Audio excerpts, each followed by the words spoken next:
Which Path to Persia? Options for a New American Strategy Toward Iran, by Kenneth M. Pollock, Daniel L. Byman, Martin Indyke, Suzanne Maloney, Michael E. O'Hanlon, and Bruce Riddell. Introduction: The Trouble with Tehran, U.S. Policy options toward Iran. What should the United States do about Iran? The question is easily asked, but for nearly 30 years, Washington has had difficulty coming up with a good answer. The Islamic Republic presents a particularly confounding series of challenges for the United States. Many Iranian leaders regard the United States as their greatest enemy for ideological, nationalistic, and/or security reasons, while a great many average Iranians evince the most pro-American feelings of any in the Muslim world. Unlike other states that may also fear or loathe the United States, Iran's leaders have consistently acted on these beliefs, working assiduously to undermine American interests and influence throughout the Middle East, albeit with greater or lesser degrees of success at different times. Moreover, Iranian foreign policy is frequently driven by internal political considerations that are both difficult to discern by the outside world and even harder to influence. More than once, Iran has followed a course that to outsiders appeared self-defeating, but galvanized the Iranian people to make far-reaching sacrifices in the name of seemingly quixotic goals. Either. Iran is an important country and a critical part of the world. Although Tehran's role in creating problems in the Middle East is often exaggerated, it has unquestionably taken advantage of the growing instability there itself, partly a result of American missteps to make important gains, often at Washington's expense. Meanwhile, the 2007 National Intelligence Estimate on Iran, properly understood, warned that Tehran was likely to acquire the capability to manufacture nuclear weapons at some point in the next decade. Despite these frustrating realities, the United States is not in a position to simply ignore Iran. For its part, the Bush 43 administration had no explicit policy toward Tehran for its first two to an undistinguished record. Perhaps not surprisingly, the track record of U.S. policies toward Iran is not particularly impressive. Since 1979, Washington has tried everything from undeclared warfare to unilateral concessions. These policies have done better at limiting Iranian mischief-making than their critics will admit, but have largely failed to convince Tehran to drop its support for terrorist groups, its pursuit of a nuclear weapons capability, or its wider efforts to overturn the regional status quo. 3 years. The administration simply did not know what to do about Iran and relegated it to the too hard box, which led to crosswise tactical decisions, like accepting Iranian cooperation against the Taliban and al-Qaeda early on, but musing indiscreetly about bringing regime change to Tehran after Kabul and Baghdad. Only in 2003-2004, after the surprising progress of Iran's nuclear program was revealed, did Washington adopt a deliberate approach to Tehran, in part because of the inherent difficulties in dealing with Iran, and in part because of the deep divisions within the Bush 43 administration. The resulting policy attempted to straddle at least two very different approaches, attempting to mobilize international pressure on Iran to give up its nuclear program while retaining, at least rhetorically, the threat to pursue regime change if not military action, and being unwilling to take further actions in the diplomatic sphere that were seen as soft on Tehran or otherwise inconsistent with regime change. The U.S. officials charged with implementing the Bush administration's policy of diplomatic pressure on Iran played a weak hand surprisingly well. Despite the constraints placed on them, particularly their inability to offer significant positive incentives to Iran or to other key international actors to secure their cooperation, they devised novel financial sanctions that caused real pain in Tehran and convinced reluctant foreign governments to apply ever greater pressure, including 4 UN Security Council resolutions enacted under Chapter 7 of the UN Charter. Despite these accomplishments, the Bush administration's approach was wearing thin before the president left office. Although battered, Tehran has so far withstood the international pressure and has made steady progress toward acquiring a nuclear capability. Throughout the region, Iran's star is seen as waxing while that of the United States wanes. Consequently, there is an emerging consensus within the American foreign policy establishment that the Obama administration will have to adopt a new policy toward Iran, and possibly a more ambitious one, which can succeed where its predecessors have failed. The political, think tank, and academic communities have not been reticent about proposing new Iran policies, but the overall result has been somewhat disappointing. No one has been able to devise an approach toward Iran that would have a high likelihood of achieving American objectives at a reasonable price. Moreover, the options that have been proposed often seek to accomplish very different goals depending on what the respective advocate believes the United States should be seeking to accomplish. The result has been a cacophony that has confused far more than it has clarified at a time when the American people and their new president desperately need a clear-eyed explication of the various options available so that they can make an informed choice regarding which course to follow. President Barack Obama has already taken up this gauntlet. Since coming to office, he and Secretary of State Hillary Clinton have repeatedly stated that they would like to begin a process of direct dialogue with Tehran. Still, the president has emphasized that such engagement will be part of a wider strategy of carrots and sticks aimed at encouraging Tehran to modify its behavior. In particular, the president has made clear that he hopes to build an international consensus to impose much harsher sanctions on Tehran should the Iranian leadership refuse Washington's newly extended hand of friendship. Whether this approach can do better than its predecessors remains very much up in the air. At the very least, it should be thoroughly examined and tested to determine how best to implement it and to try to ascertain the likelihood of its success. Moreover, because its prospects are uncertain and American policies toward Iran have a bad habit of falling short of their mark, it is also important to consider alternatives, contingencies, follow-ons, and fallbacks from the administration's chosen approach. A very hard target. The problem of formulating an effective new U.S. policy toward Iran starts in Tehran. Since the 1979 Islamic Revolution, much of the Iranian leadership has harbored considerable antipathy toward the United States. Ayatollah Sayyid Ruhollah Musavi Khomeini himself saw the world as a Manichaean struggle between good and evil, with Iran standing as the champion of good and of Islam, synonymous concepts in his mind, and the United States as the champion of everything evil. This set of beliefs lay at the core of his thinking and became a foundational element in the philosophy and claims to legitimacy of the regime. While there is no question that some Iranian leaders and most of the Iranian people would like better relations with the United States, this core belief continues to inspire other, often more powerful, Iranian actors and institutions. In particular, Iran's president, Mahmoud Ahmadinejad, is by all accounts a devout adherent to Khomeini's conception, including his philosophical suspicion and loathing of the United States. Even among those Iranian leaders who have long since moved beyond the Imam's ideology, many still see the United States as a more traditional rival in Southwest Asia, where a great many Iranians believe that their nation should, by nature or divine right, hold some form of dominion. Khomeini's successor, Ayatollah Ali Khamenei, may or may not share his predecessor's hatred of America, but his words and deeds indicate that he is deeply suspicious, even fearful, of the United States. As a result, the question of Iran's relationship with the United States has been the third rail of Iranian politics since before Khomeini's death in 1989. Pragmatic elements in the Iranian leadership have frequently argued for improved ties with the United States, largely based on the need for Iran to end its political and especially economic isolation and begin to revive its revolution, war, and corruption-ravaged economy. At various times, these figures have even attempted to open covert channels of communication to the United States to lay the groundwork for a rapprochement, most notably in 1986 in what became the Iran-Contra scandal, 1995 and 1998-2099. However, in every case, the effort was uncovered by more hardline elements in the regime and was quickly throttled. Meanwhile, Iran's hardliners, who have consistently advocated a policy of across-the-board confrontation with the United States by subverting American allies, supporting militant groups that seek violent change to the Middle Eastern status quo, and even mounting acts of terrorism, have not fully succeeded in steering Iran's America policy either.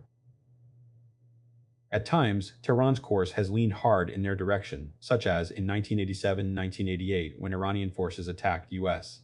naval vessels in the Persian Gulf, 1992 to 1997, when the Iranians mounted a diplomatic and terrorist offensive against the United States and its allies in the Middle East, and 2006-2008 when Tehran provided Iraqi insurgents with weapons capable of killing large numbers of American soldiers in hope of driving the United States into a rapid withdrawal. However, even in these instances, Iran's collective leadership typically refrained from adopting the hardliners' most extreme positions and even made important concessions to the pragmatists. Thus, seen from Washington, Iran's course has often seemed peripatetic and perplexing. For long periods, Iran has appeared to be America's Middle Eastern nemesis, supporting every nation, group, or person who wished the United States harm and trying to block virtually everything the United States sought to accomplish. Often simply because it was the United States making the effort. Then, often with little warning, Washington would note a slight change in rhetoric or an obscure overture of unknown but unquestionably Iranian provenance. In 1986 and 1998, Washington reacted quickly and took considerable risks to reciprocate and make clear its desire for better relations. In 1995, the United States was much tardier, in large measure because the Iranian gesture was especially oblique. In 2003, the United States simply ignored the opening from Tehran. Nevertheless, in every case, because those Iranians desirous of rapprochement were unable to overcome the entrenched psychological and political enmity toward the United States of other Iranian leaders, the overtures quickly evaporated regardless of how rapidly, generously, or enthusiastically Washington responded. Of course, America was not exactly an innocent bystander in these cycles of confrontation and collaboration. Oftentimes, bellicose American actions meant as such, or merely interpreted as such in Tehran, triggered belligerent Iranian responses. In 1987-1988, the Reagan administration, despite all its cowboy bravura, was dragged into escorting Kuwaiti tankers, but Tehran assumed that the United States eagerly sought the opportunity to attack Iranian naval and air forces in the Persian Gulf. On the other hand, some members of the U.S. Congress in the mid-1990s and some members of the Bush 43 administration in 2004-2006 appeared to be trying to deliberately provoke Tehran, and the Iranians took the bait.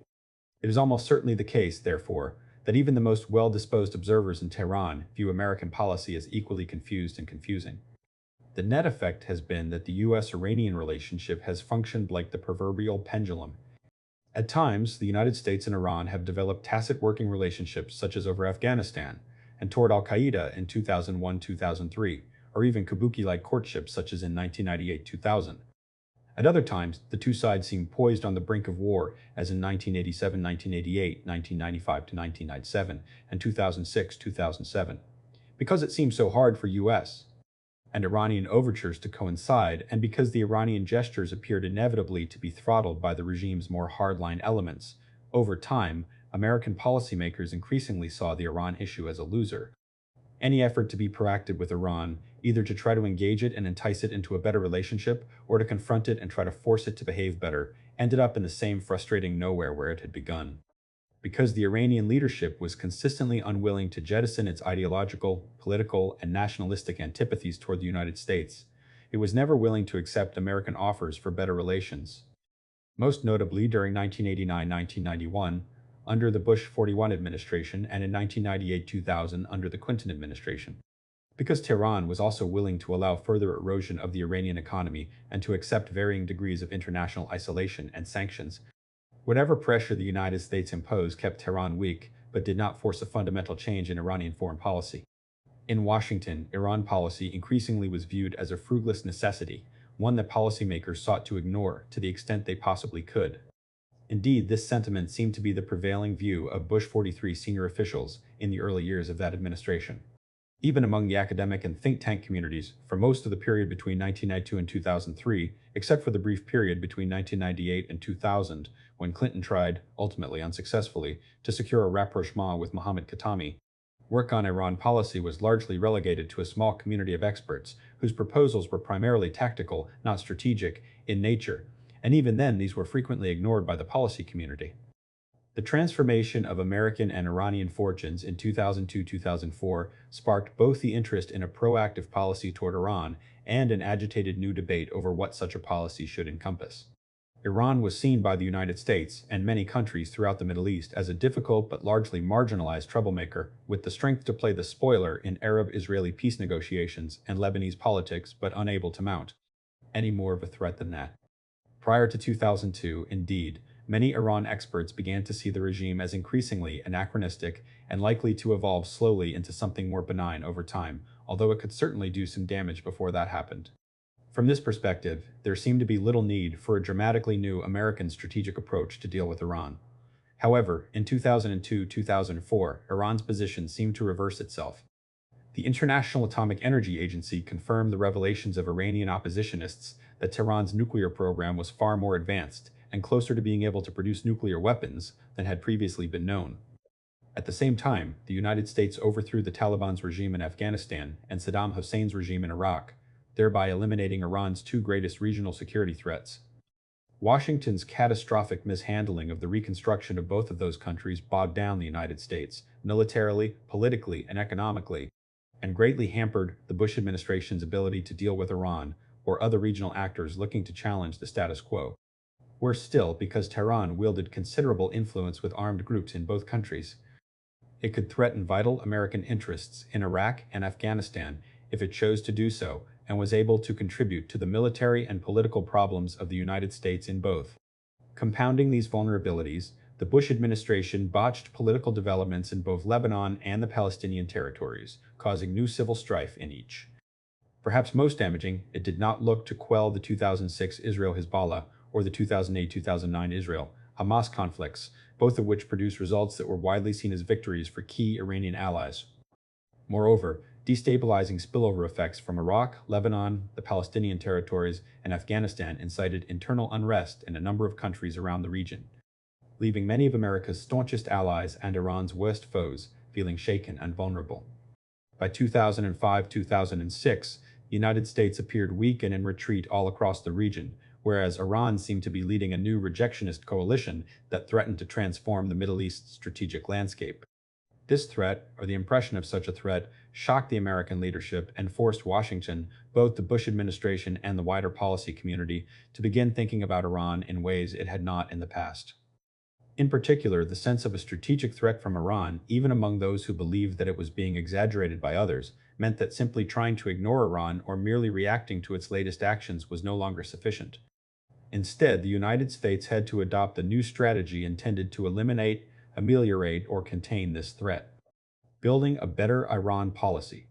Since this realization, there has been no shortage of books and articles advocating particular policy positions toward Iran. Unfortunately, these pieces have often added more heat than light to the debate over how the United States should handle the many problems presented by Iran. As a result, policy positions are routinely dismissed by partisans of other approaches as being unworthy even of consideration.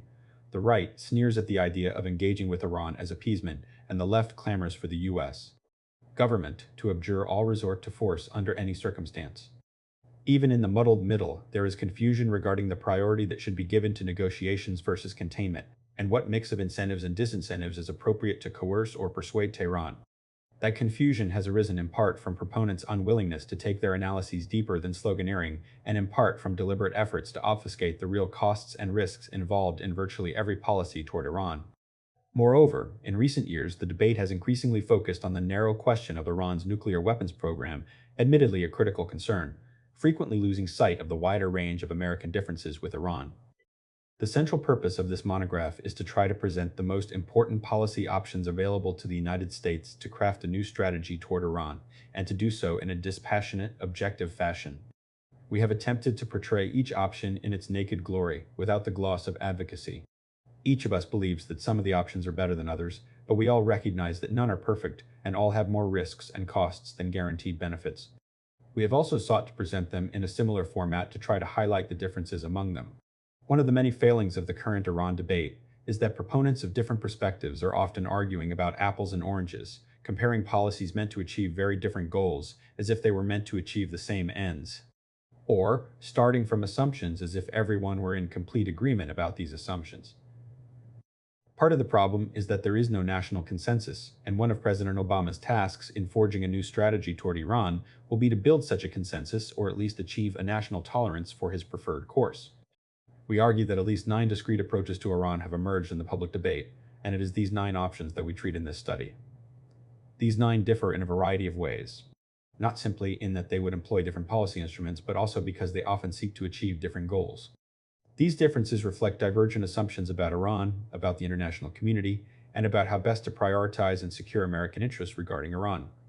For instance, the debate between those who favor one of the diplomatic options and those who favor some form of regime change is not just about which would be the best way to head off the Iranian nuclear program. It is also about whether the United States should be willing to accept the Islamic Republic at all.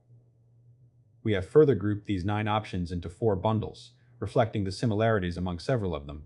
Part I of the monograph treats the 2 diplomatic options.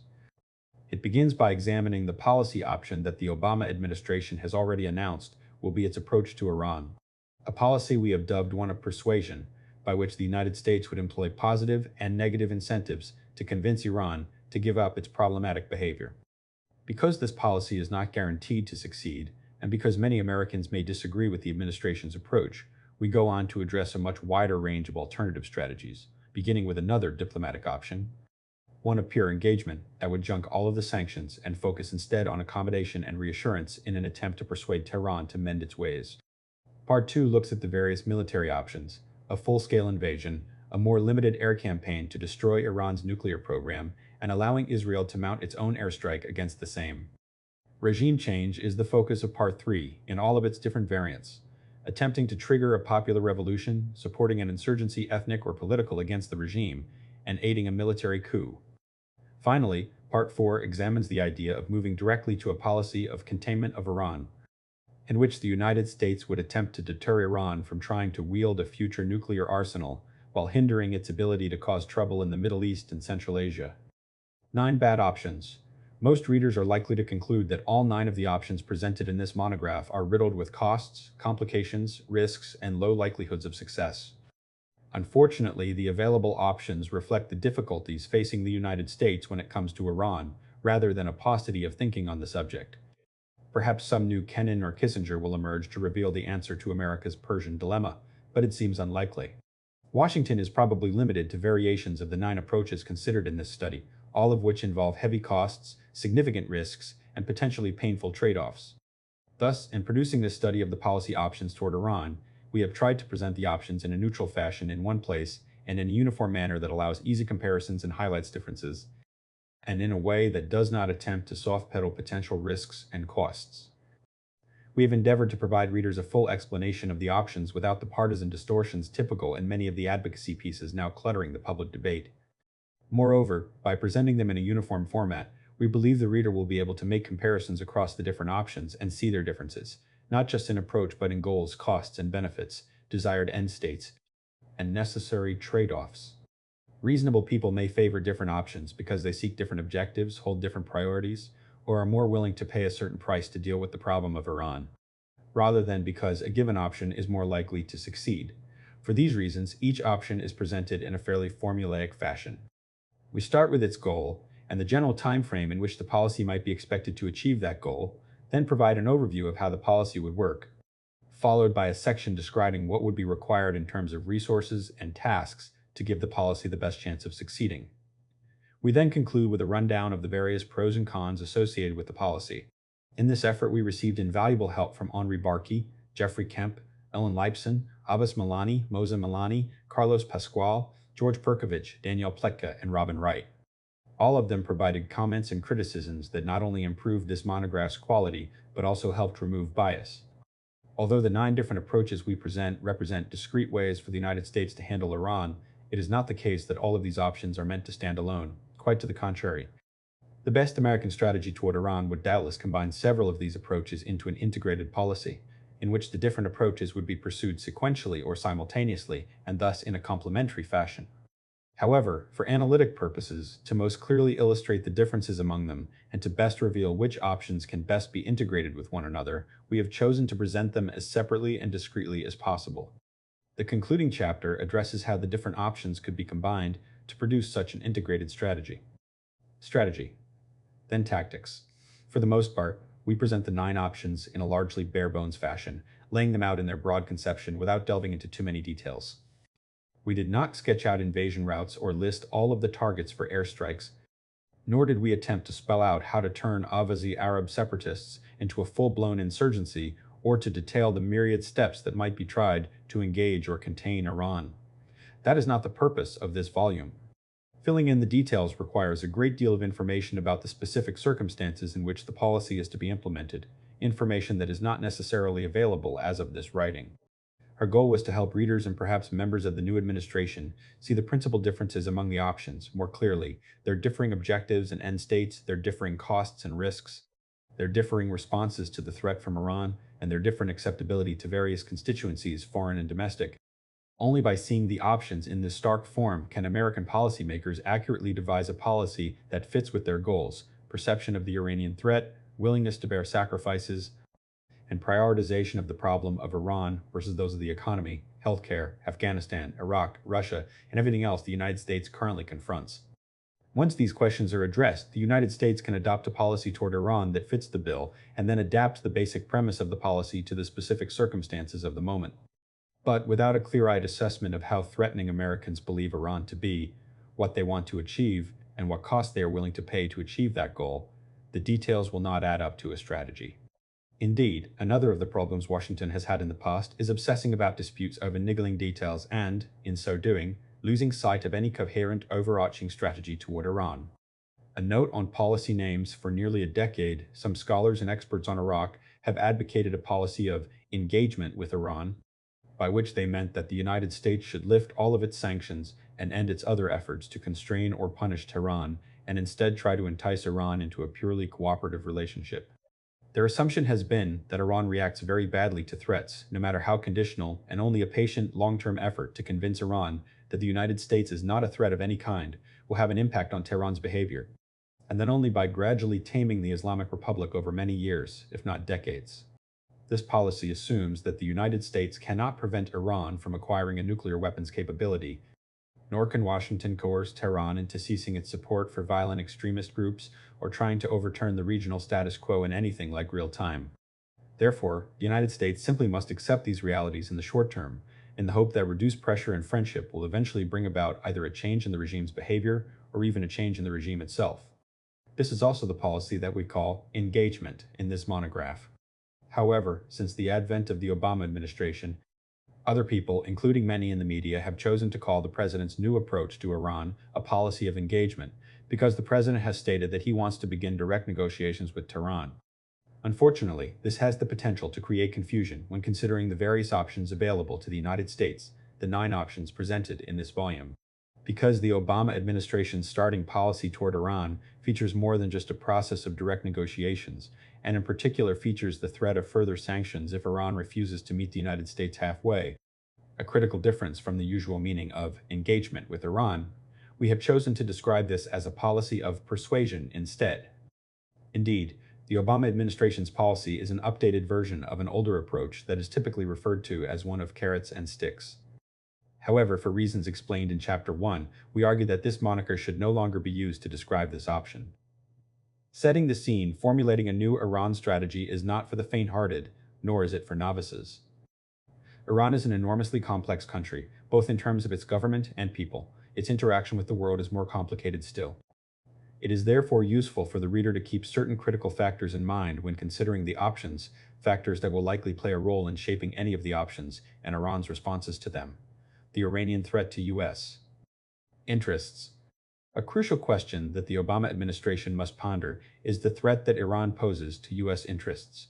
Not surprisingly, there is a very wide range of opinion about the extent of that threat. Some Americans argue that Iran does not constitute a meaningful threat at all, whereas others contend that it is one of the most dangerous opponents that the United States faces. The threats from Iran to American interests generally fall under 4 main categories: support for violent extremist groups. On at least one occasion, a court of law has proven that the Iranian government was responsible for an act of terrorism, an assassination in a Berlin restaurant in 1992. Beyond this, there is a great deal of intelligence information indicating that Iran has engaged in other acts of terrorism and supports a range of groups that engage in terrorist attacks, including Hezbollah, Palestinian Islamic Jihad, and Hamas. Iran is widely believed to have been behind the attacks on the U.S. Marine and French Army barracks in Beirut in 1983, Jewish and Israeli facilities in South America in the 1990s, and the American-occupied Khobar Towers housing complex in Saudi Arabia in 1996. Iran generally pursues a foreign policy that seeks to upset the status quo in the Middle East, and because many Iranian leaders, probably including Khamenei, see the United States as their principal foe, they also seek to weaken the United States however they can. Iran is not the only country that has taken such a course, but unlike most, Iran will back groups that use violence to advance those aims, including violence against Americans or against U.S. allies. Hezbollah in all its various incarnations and Hamas fall into this category because they are not just terrorists, they are insurgents, or legitimate resistance, depending on your point of view. There is abundant evidence that Iran has provided arms to a wide range of Iraqi militia and insurgent groups, and that those weapons have been used to kill Americans. There is also evidence, albeit weaker, that Iranians are doing the same for the Taliban and other groups in Afghanistan who are fighting the United States and NATO forces there. Efforts to subvert U.S. allies. There is strong, but not incontrovertible evidence that Iran has aided groups seeking to overthrow the governments of Saudi Arabia, Kuwait, and Bahrain, and arguably Lebanon and Israel as well at various times. This, too, appears to be part of Iran's efforts to weaken the American position in the Middle East, but it is also probably a manifestation of the desire of many Iranian leaders to overturn the regional status quo for both ideological and strategic reasons. To the extent that the United States sees it in its interest to have allies in the Gulf, an Iranian threat to those governments constitutes a threat to American interests. Efforts to block an Arab-Israeli peace agreement. Many Americans, and certainly every U.S. administration since Nixon, believe that conflict between Israel and the Arabs threatens American interests because of its potential to draw in other countries, including great powers, escalate to nuclear weapons use, overturn friendly governments, cause chaos and civil strife, and affect Middle Eastern oil exports. Although some individual Iranian leaders have bravely stated that they would accept any peace with Israel that is acceptable to the Palestinians themselves and presumably the Lebanese and Syrians, Tehran has mostly opposed peace between Arabs and Israelis, especially peace efforts brokered by the United States. There is some evidence that Iran may have even encouraged, perhaps even ordered various groups to mount attacks that have derailed peacemaking efforts. Thus, many Americans perceive Iran's efforts to prevent Arab-Israeli peacemaking as an indirect threat to the United States as well. Development of weapons of mass destruction. When asked about the threat from Iran, most Americans would probably start with its drive to acquire a nuclear enrichment capability, which is widely believed to be intended to give Tehran the capability to build nuclear weapons. However, the threat itself actually consists of many parts, only one or two of which derive from the actual possession of the weapons themselves.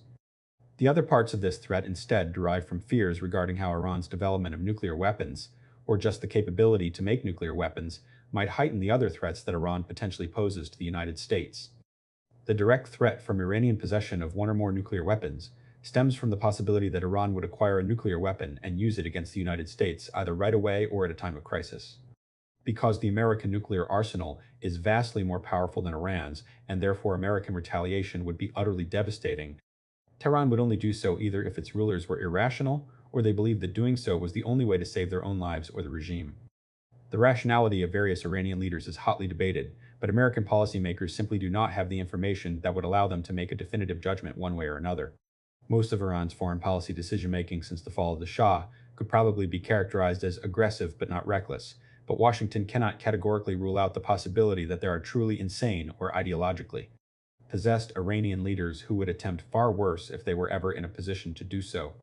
Most other U.S.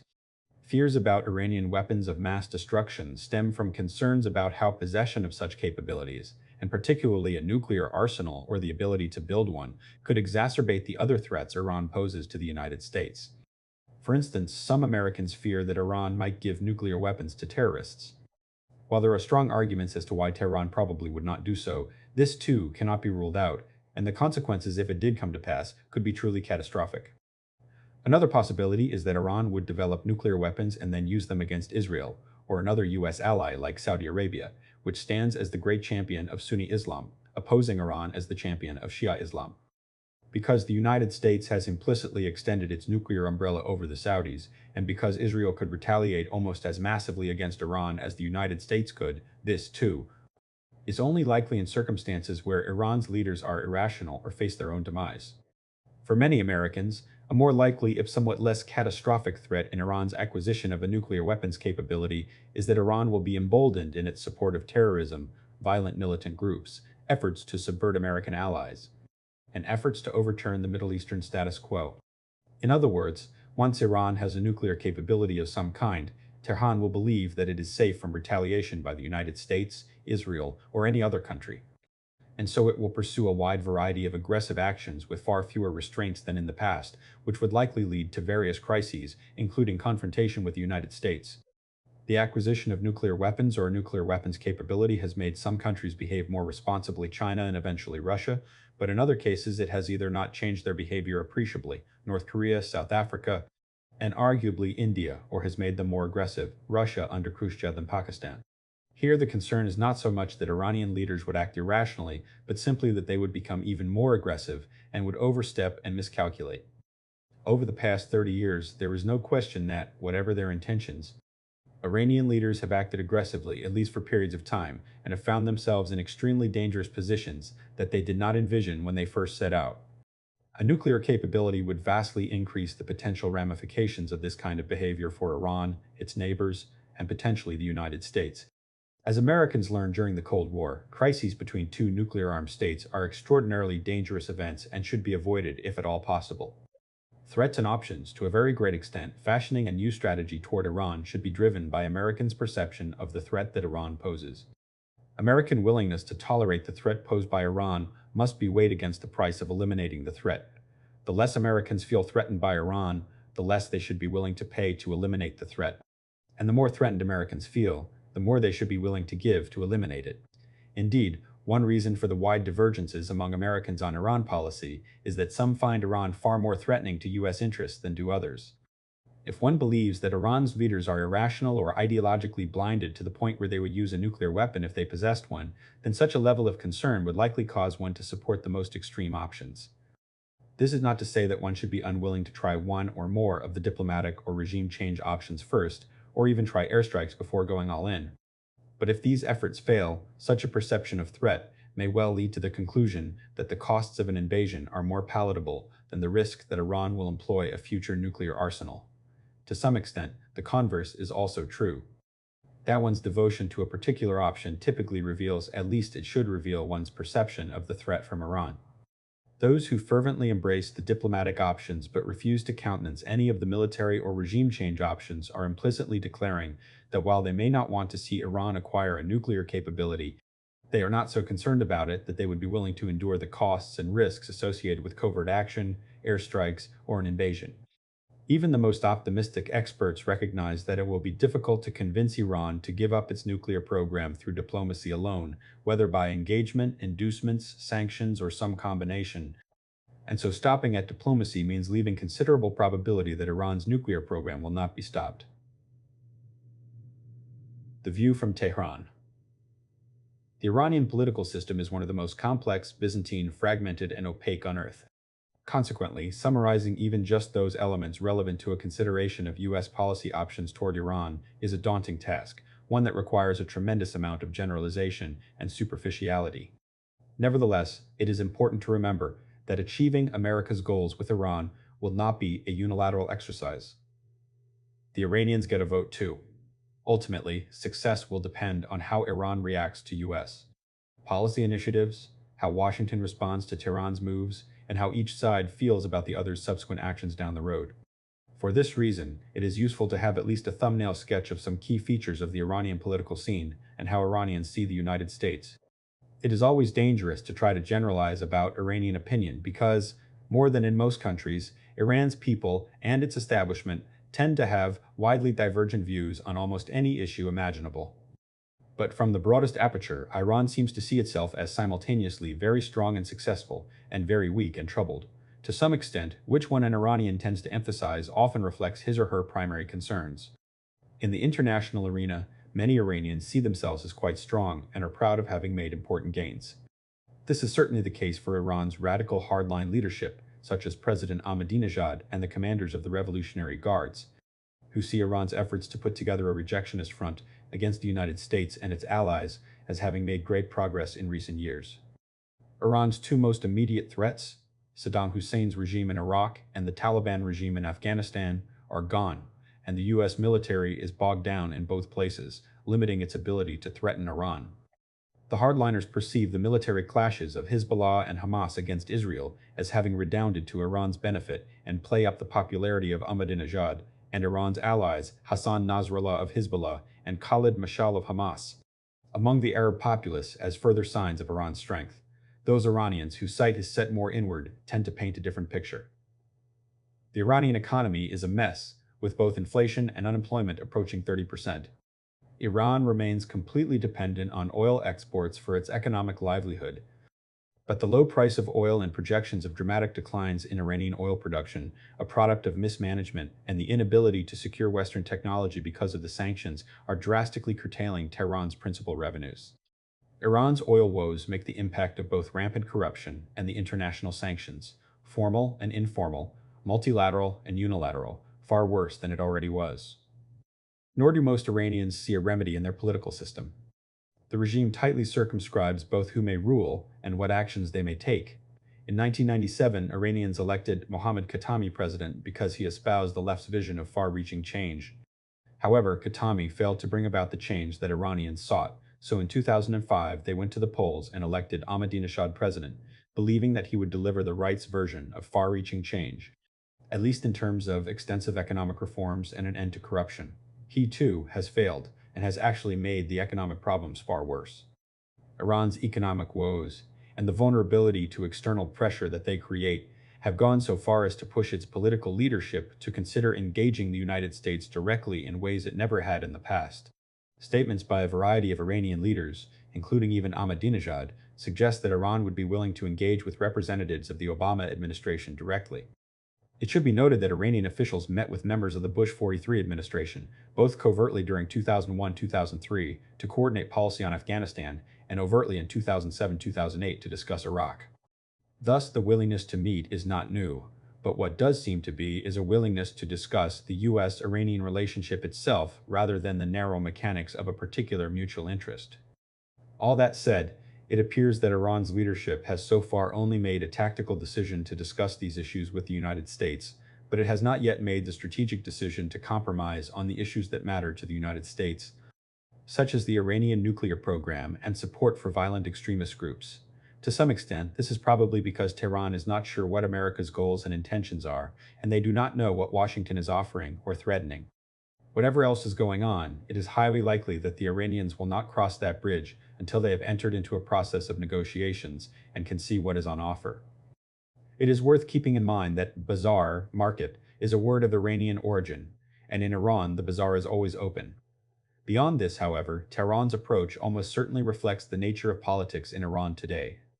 As we have noted, the Iranian polity is riven with factions, and alliances coalesce and splinter with stunning regularity and alacrity, all of which makes it extremely difficult to hold together a broad political coalition capable of effecting meaningful change over time.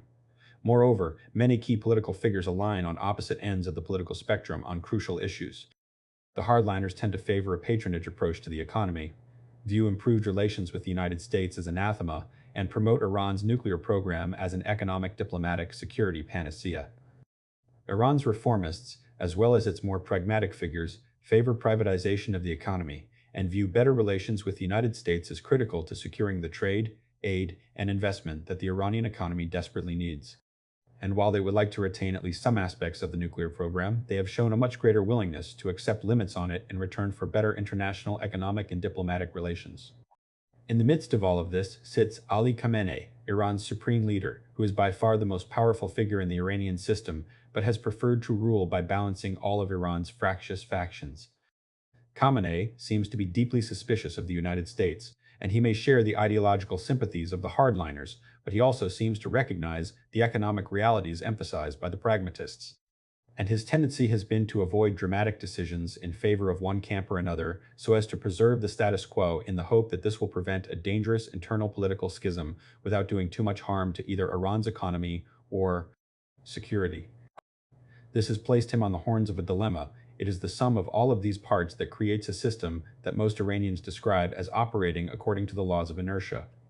A body at rest will remain at rest unless acted on by an outside force, and a body in motion will remain in motion unless acted on by an outside force. In other words, the complexity and rivalries of the Iranian system predispose it to try to keep doing what it has been, and thus dramatic change requires enormous effort. Given that America's goal is to change at least Iran's behavior, if not its capabilities or even the very nature of its regime, there is a very high threshold for success. The international scene. Although it sometimes feels as if the United States and Iran exist in a vacuum, they do not. Because the rivalry has played out in the economically vital Persian Gulf region, and because both sides have attempted to enlist support from a wide array of foreign powers, nearly everything about American policy toward Iran involves the participation of other countries. Many of the policy options presented in this volume are impossible without the full-throated support of dozens of other countries. Even those options that attempt to rely solely on the unilateral abilities of the United States would greatly benefit from foreign support, and could be badly undercut if key countries chose to actively back Iran. Consequently, the perspectives of other nations regarding Iran and the US-Iranian confrontation are also important factors for Washington to consider when devising a new strategy toward Iran. Once again, because the problems between Iran and the United States touch on numerous different aspects of the foreign, economic, and security policies of many nations, simply describing all of the potentially relevant points about every other country and how it might react to various American strategies toward Iran would fill many volumes. Nevertheless, it is useful for the reader to bear the basic points in mind when weighing the various options addressed in this monograph. Iran's neighbors. None of the countries of the Middle East or South Asia are enthusiastic about the prospect of Tehran acquiring the ability to build nuclear weapons, let alone an actual arsenal. Nevertheless, their reactions have tended to range from studied indifference, Pakistan, India, to deliberate silence, Iraq, Afghanistan, Armenia, to private panic, Turkey, Saudi Arabia, and the other Gulf states. Yet their willingness to cooperate with the United States does not always correlate with either their public or private positions. The states of the Gulf Cooperation Council (GCC) are both the most concerned and potentially the most influential American allies in the region. In public, they have tended to say little, although they have announced plans to match Iran's drive for a nuclear energy program as a lightly veiled warning to Tehran that its continued pursuit of nuclear enrichment could touch off a regional arms race. The Gulf states have done relatively little to promote diplomatic efforts to sanction Tehran to counterbalance Iranian influence in Iraq and Afghanistan, although the Saudis have been very active in Lebanon, or to buy the support of other countries for tougher measures against Iran. For example, a few large GCC weapons or transportation purchases from Russian companies might go a long way toward changing Moscow's perspective on the Iranian nuclear program, but these have not yet been forthcoming. To some extent, the GCC's reticence so far may have been fallout from the ham-fisted regional actions of the Bush 43 administration, which so alienated the Arab masses that it made it difficult for Arab governments to publicly associate themselves with anything that the United States was leading. In private, GCC rulers have left no doubt that they do not want to see Iran develop a nuclear capability of any kind, fearing that it will encourage Tehran to redouble its efforts to stir up the downtrodden Shi'i populations of the GCC, encourage violent extremists in the region, and otherwise try to subvert or overthrow the conservative monarchies of the Arabian Peninsula. Nevertheless, the GCC states have been equally clear that they would not support an American, let alone Israeli military operation against Iran, which they fear would end up creating far more problems than it would solve. The government of Iraq is still too fragile to be making waves internationally or picking friends and enemies among its neighbors. Moreover, because of Iran's lingering influence in Iraq and the ties of many Iraqi politicians, Shi'i and Kurdish, to Iran, Baghdad has been wary of involving itself in the international dispute over Iran's nuclear program. Yet it should be noted that, as evinced by the overwhelming popular support for Prime Minister Maliki's offensives against Iranian-backed militias in al-Basra, Sadr City, al-Amara, and elsewhere, most Iraqis retain their traditional dislike for their Persian neighbors. Few Iraqis, and probably few of the current Iraqi leaders, would want to live next to a powerful, aggressive Iran if they could do anything about it. But they can't. While Iraq has made tremendous strides forward from the civil war of 2005-2006, its domestic situation remains precarious.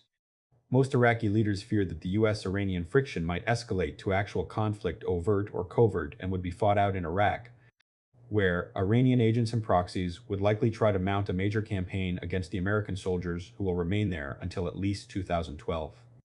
Thus, Iraq's greatest priority has been avoiding any dispute between Iran and America that could escalate to fighting and turn Iraq into their battleground. A very similar sentiment has guided Afghan silence on the issue. Farther afield, Israel may be the only country in the region unhappier than the GCC about Iran's progress toward a nuclear weapon and what this could mean for Iranian support of terrorists and other violent extremist groups. Israel has been locked in almost daily combat with Iranian allies, Hamas, Hezbollah, and the Palestinian Islamic Jihad for over 25 years, and Jerusalem fears that an Iranian nuclear capability will motivate Tehran to encourage its allies to increase their attacks on Israel. Some Israelis even fear that Iran would use nuclear weapons against them as soon as it acquired a small arsenal, or would give the weapons to terrorists to do so, posing an existential threat to the tiny Jewish state in the literal sense, since a few well-placed nuclear weapons could obliterate nearly all life in Israel. In public, many Israeli leaders have threatened to attack Iran to prevent it from acquiring such a capability. In private, however, they unanimously state that a diplomatic resolution would be preferable, that a military strike would probably only buy them 2 to 3 years, and that they hope they will never have to decide whether to conduct such an operation, both because of the difficulties involved and the potential for Iranian retaliation. Europe. At some level, European leaders seem to agree that Iran should not be allowed to develop a nuclear weapons capability, and there is remarkably widespread agreement among them that Iran's nuclear program is meant solely to acquire weapons. But they also agree that it would be preferable not to impose harsher sanctions on Iran and that the use of force would be disastrous. European unity dissolves beyond such bland platitudes. In particular, different European states take very different positions on whether it is more important to prevent Iran from completing its nuclear program or to avoid further sanctions on Iran. One group of European countries, led by France and Britain, has pushed hard to impose more stringent sanctions on Iran to convince it to halt its nuclear activities. This group's motivation has been primarily the preservation of the global nonproliferation norm and only secondarily the preservation of stability in the Middle East. Its argument typically has been that Iranian acquisition of nuclear weapons and, again, these countries are convinced that this is the aim of the Iranian nuclear program, would be the straw that broke the camel's back of the Non-Proliferation Treaty and would spur numerous other countries to acquire nuclear weapons, either to deter Iran's presumed arsenal or merely because there was no longer any reason for them not to do so. These nations have pushed not only for stronger action by the UN Security Council, but even for multilateral action by the European Union outside of the UN process. Another group of European countries, represented principally by Germany and a number of Mediterranean states, has tended to emphasize their distaste for sanctioning Iran. On some occasions, this group has argued that continuing trade with Iran is the best way to ameliorate Iranian behavior over time, an idea embodied in the engagement option. See Chapter 2. At other times, it has accepted the principle of sanctioning Iran, but, when it came to putting words into deeds, opposed all but the mildest actual restrictions. And on still other occasions, officials from this group have simply acknowledged that their publics have a philosophical aversion to sanctions and their governments are not strong enough to go against the popular will. Whether that position is principled or simply politically expedient, these countries have steadfastly resisted placing further pressure on Iran and are likely to do so in the future. If Iran's nuclear program is a topic of great importance for Europe, Tehran's involvement with terrorists and violent militant groups, let alone its efforts to overturn conservative Middle Eastern governments and block an Arab-Israeli peace process, stir little European passion. Many Europeans believe that Iran's activities in these various areas are unhelpful, even dangerous, but they do not seem to have the same power to galvanize European opinion, let alone action, as much as Tehran's nuclear program does. This is an important area where Europe tends both to be internally united and of a different mind than the Middle Eastern states.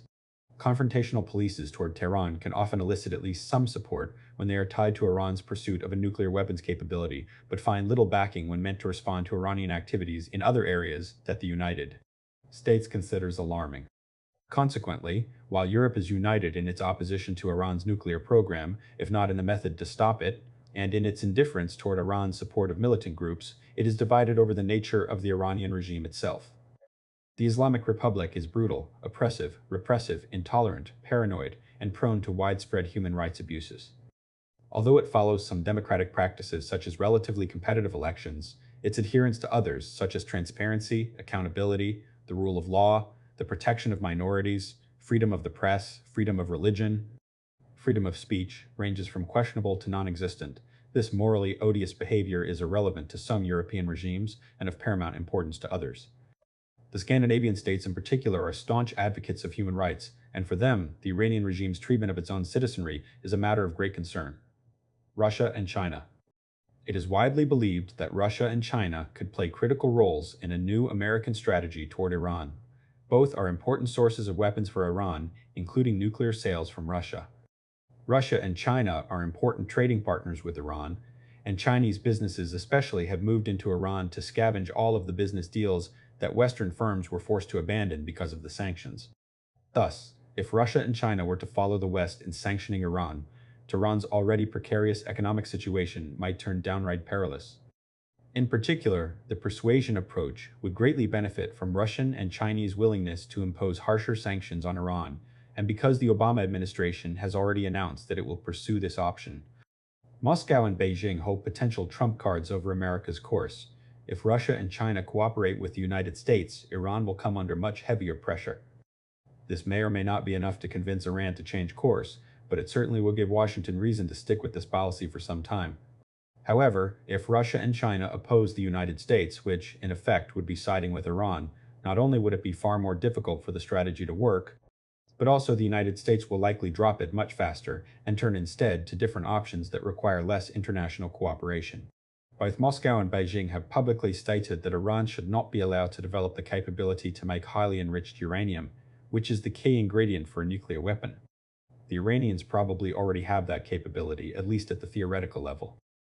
In addition, despite the insistence of many experts and most Iranian officials that they would not do so, both Russia and China agreed to refer Iran's nuclear program out of the International Atomic Energy Agency (IAEA) and over to the UN Security Council. They then proceeded to vote in favor of 4 Security Council resolutions against Iran, enacted under Chapter 7 of the UN Charter, which makes the resolution binding on all member states and is the chapter under which uses of force are authorized. Moreover, 2 of these resolutions included sanctions against various Iranian individuals and entities, again something that most experts and most Iranians never expected Russia or China to support. Thus, over the past 5 years, Russia and China have taken some very important steps to counter Iran's ambitions to become a nuclear power. Yet, Russia and China have continued to do business with Iran and have not prevented or even cautioned their own companies against doing so. In fact, Chinese firms have aggressively attempted to expand their business in Iran. Likewise, Russia completed work on Iran's Bushehr research reactor, which many believe to be a front that Tehran uses to conduct research into more nefarious nuclear activities. Russia has also discussed selling Iran advanced S-300 surface-to-air missile systems, which would make it more difficult for Israel and the United States to strike Iran's nuclear facilities. The Russians and Chinese have steadfastly refused to approve the kind of sanctions against Tehran that could put real pressure on its teetering economy. In other words, the Russians and Chinese have done far less to hinder Iran than they might, or that their rhetoric would have suggested, and a great deal to help Iran while also helping their own finances. Neither has shown any willingness to take Tehran to task for its support of terrorism, opposition to an Arab-Israeli peace, and other efforts to upset the Middle Eastern status quo, let alone for its human rights abuses. Many Western experts on both countries have explained this behavior by suggesting that Russia and China have conflicting interests when it comes to Iran, and therefore, which side they come down on will be determined by who is willing to offer them the more enticing deal. Both countries see Iran's acquisition of nuclear weapons as potentially dangerous, but both see the opportunity for economic benefits from trade with Iran. For its part, Russia is largely unconcerned by instability in the Middle East. In fact, problems there actually can help Russia by driving up the price of its own oil exports. Moreover, for reasons of pique and pride, Moscow relishes tweaking its former superpower rival as a way of forcing Washington to pay it the respect that Russians feel they deserve. In private, Chinese officials will bluntly say that their strategic concern with Iran is energy resources. The Chinese simplistically believe that because oil is a finite resource, they must secure access to as much of it for themselves as they can, and so prevent others from consuming it to ensure their continued future growth. Because Iran is a pariah to so many countries, Tehran is willing to cut the kind of deals with Beijing that make Chinese planners happy in return for Chinese diplomatic support. The Chinese have repeatedly told Americans that a precondition of greater Chinese support for harsher sanctions against Iran is American cooperation on energy supplies. The ticking clock. The passage of time lends urgency to the need for an effective new Iran policy. The Obama administration may well have the last opportunity to try many of the policy options detailed in this study. The November 2007 National Intelligence Estimate on Iran's nuclear program warned that it was possible, albeit very unlikely, that Iran might be able to produce enough highly enriched uranium for a nuclear weapon by 2009, although the period 2010-2015 was a more likely time frame. In March 2009, Admiral Mike Mullen, the chairman of the Joint Chiefs of Staff, stated that based National Intelligence Council, Iran, nuclear intentions and capabilities. On the findings of the IAEA, he believed that Iran already had sufficient low-enriched uranium to make enough fissile material for a single nuclear warhead. Others have disputed that assertion, but there is no question that Iran will soon have at least the theoretical know-how to make a weapon, and most, possibly all, of the physical components to do so as well. Once Iran has acquired that capability, it may be too dangerous for the United States to attempt the military options, and too late to employ either the persuasion or engagement options to try to convince Tehran to give up its nuclear program. Although America's consistent support for some form of regime change behind the Iron Curtain throughout the Cold War suggests that Washington might still be able to pursue this strategy toward Tehran in some form, the same example also suggests that this would have to be far more restrained than many of its current partisans hope for today. Thus, it may well be the case that the Obama administration represents the last chance for the United States to adopt an effective new strategy toward Iran that could eliminate the need to conduct the grand experiment of trying to see if Americans can indeed live with a nuclear Iran. With that in mind, we believe it absolutely critical that Washington and the American people have a clear sense of what each of the different options entails, what it would require, and what it might achieve before deciding which path to take. Part I Dissuading Tehran, the Diplomatic Options for the New Obama Administration, Dealing with the Long-Standing Challenges to U.S. Interests and security posed by the Islamic Republic of Iran will be complicated by a range of intractable and unfortunate factors.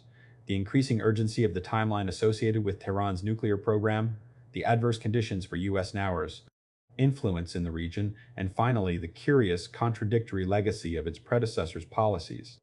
While experts differ on precisely when and how Tehran may cross the nuclear threshold, the scope and pace of the Iranian program ensures that this issue will rank near the top of the agenda for President Obama's first term. Moreover, the administration will confront the enduring impact of the Bush administration's decisions to invade Afghanistan and Iraq, evict Syria from Lebanon without building up a strong Lebanese government to replace it, and hold premature elections in the Palestinian territories, all of which have expanded Iran's influence largely at the expense of America and its regional allies. After nearly 8 years of war in Afghanistan and nearly 6 in Iraq, there are few Americans looking for another fight in the Middle East. For that reason alone, most of the debate over what Iran policy the Obama administration should adopt has focused on diplomatic options. In turn, this debate has principally revolved around three interrelated questions. Can the threat or application of economic and diplomatic sanctions against Iran move the regime to acquiesce to international requests to change its behavior? Which sanctions would have the greatest likelihood of doing so? How does the United States convince other great powers to cooperate with such a policy? Is it possible to offer positive inducements, either along with or instead of the negative incentives of the sanctions, to convince Tehran to change its behavior? What would be the nature of these inducements? How does the United States offer rewards to Iran that will not be taken as a sign of weakness and merely embolden the regime's hardliners to further dig in their heels? How can Washington know if Tehran is serious about diplomacy or is merely trying to draw out a process of negotiations to buy time until the regime has established a nuclear fait accompli? The differing answers to the above questions have crystallized into at least two contending approaches toward using diplomacy as a means to convince Iran to shed its nuclear program and eschew its other efforts to overturn the Middle Eastern status quo. The first is a revamped version of the diplomatic approach that the Bush administration mostly mishandled. It would attempt to employ both positive and negative inducements to persuade the Iranian leadership that changing its behavior would be both its most rewarding and least harmful course of action.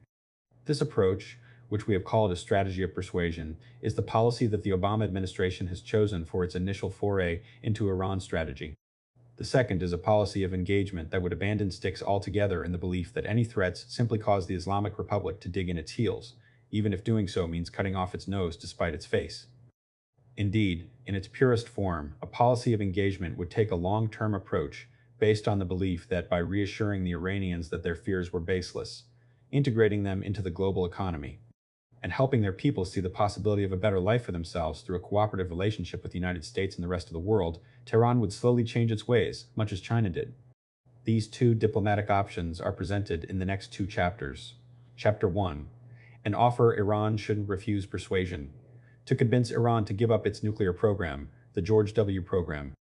Bush administration in 2005 adopted a diplomatic approach that employed a combination of positive inducements and the threat of economic and diplomatic sanctions if Tehran refused to comply.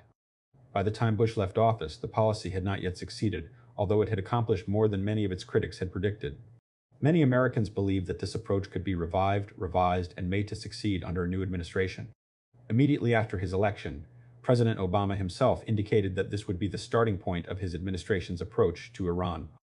Since then, the administration has finished its policy review and has adopted a multifaceted version of this option.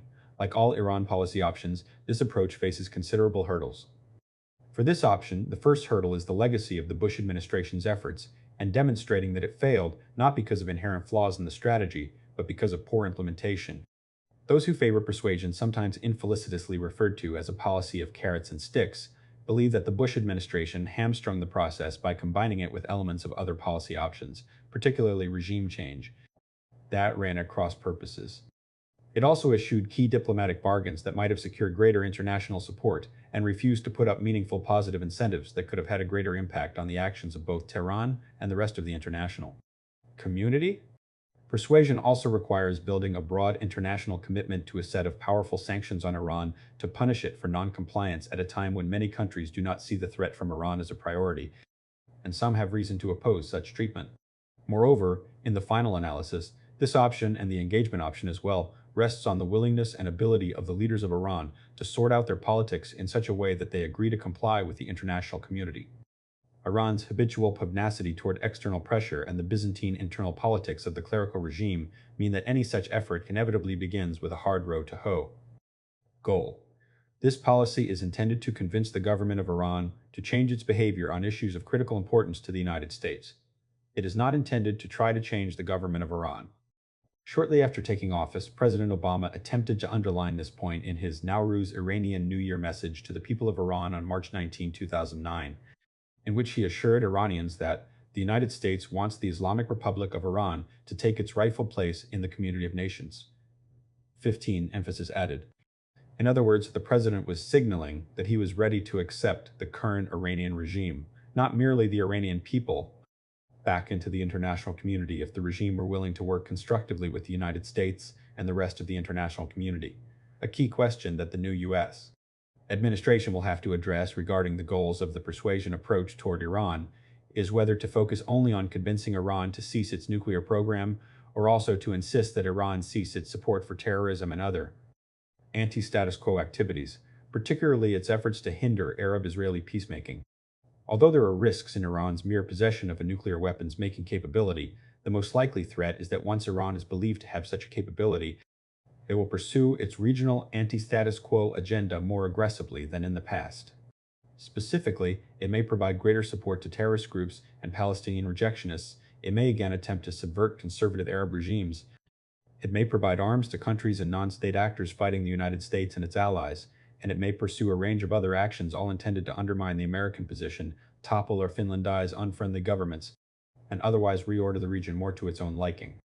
Even with a nuclear capability, Tehran may still not achieve these aims, but a greater willingness to try will nevertheless result in more violence, mayhem, radicalism, and crises in a region that does not need any more.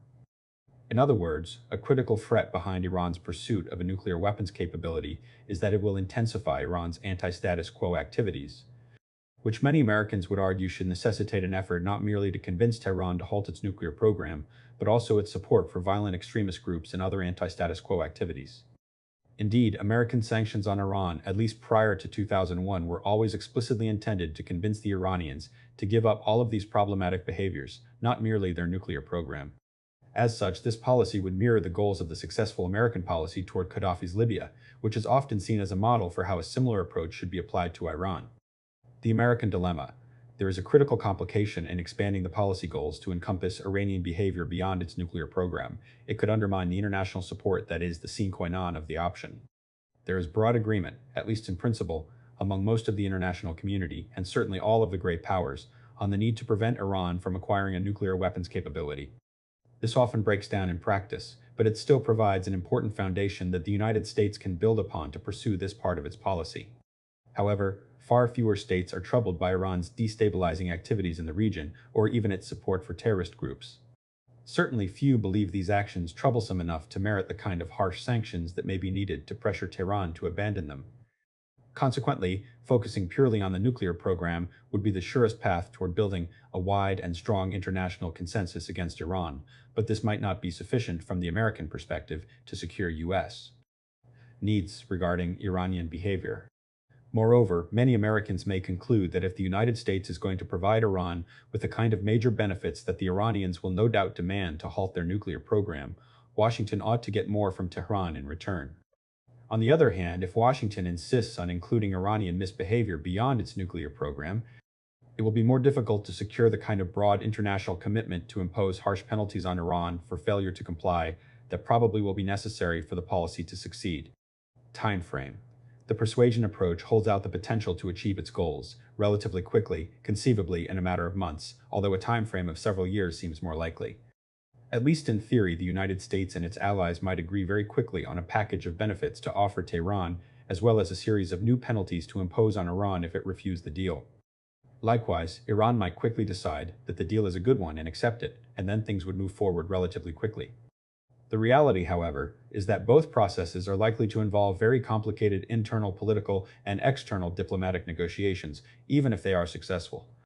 Consequently, it seems unrealistic to expect this approach to produce actual success in less than a few years. However, if there are early indications of progress on both sides, The expectation of success may produce many positive ripples long before a deal is signed. For instance, should the Iranians conclude that they want to accept whatever the international community is offering, they may decide to unilaterally shift assets away from their nuclear program so as not to waste high-value resources on a program that is soon to be shut down. One critical challenge to a persuasion approach that relies on positive and negative incentives to redirect Iran on key issues is that it will be extremely difficult to know when the policy has failed. The Iranian regime, as a collective entity, is unlikely to declare that it will never agree to any offer from the international community or negotiate with the United States, although some individual Iranian leaders may claim as much. Tehran seems to understand that flat-out refusals, like those preferred by President Ahmadinejad, win Tehran nothing, and so antagonize other nations that they build support for further sanctions. Consequently, even if the regime does decide to reject any new offer from the international community, it probably will feign interest and simply try to prolong the negotiations. Indeed, a number of Iranian leaders have already signaled a willingness to sit down with the United States and discuss the differences between us, but so far this appears to reflect a tactical decision to talk to Washington, not a strategic decision to compromise. Moreover, many Iranians will likely calculate that German, Russian, Chinese, and other foreign officials will use any hint of Iranian flexibility to argue against the imposition of further sanctions. And so even if Tehran has no intention of agreeing to compromise, it will keep tossing out hints that it will to buttress the arguments of those desperate to avoid additional sanctions.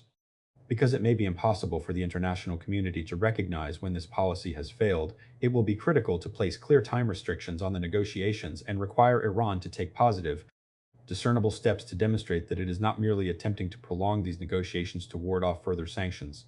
We return to this matter later in this chapter to sketch out what such mechanisms might entail. Overview of the policy.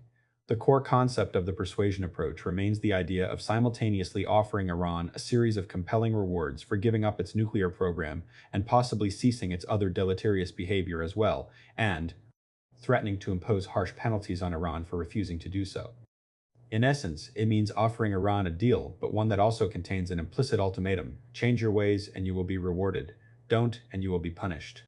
Because, after 3 decades of sanctions, the United States has virtually no ties to Iran it could threaten to cut, the pressure on Iran must come principally from other members of the international community, particularly Iran's leading trade partners in Europe, Russia, China, India, and elsewhere. This makes the persuasion option wholly dependent on international cooperation to make it work. It is simply not possible for the United States to pursue this policy unilaterally.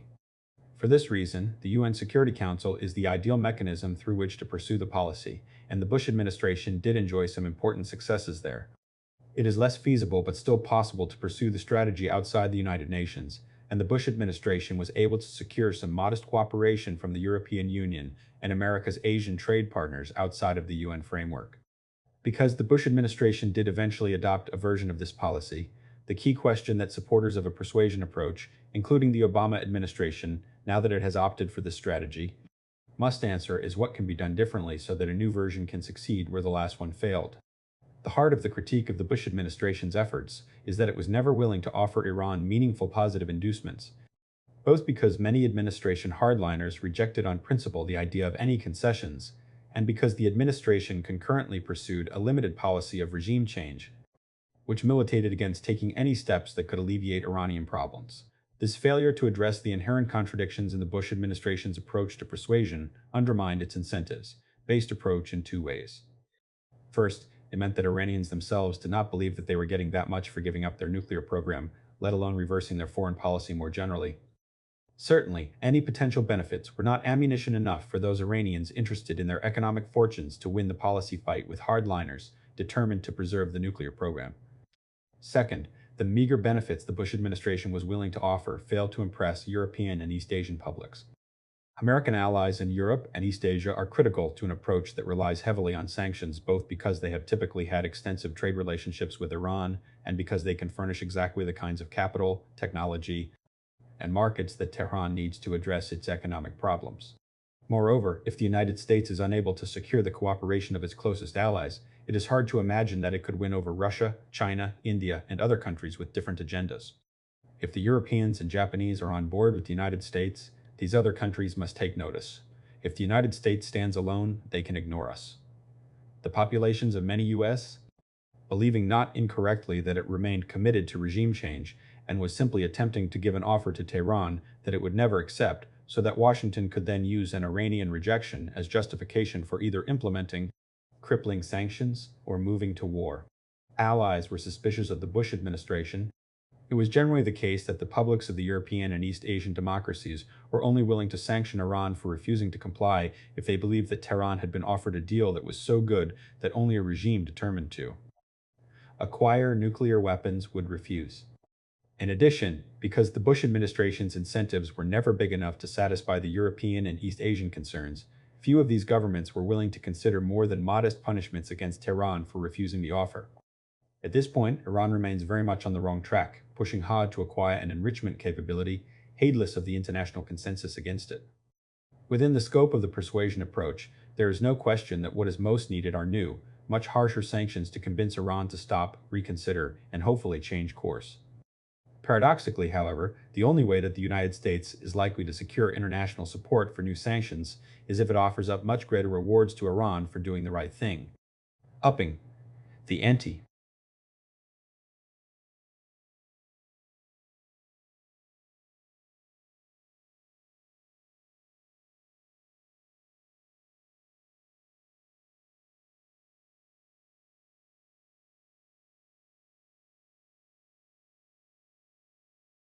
Yen. The incentives offered to Iran will need to be determined through a process of negotiation with both Iran and America's allies and partners in the wider international community. In many cases, these incentives are likely to be highly complex. Consequently, only the broad contours can be sketched out. In all probability, these benefits will fall into four broad categories: nuclear energy and technology, economic inducements, security guarantees, and political incentives. Nuclear energy and technology. On the nuclear front, the previous offers to Iran have included attractive terms to allow Iran to build light water reactors to generate power and arrangements for Iran to participate in an international program to master the technology of enrichment. Light water reactors can be more easily monitored, are harder to convert quickly to military purposes, and would be under arrangements whereby spent fuel would be returned to the providing country so that it could not be employed for bomb making. These terms would have to remain as part of a new offer. Since Iran has repeatedly claimed that it wants only technology and energy from its nuclear program, Tehran would have to be provided with the opportunity to meet these needs regardless of whether these motives are genuine. The much thornier question is whether the international community should be willing to allow Iranians a limited enrichment capability within their own country. If this is allowed, it will leave the Iranians a fairly rapid breakout capability, meaning that Tehran could switch over to a military program and begin manufacturing fissile material for nuclear weapons fairly quickly. For these reasons, a number of European countries have stated categorically that they will never agree to any deal with Tehran that allows it to retain such a capacity. On the other hand, the Iranian regime has steadfastly rejected any demand to halt its program short of acquiring a complete enrichment capability, and has repeatedly told its people that acquiring this capability is absolutely vital to their future prosperity. Consequently, it may not be possible to reach a deal with Iran that does not allow it to claim that it retained an enrichment capability of some kind. When the United States and its international partners meet to discuss this particular issue, a key consideration should be the extent, conditions, and intrusiveness of any inspections and monitoring regime that Iran would have to accept as part of the deal. Simply put, the more intrusive and comprehensive the inspections regime, the more willing the international community ought to be to compromise on this issue. Nevertheless, because the potential for a breakout capability is so worrisome, the international community should insist on an Iraq-style inspections regime with a dedicated organization, perhaps within the IAEA, but definitely with a separate, much larger staff and budget to ensure that the monitoring of an Iranian enrichment program remains active and vigilant. Economic inducements. Especially given the fragile state of Iran's economy, economic inducements are likely to be both the most straightforward and most important element of a new international overture to Iran. Under the Bush administration, Tehran was offered membership in the World Trade Organization. The lifting of international sanctions, most of which exert only modest pressure on the Iranian economy, and the resumption of its presumptions trade with Europe and Japan, these were not enough to convince Iran to take the deal. Consequently, a new strategy based on the persuasion approach will have to hold out the promise of much greater economic rewards. These should include security guarantees. Although Tehran denies it in public, the international community assumes that Iran's pursuit of a nuclear enrichment capability is meant, at least in part, to deter attacks against Iran. Consequently, another set of positive incentives that the international community will likely have to offer are guarantees for the security of the country and its regime. The prospect of support from other international financial institutions such as the World Bank. Many Americans have suggested that the United States pledge not to attack Iran as President John F. Kennedy did for Cuba as part of the resolution of the Cuban Missile Crisis. Such a pledge may be necessary, but Washington should not assume that it will be sufficient. It is likely that Tehran will want more concrete actions by the United States and other countries if it is to give up the safety of a potential nuclear arsenal, even a theoretical one. It is critical that the international community, and especially the United States, provide such concrete demonstrations of good faith, both because it is unlikely that the Iranian people will be swayed otherwise, and because it can assuage the residual fears of European and Asian publics that the United States is simply using the diplomatic process to set up a military operation against Iran. The more difficult process will be to diminish the conventional military threat posed to Iran by American forces in the Middle East and Indian Ocean. The United States has vital interests in the Persian Gulf region, as that part of the world is both economically vital and politically unstable. Consequently, even after the United States draws down its presence in Iraq, it is highly likely that it will still maintain military forces in the Gulf, and those forces which can be quickly reinforced from other regions will always constitute a threat to Iran. The United States could make unilateral concessions to Tehran, like agreeing to deploy no more than one aircraft carrier battle group in the Gulf or Arabian Sea at any time. However, Tehran is unlikely to view this as much of a concession because of how easy it would be for the United States to break that agreement if it ever chose to. The problem is further compounded by the fact that the United States will not be willing to go much beyond that, assuming it is willing to go even that far, for fear of jeopardizing its ability to respond to other problems in the fragile Gulf region. Finally, few Americans will want to restrict Washington's ability to employ force in the Gulf without reciprocal moves by Iran. For all of those reasons, a new security architecture in the Persian Gulf constructed from a process of security discussions, confidence-building measures, and eventually real arms control agreements is probably the only realistic way to meet Iran's legitimate security concerns in a manner that would be palatable to the United States and its allies in the region. Thus, the United States ought to be willing to offer the inauguration of just such a process, using the Commission on Security and Cooperation in Europe as a starting point, which would hold out the potential for Iran to secure constraints on the deployment and operation of American military forces in the region in return for their agreement to take on different but commensurate limitations on their own forces. Political incentives. Iranians of virtually every stripe aspire for their country to play a leadership role in the Middle East. Indeed, many seek to dominate their immediate neighbors, as did the Pahlavi Shahs in their day. Iran's nuclear program appears to be part of that drive, although the explanation for how it would bolster Iranian prestige or power, and to what end, varies from person to person. Whatever the rationale, convincing Iran to agree to a deal that would end its nuclear program and, ideally, its other anti-status quo activities as well, will probably also entail conditions that allow Iran to fulfill at least some of these aspirations some other way. A key question will be whether Iranians are ready to be accepted as a legitimate participant in the international politics of the Middle East, but not the dominant state in the region, as so many Iranians want. Again, views on this vary in Tehran, but it is just unclear what the Iranian leadership would be willing to accept, and direct negotiations with Iran should help to ascertain whether there is room for compromise. Under no circumstances, however, should the United States grant Iran a position of dominance, nor should we leave any ambiguity about what we see as Iran's role in the region. Our allies in the GCC are terrified that Washington hopes to resurrect the alliance with a domineering Iran that the Johnson and Nixon administrations tried to use to keep the peace of the Gulf. Consequently, there should be no doubt in anyone's mind that accepting Iran as a state with legitimate security concerns and a political role to play does not mean granting Tehran regional hegemony. Here as well, the idea of creating a security architecture for the Persian Gulf like that of the Commission on Security and Cooperation in Europe would be a good place to start. It would provide exactly such a vehicle for the Iranians to have their legitimate security concerns heard and even assuaged by the other Gulf powers, but it would also make clear that Tehran was no more than equal to the other states of the region. It would not mean giving the Iranians whatever they want, but it would mean giving them the opportunity to have their voices heard and be included as members of the club. Engagement.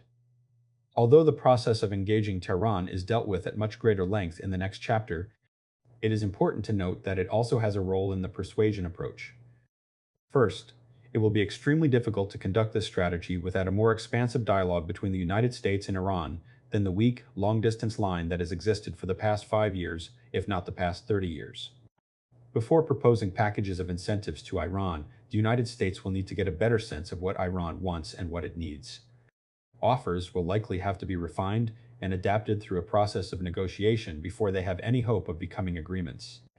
The United States may also need to convey to Iran more directly the seriousness of the penalties that it would pay for refusing to comply. All of this would be greatly facilitated by direct engagement between Washington and Tehran.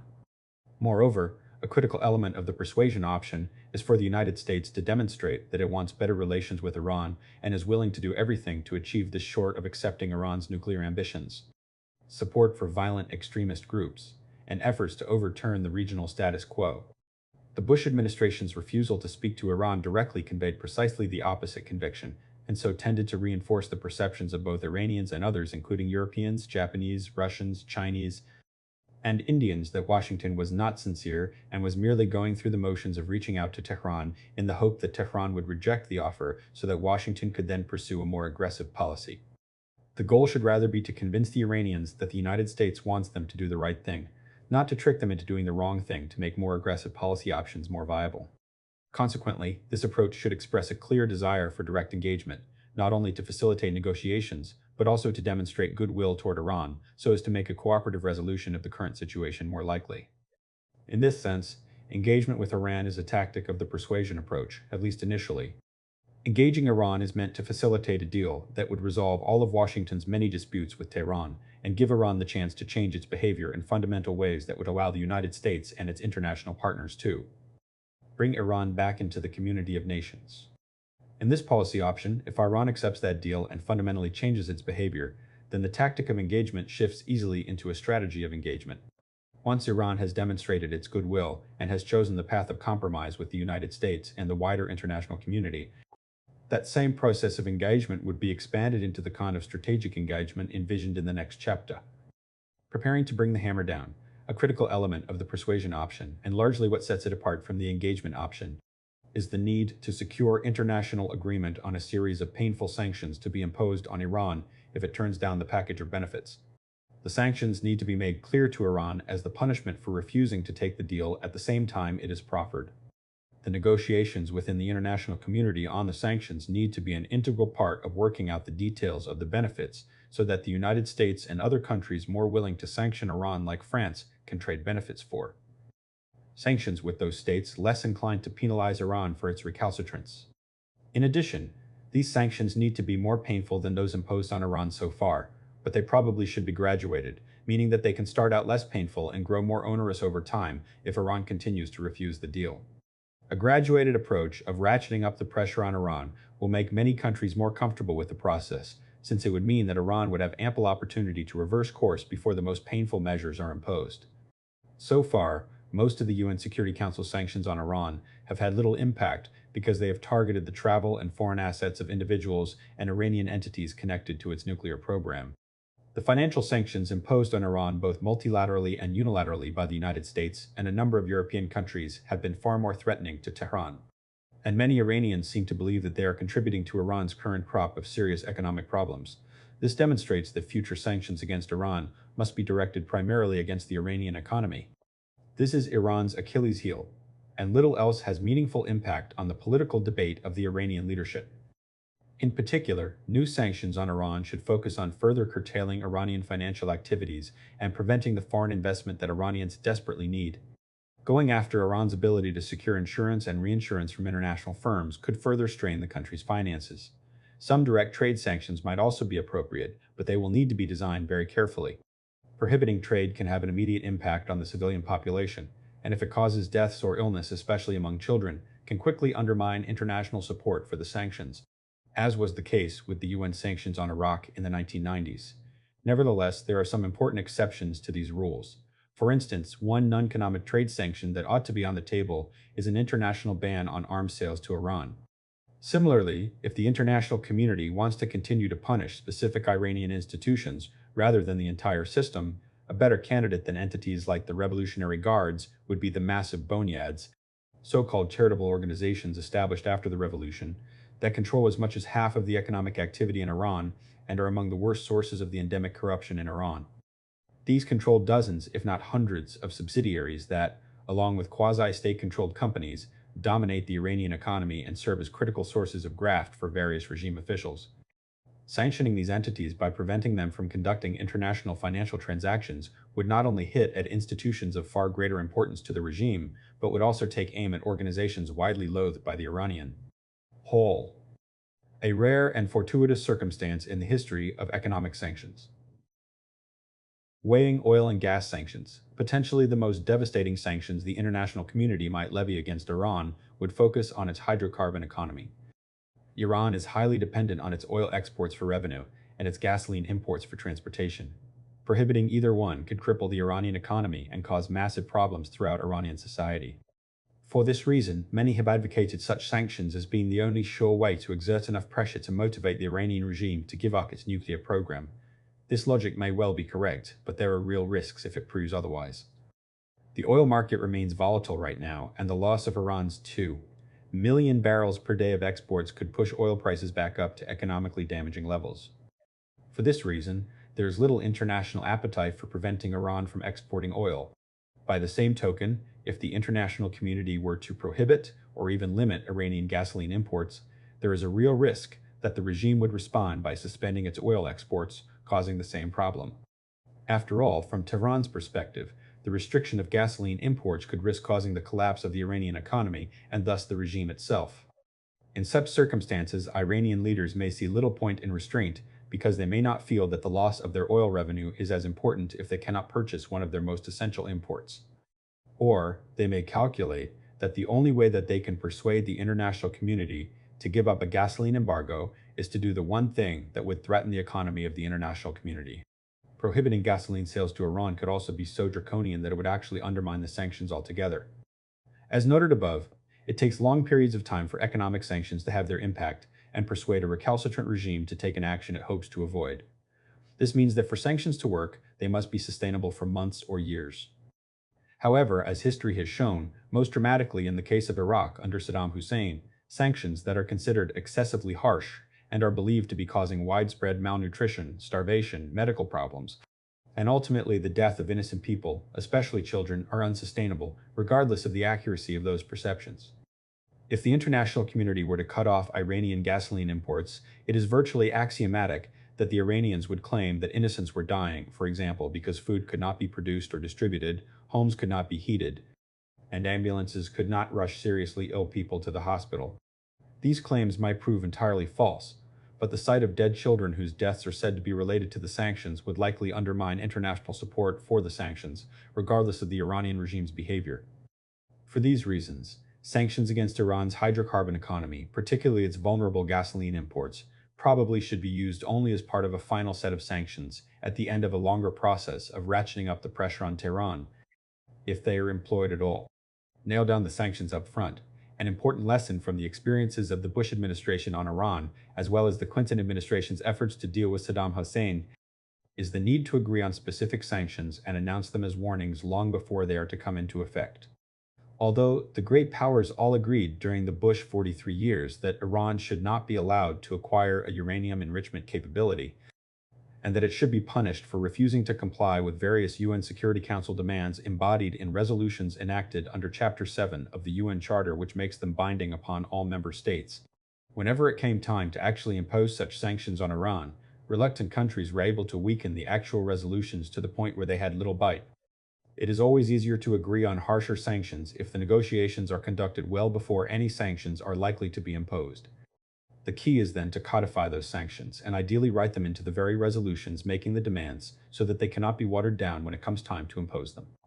Of course, the Iranians and their supporters would doubtless try even then, but the best chance that the United States has of securing harsh international sanctions is unquestionably to codify them and secure public international consensus on them long before they actually need to be implemented.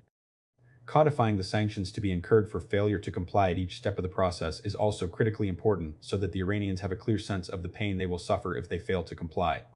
Only in this way, and only if the sanctions were very painful, would those Iranians arguing for accommodation with the international community be able to demonstrate that the price Iran would pay for continued intransigence would be too high. The repeated ability of Iran's allies in the Security Council to water down sanctions resolutions has convinced most of the Iranian leadership that their allies will be able to do so in the future. Only if Tehran sees that the sanctions are daunting and were agreed to ahead of time would it be likely to reconsider its course of action. Unambiguous. Triggers. George Perkovich of the Carnegie Endowment has compellingly argued that another critical element of any new sanctions on Iran is to tie them, to the extent possible, to detectable Iranian actions. The more it is the case that new sanctions are triggered by Iranian actions, with both the actions and the sanctions to be imposed, agreed to beforehand, the harder it will be for those who oppose further sanctions to avoid them. As Perkovich points out, because Iran has endlessly insisted that its nuclear program is intended only for civilian energy purposes, it ought to be possible for the UN Security Council to forbid certain actions that are only consistent with nuclear weapons production and demand other actions that are only consistent with nuclear energy production. Harsh sanctions should be used as penalties for Iran's unwillingness to do either. This scenario would make it very hard for the Russians, Chinese, and others to argue against the penalties. Some examples of Iranian actions that could be tied to specific sanctions include an Iranian withdrawal from the Non-Proliferation Treaty, which could only be interpreted as intent to build weapons with the uranium they have enriched. Iranian unwillingness to sign the additional protocol to the Non-Proliferation Treaty, which provides for much more aggressive and comprehensive inspections, and which Tehran has repeatedly said it has accepted, although no Iranian government has ever actually ratified it. Further enrichment of low-enriched uranium LEU, which is adequate for energy generation, to highly enriched uranium HEU, which is really only necessary for nuclear weapons. A failure to convert the LEU that Iran now possesses into fuel rods for reactors. The Security Council, working through the IAEA, should demand that Iran convert all of its LEU into fuel rods, which ought to be acceptable to Tehran, given its claims that it wants nuclear energy, not nuclear weapons. Continued storage of LEU near Iran's centrifuge cascades, where it could easily be enriched to HEU for weapons.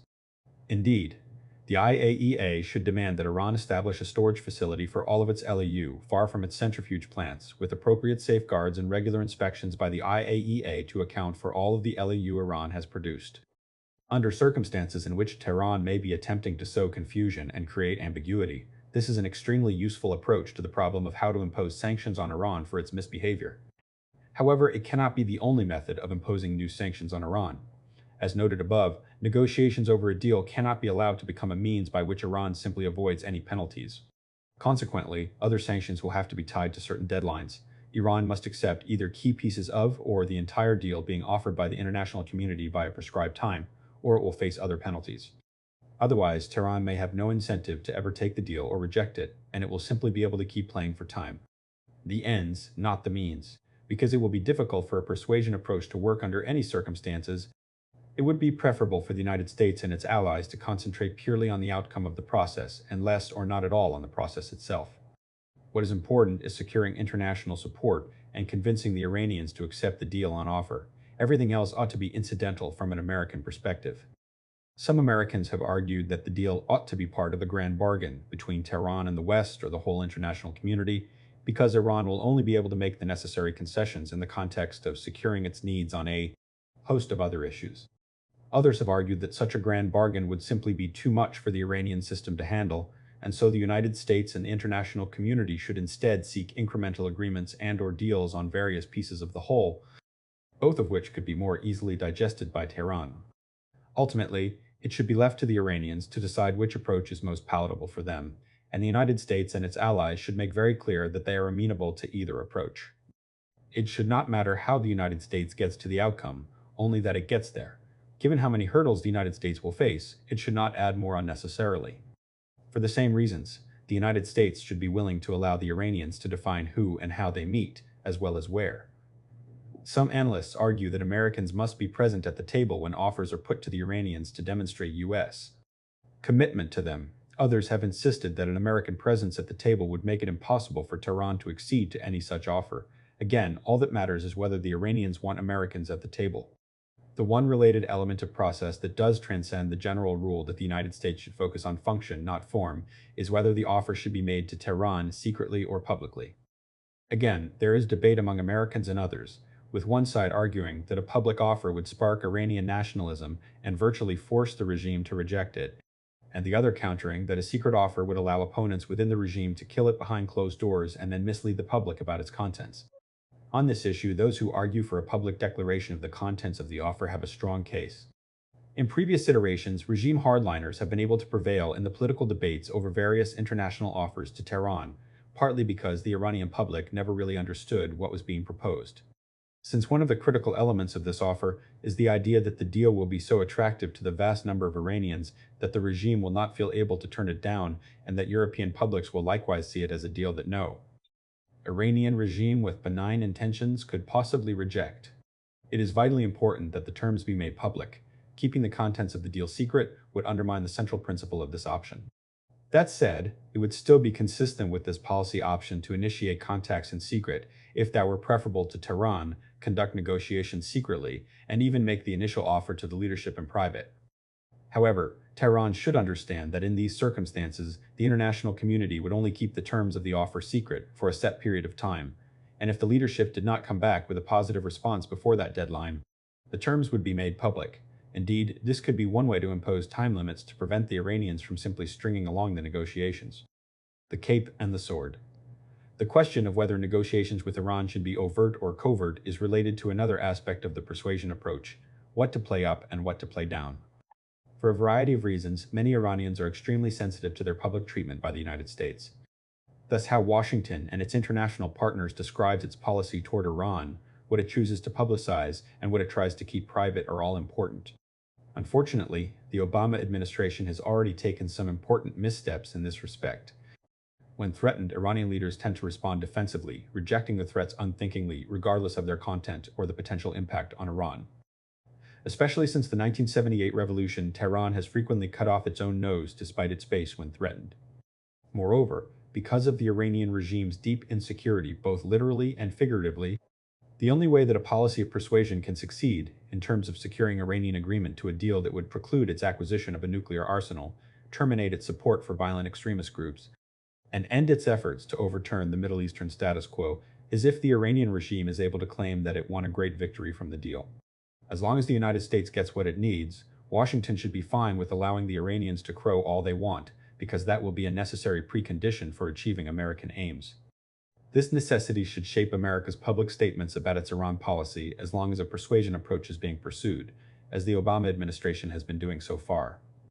Quite simply, the United States should emphasize its desire for engagement and rapprochement, promote all of the benefits to the Iranian people from agreeing to do so, and talk about its desire for a cooperative, long-term relationship between these two great nations. At the same time, the administration initially should say nothing in public about the sanctions and other punishments that will be inflicted on Iran should it fail to accept the deal. First, it is self-evident that if Iran does not accept the president's outstretched hand, the United States will adopt a different approach that will not be so friendly. Second, Iran is going to find out about the sanctions anyway.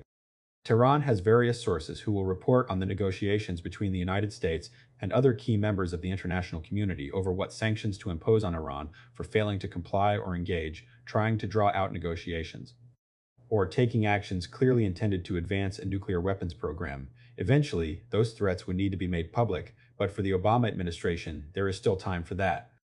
Third, because the regime will not agree to be seen as bowing to pressure, issuing constant public threats, as Obama administration personnel have done in their first weeks in office, simply undermines the ability to get the Iranians to the table, let alone agree to the compromises that would make a deal possible, and does not materially advance any American interests. On a related note, any American administration, including the current one that intends to pursue the persuasion approach, should never utter the term carrot and stick in public. Although it is simply a metaphor, or even a cliché, that Americans use to describe any diplomatic policy that employs both positive and negative incentives, because the metaphor is derived from the way one handles a donkey. It is often offensive to the object of the policy.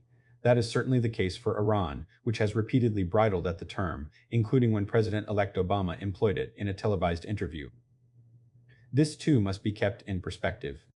Ultimately, rapprochement between longtime adversaries only becomes possible when both sides have made the unilateral calculation that is in their own best interests to end the squabble. When both have done so, the rapprochement typically takes place, and it typically takes place despite any number of missteps and offensive statements by people on both sides. The two countries inevitably overlook these slights because it is in their own best interests to do so.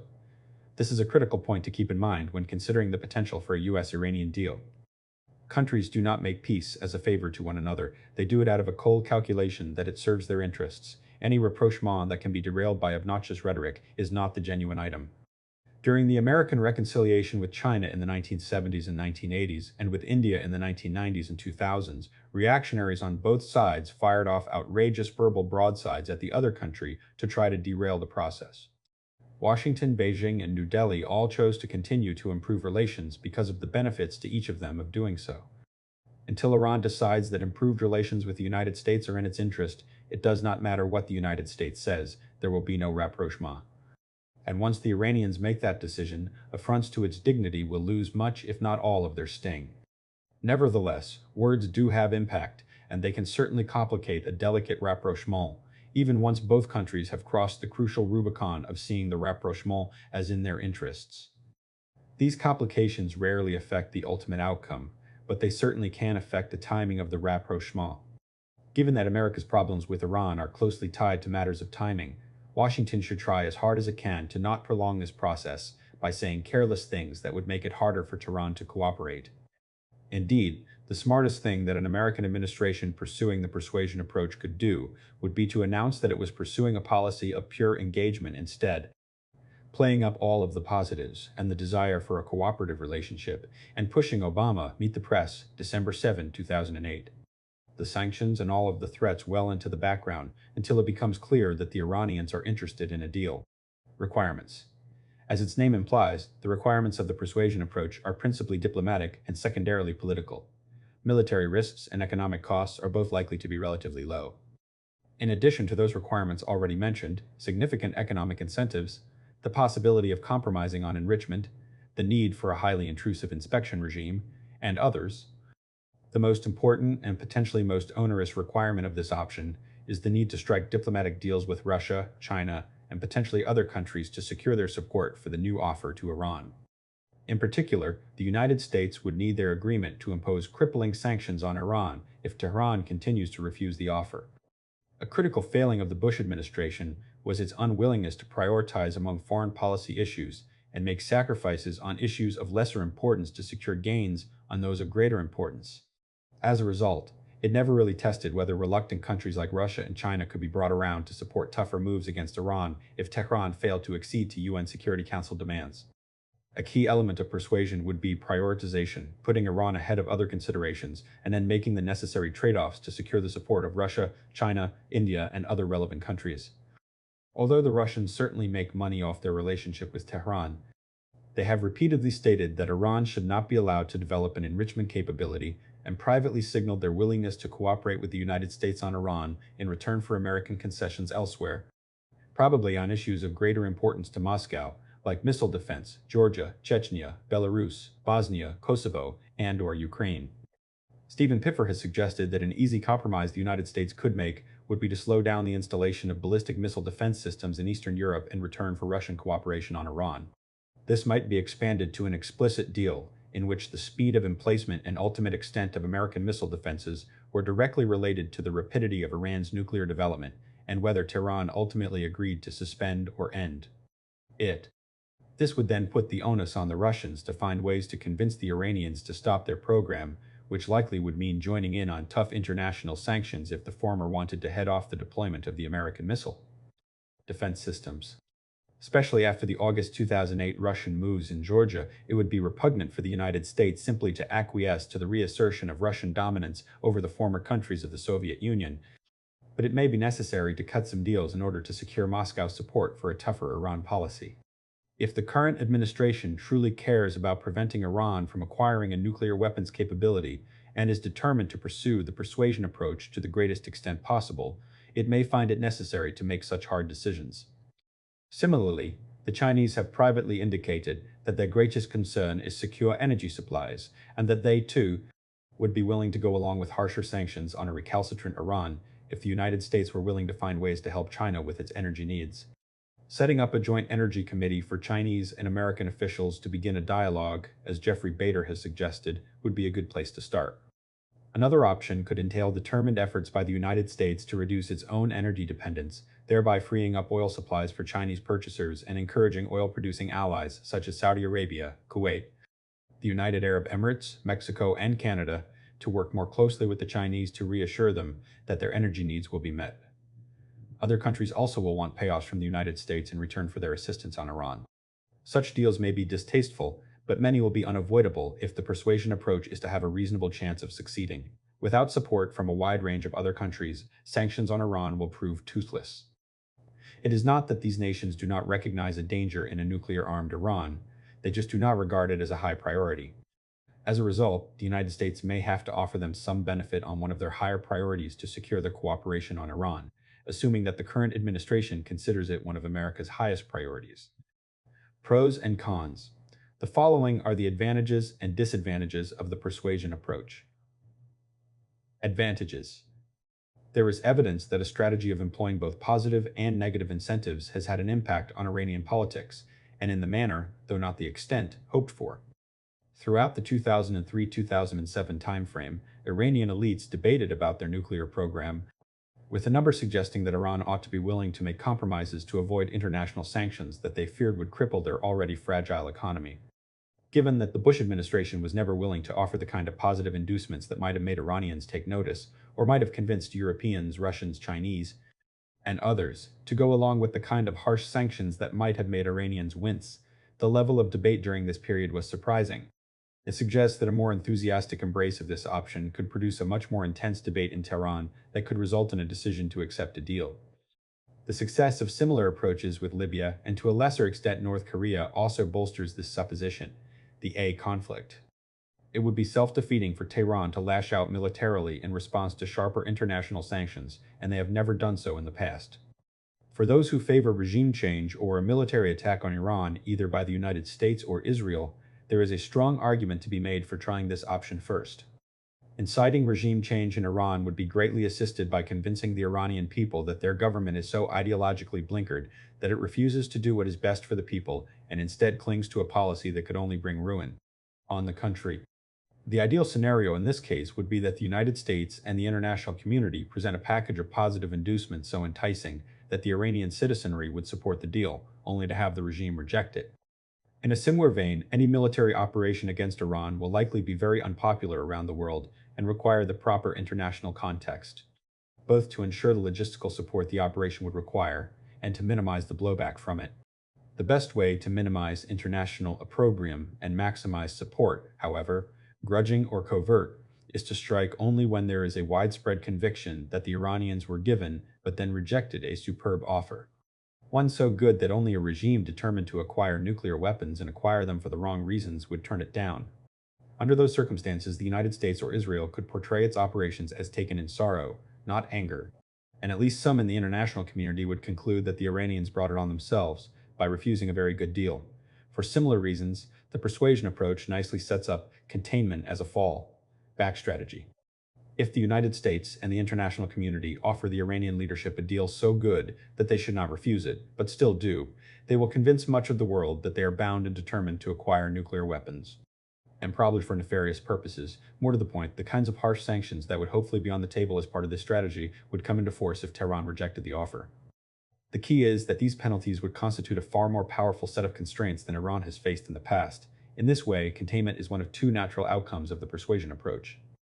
If Tehran accepts the deal, the threat from Iran is eliminated, but if it refuses the deal, the sanctions are imposed, creating a strong containment option. Disadvantages. To be successful, a persuasion approach would invariably require unpleasant compromises with third-party countries to secure their cooperation against Iran. In many cases, the United States would likely have to choose among very unpalatable options and decide whether securing international support on Iran is worth betraying some other national principle or interest. They may very well decide to reject the offer, but feign acceptance while insisting on negotiating the details and use such a process to buy time. This is why the time limits and the automaticity of the sanctions are so important.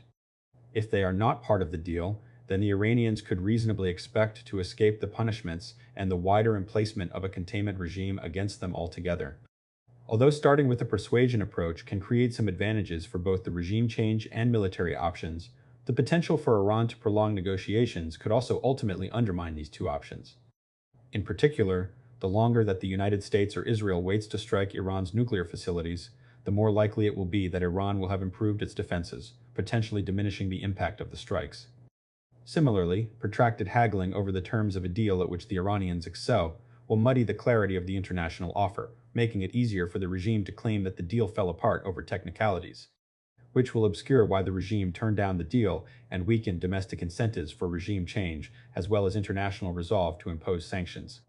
Although there is no theoretical reason why the United States could not adopt the persuasion option and still support democracy and human rights in Iran, the reality may be otherwise. In particular, Tehran may demand an end to such U.S. practices as part of the final deal, and if Iran truly were willing to give up its nuclear program, support for violent extremist groups, and other efforts to reorder the Middle Eastern status quo. It would be hard for the United States to reject this condition. Nevertheless, such an abdication could be odious to many Americans and Iranians alike. Indeed, the policy is predicated on the assumption that what the Iranian people want most is a healthy economy, and if they are promised that, they will give up almost anything else, and if they are threatened with the ruin of their economy, they will do anything to prevent it. However, if it turns out that political freedom, not economic prosperity, is the Iranian people's highest desire, then the United States not only might be selling them out, but also might discover that a core assumption of this option is wrong.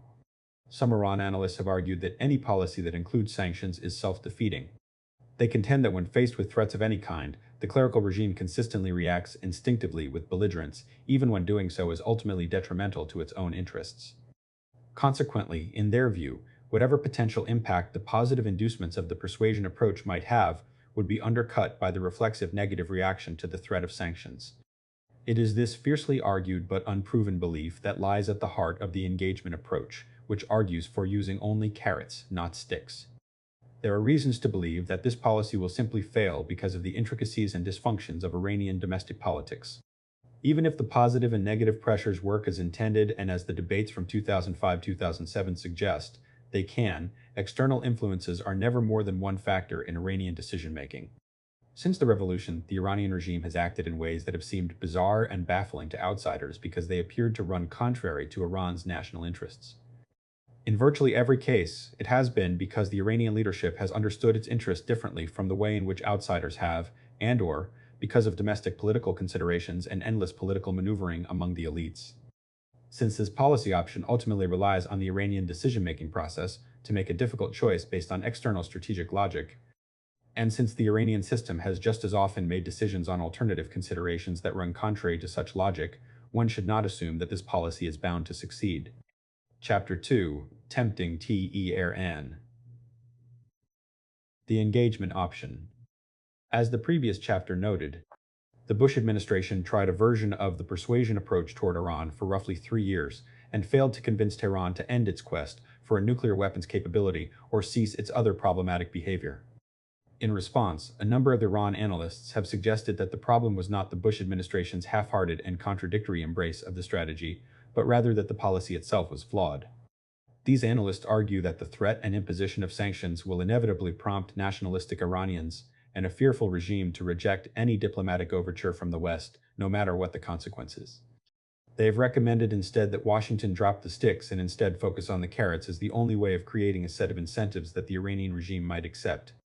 At the heart of the Bush administration's oscillating initiatives toward Iran was a profound uncertainty about the utility of direct engagement with Tehran and addressing America's most pressing concerns about Iran's nuclear ambitions, its support for terrorism, its quest for regional dominance, and its treatment of its own citizens. This uncertainty over engagement transcended the narrow confines of a typical policy debate and emerged as a central issue of contention between the two presidential candidates in 2008. During the election campaign, then-candidate Obama famously announced his willingness to engage with Iran, and he has renewed this pledge since taking office. But what remains unclear, and what many partisans and experts on both sides continue to debate, is whether engagement should be merely one element of a larger approach, or the central, perhaps only aspect of the new U.S. policy. The purpose of this chapter is therefore to examine the engagement option as a standalone initiative as a prospective policy option for the current administration. Goal. At one level, the goals of a policy of pure engagement are identical to those of the persuasion. As we noted in the introduction, some have referred to the Obama administration's current Iran policy as one of engagement, but this is a misnomer. The Obama administration's policy differs in a number of important ways from a policy of engagement, as it has been described and promoted for nearly a decade. Most important, the administration is already employing a variety of threats against Iran to try to convince Tehran to give up its problematic behavior, and its offer to negotiate directly with the regime is thus limited in time. Both of these elements run directly contrary to the core elements of a policy of pure engagement with Iran. Instead, the Obama administration is pursuing what we have called in this volume a policy of persuasion, one that is also often referred to as a policy of carrots and sticks, including by the president himself. Option. Engagement seeks to convince the Iranian regime to give up a range of behaviors that the United States finds threatening. It proposes to do so by offering Tehran a range of diplomatic, strategic, and economic inducements so attractive that the Iranians will gladly give up their problematic policies to secure these benefits. However, a critical difference between engagement and persuasion is that engagement makes no effort to convince Iran to change its behavior soon. Instead, it is a process left open to the Iranian regime, and, as the next section explains, there is every likelihood that it would take years for the regime to change its ways as a result of this strategy, if it does so at all. Consequently, a critical element of the engagement approach is the implicit assumption that there is nothing that the United States or the international community can do to prevent Iran from pursuing its nuclear program to whatever end Tehran has in mind. Similarly, engagement has no mechanism by which to try to prevent Iran from supporting violent extremist groups, subverting Arab-Israeli peace efforts, or generally destabilizing the region. Although in theory the option endeavors to convince the regime to do so, in practical terms the policy consciously surrenders any potential leverage on Iran to make it do so. It is ultimately a strategy aimed only at long-term change, although its advocates would argue that such change is both the only realistic change and the most profound change imaginable. Indeed, at first blush, it would seem that the engagement approach has no ambitions to change the Iranian regime, and this is certainly true in the short term.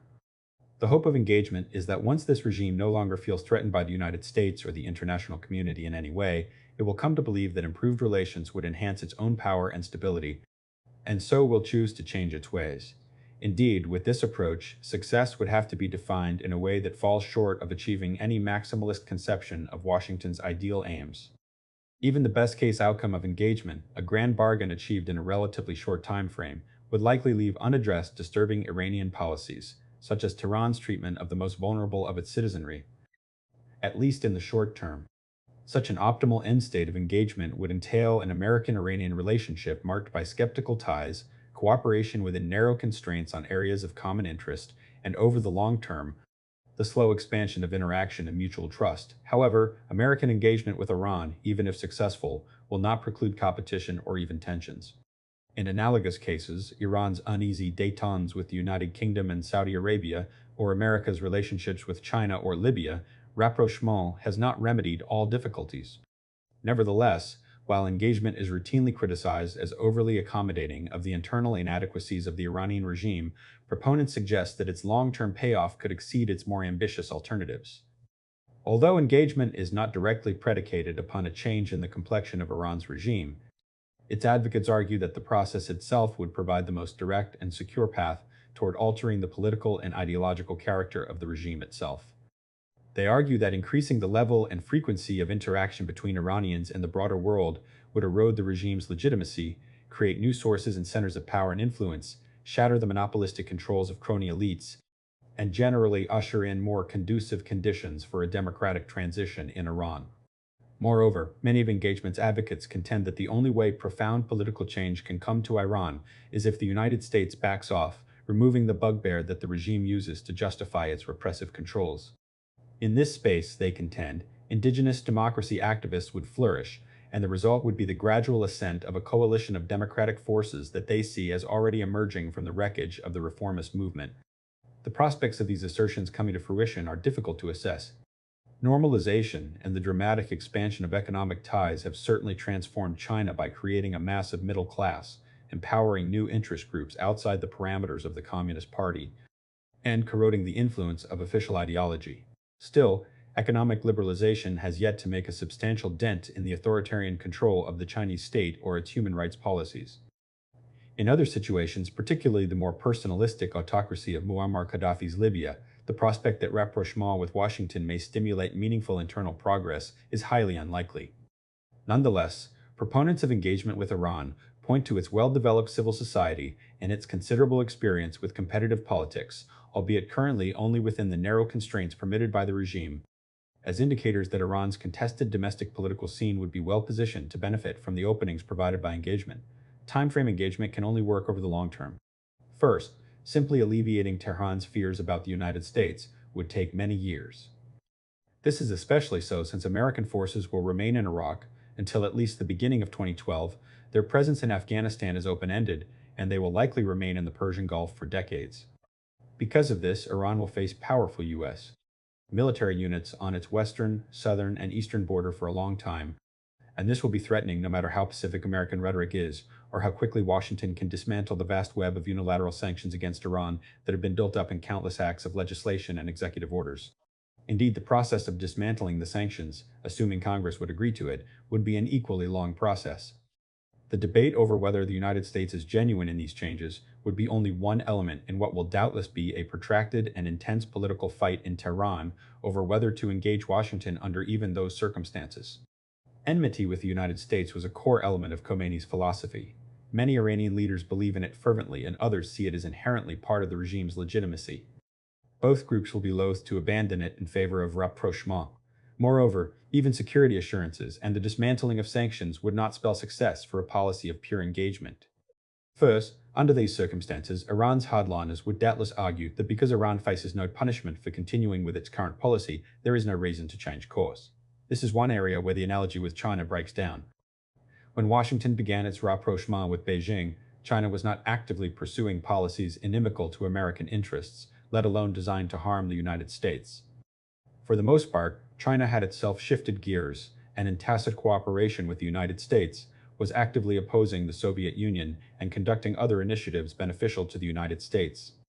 At least initially, and that initial period might last years or even decades, Iran would push forward on its nuclear program, would continue to back Hezbollah, Hamas, the Palestinian Islamic Jihad, the Taliban, and other violent extremist groups, would continue to oppose an Arab-Israeli peace as being inimical to its own interests, and would likely continue to support policies designed to destabilize the Middle East.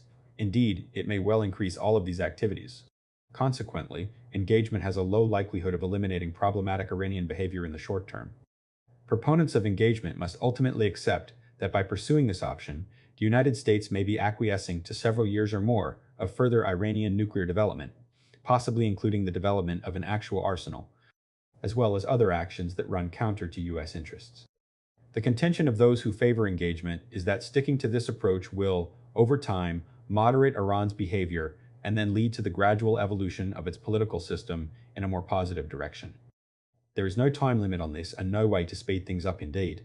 Doing so would be counterproductive as it would mean putting pressure on Tehran, and for these reasons, it is impossible to know how long it would take to produce success.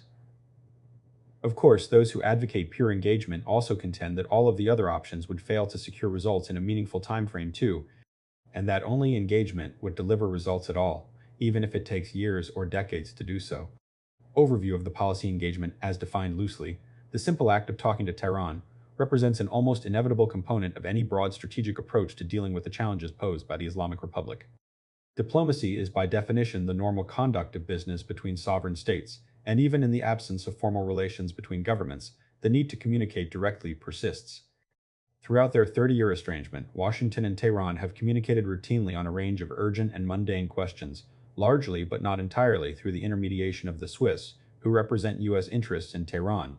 Moreover, the manifest utility of dialogue has persuaded every U.S. president, with the exception of a 3-year hiatus by the Bush 43 administration between 2003 and 2006, to deal directly with the Iranian government.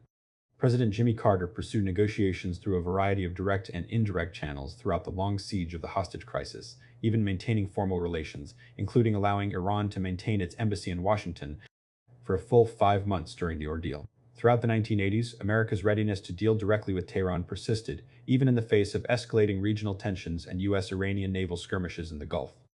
This receptivity helped inspire the Reagan administration's covert arms sales to the struggling Islamic Republic, in addition to the obvious short-term interest in enlisting Iranian assistance on behalf of Western hostages held in Lebanon. Even in the disastrous aftermath of the Iran-Contra affair, Secretary of State George Shultz explicitly kept the door open to dialogue with U.S. officials, continuing to meet with Iranian interlocutors, repeatedly requesting meetings with various Iranian leaders, and responding positively to back-channel queries from Tehran. President George H.W. Bush continued this pattern of signaling American willingness to engage, most notably through his inaugural address assertion that goodwill begets goodwill. Iran's initial response was disappointing, but sufficient positive signs emanated from Tehran, including an August 1989 overture by President Rafsanjani for the Bush 41 administration to persist in pressing for Iranian assistance in freeing Western hostages held in Lebanon, albeit indirectly through the United Nations. Bush publicly appealed to Tehran for better relations, and in February 1991, Secretary of State James Baker floated the notion of some positive role for Iran in a post-Persian Gulf War security framework. The Clinton administration entered office determined to avoid the disastrous Iranian entanglements of its predecessors, but prompted by Iran's unexpected 1997 election of a moderate president, resumed and intensified its predecessor's efforts to reach out to Tehran. These efforts included authorizing the sale of airplane spare parts, relaxing sanctions on food, medicine, and Iran's most important non-oil exports. A proposal to open a consular station in Iran, back-channel invitations to Iranian reformers to develop a modus vivendi on terrorism, and several remarkable speeches by senior U.S. officials designed to assuage Iran's historical grievances and open a new era of interaction. Finally, and most recently, the George W. Bush administration, before embracing regime change and shunning Tehran rather than legitimize its undemocratic leadership, launched the only sustained, officially sanctioned dialogue since the negotiations that led to the 1981 hostage release. Before and during the American invasion of Afghanistan, American officials regularly met with Iranian representatives for help against their common foes, the Taliban and al-Qaeda. Iranian assistance with intelligence, overflights, and logistics proved invaluable to the U.S. war effort. Later, after a 3-year hiatus, the administration publicly recommitted itself to engagement through the May 2006 offer, extended jointly with America's European allies, Russia and China, for direct talks with Tehran on the nuclear issue. Although Iran refused to meet the primary condition of the offer by suspending uranium enrichment, the United States repeatedly reissued the invitation over the course of 2 years. Thus, even for a president who had denounced talks with radicals as appeasement, engagement with Tehran proved an unavoidable component of his strategy. This history forms an important context for President Obama's determination to try to reopen a formal dialogue with Tehran. There seems to be little doubt that the new president wants to give Iran every chance to resolve its standoff with the international community cooperatively. Moreover, and paradoxically, it is hard to envision any more muscular approach to Iran that does not include a serious attempt at undertaking talks with Tehran. It seems unlikely that any U.S. administration would implement military action or a concerted program of regime change, for example, without first testing the waters of dialogue, if only to establish the bona fides of its actions and shore up the support of a skeptical public and hesitant international community. Moreover, as noted in the previous chapter, engagement would likely be an important element of a persuasion approach that sought to use both positive and negative incentives to convince Iran to give up its destabilizing activities in the near term. However, in the case of that option, engagement would begin simply as a tactic that the United States would use to gather information about Iran, determine its needs, signal subtle threats, and conduct negotiations to refine one or more offers to Iran. This tactical dialogue could then grow into strategic engagement with Iran, but only if Tehran agreed to accept the package of incentives in return for ending its destabilizing behavior. If Iran refused, this option would likely evolve in a different direction, adopting aspects of regime change, possible military options, or shifting to a tighter containment of Iran than was possible in the past. The basic framework. The engagement option imagines 2 different paths to a better relationship with Iran. The first is the offer of a range of positive incentives for Iran, largely identical to those encompassed in the persuasion option, in return for which Tehran would desist from its nuclear program, support for violent extremist groups, and general efforts to overturn the regional status quo. This is the engagement approach's method for trying to address Iran's problematic behavior in the near term. However, as noted above, the reality is that removing all threats against Tehran, let alone lifting the sanctions on Iran, could easily produce the opposite effect within the Iranian political debate over the short term, as regime hardliners would take it as a sign that their policy of confrontation had been right all along, and Iranian pragmatists would likely have difficulty making the case that Iran would need to give up this policy to secure further benefits from the West. In practice, it would be hard to convince the regime that these moves were not a sign of American concession, at least for some time, during which Iran would likely continue its problematic behaviors. Over the long term, the engagement option envisions a process by which consistent American reassurance to Tehran, discontinuation of threatening American activities, and repeated offers of goodwill would change the Iranian perception of the United States.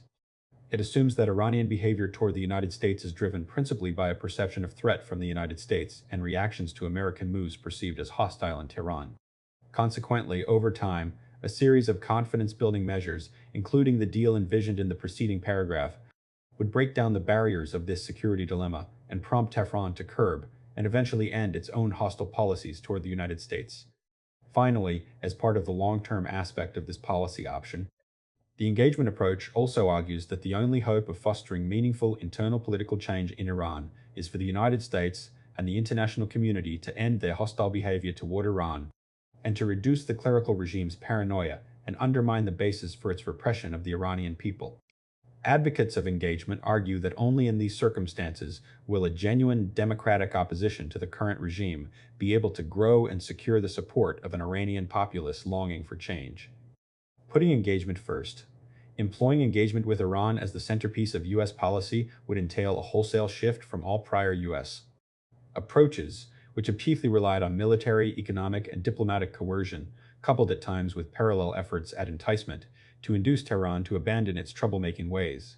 A serious U.S. policy of pure engagement, however, would focus primarily, if not exclusively, on incentives as a means of altering Iranian political dynamics, policy options, and strategic choices. Direct dialogue with Tehran would be the sine qua non of an American effort to engage Iran. However, the talks in and of themselves would represent a means rather than an end. The ultimate goal of engagement would be the establishment of an enabling environment and diplomatic framework to support cooperation between Washington and Tehran on issues of common concern and to further integrate Iran into a rules-based global order. The premise of such an approach is that Iran's most dangerous policies reflect an interest-based response to the threats its leadership perceives and the capabilities at its disposal, rather than an inexorable expression of the revolutionary and or Islamic ideology that is such a distinctive element of the regime's rhetoric. As such, the policy assumes that Iran's support of terrorist groups and actions, its obstinate attachment to a massive and originally secret nuclear infrastructure, and its efforts to assert its sway across the Middle East are all policies that are subject to revision and adaptation in response to changing circumstances. The objective of engagement is to change those circumstances in a positive fashion, restraining Tehran not by threat, use of force, or financial compulsion, but by persuading Iranian leaders that their interests are better served by cooperation than by confrontation. Advocates of engagement argue that a wholehearted U.S. embrace of this policy would alter Tehran's preferences in three primary ways. First, by expanding Iran's diplomatic horizons, engagement would help mitigate the regime's perpetual insecurities and provide more acceptable mechanisms for Iran to assume its historic self-image as a great power. The diminution of the long-standing antagonism with Washington would empower Iranian moderates and create new avenues of influence that would provide even its hardliners with a stake in maintaining constructive relations with the international community. Second, the economic incentives of expanded trade and investment with the international community, and specifically with America, would raise the cost for non-compliance and create internal constituencies for continued moderation. Faced with the prospect of losing material opportunities that would offer direct benefit to the Iranian people, and perhaps more important, to the influential political elites themselves, Tehran would constrain its own behavior. Finally, engagement would entail increasing interaction with the world, which would have an inevitably liberalizing effect on society and, more specifically, the regime's leadership and its politically relevant base of support. For advocates of engagement, the foremost model is that of the American opening to China. For Washington, the decision to normalize relations with China represented a recognition of the limitations of American power in the aftermath of a disastrous war and an acknowledgement of the ascendance of new centers of gravity within the international system. For their part, the Chinese had come to a parallel epiphany about their strategic vulnerability in a world of enemies and the potential utility of a breakthrough with Washington. Neither side capitulated, but the strategic bargain that was concluded transformed the parameters of the relationship from open hostility to managed competition and episodic collaboration. Pursuing engagement with Iran would require each side to accept just such a clear-headed appreciation of both the legitimate grievances and security interests of its adversary, as well as a vision of the value and viability of an enduring strategic bargain between them. Two paths to engagement. Engagement can be considered in two general formats: an incremental compartmentalized route, or the grand bargain approach. Either approach would seek as its ultimate objective a comprehensive framework to address all the issues outstanding between Washington and Tehran, and generate a framework for eventual normalization of relations. Because only a multifaceted process that tackles the broad host of issues at stake between the two governments could generate both the versatility and credibility to make real progress on the hardest issues. The two options would differ primarily in their operational dimensions. An incremental or compartmentalized approach would undertake separate negotiating tracks organized around specific issue areas such as nuclear matters, Iran's role in the Levant, Persian Gulf security, and the financial and legal claims that Iran and the United States hold against each other. The tracks would be distinct and non-contingent in the sense that logjams in one arena would not preclude progress in another. Most advocates of engagement highlight the centrality of the bilateral conversation between Washington and Tehran. However, the protracted immersion of the permanent members of the UN Security Council, as well as Germany, into this conflict, all but ensures that the multilateral component of the nuclear diplomacy will be retained under any new framework for engagement. In such a compartmentalized approach to engagement, it would be possible for Washington and Tehran to achieve bilateral consensus on a single area of concern while continuing to wrangle over more problematic items of the overall agenda. Conversely, a grand bargain approach would endeavor to engage the wide range of issues involving Iran as a package, addressing each of the American concerns and Iranian grievances simultaneously with the objective of fashioning a comprehensive accord. Proponents of the grand bargain contend that a durable deal is best fashioned by tackling the totality of American differences with Tehran, rather than in a piecemeal or gradualist manner. Many often cite as an added benefit the boost that any such comprehensive offer might provide to America's standing in the world and its efforts to generate sufficient diplomatic cooperation from key allies. The precise contours of the grand bargain would, of course, be determined by the parties through negotiations, but various descriptions of the potential trade-offs and commitments suggest that such a deal could comprise the provision of American security guarantees to Tehran, along with a process to dismantle U.S.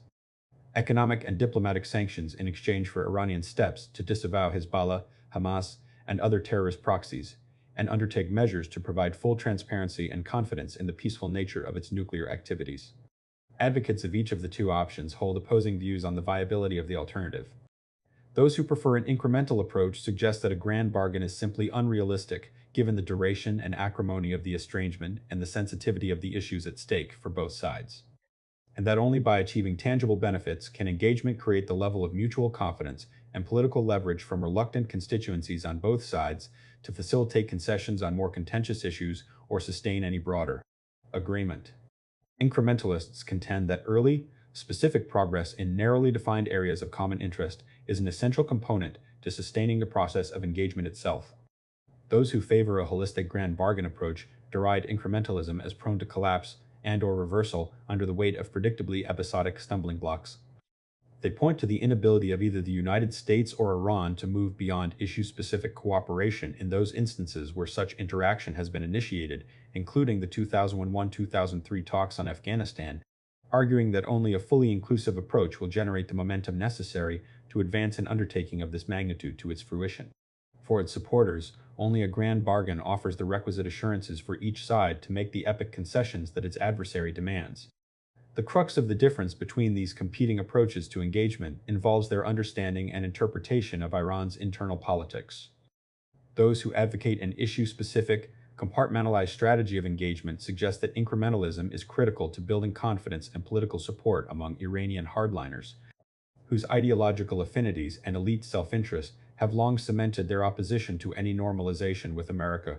Supporters of a grand bargain approach point to a 2003 trial balloon floated by influential Iranian reformists, with reported support from the country's supreme leader as evidence that the Islamic Republic can in fact transcend its internal rivalries and ideological impediments when the state's interests so demand.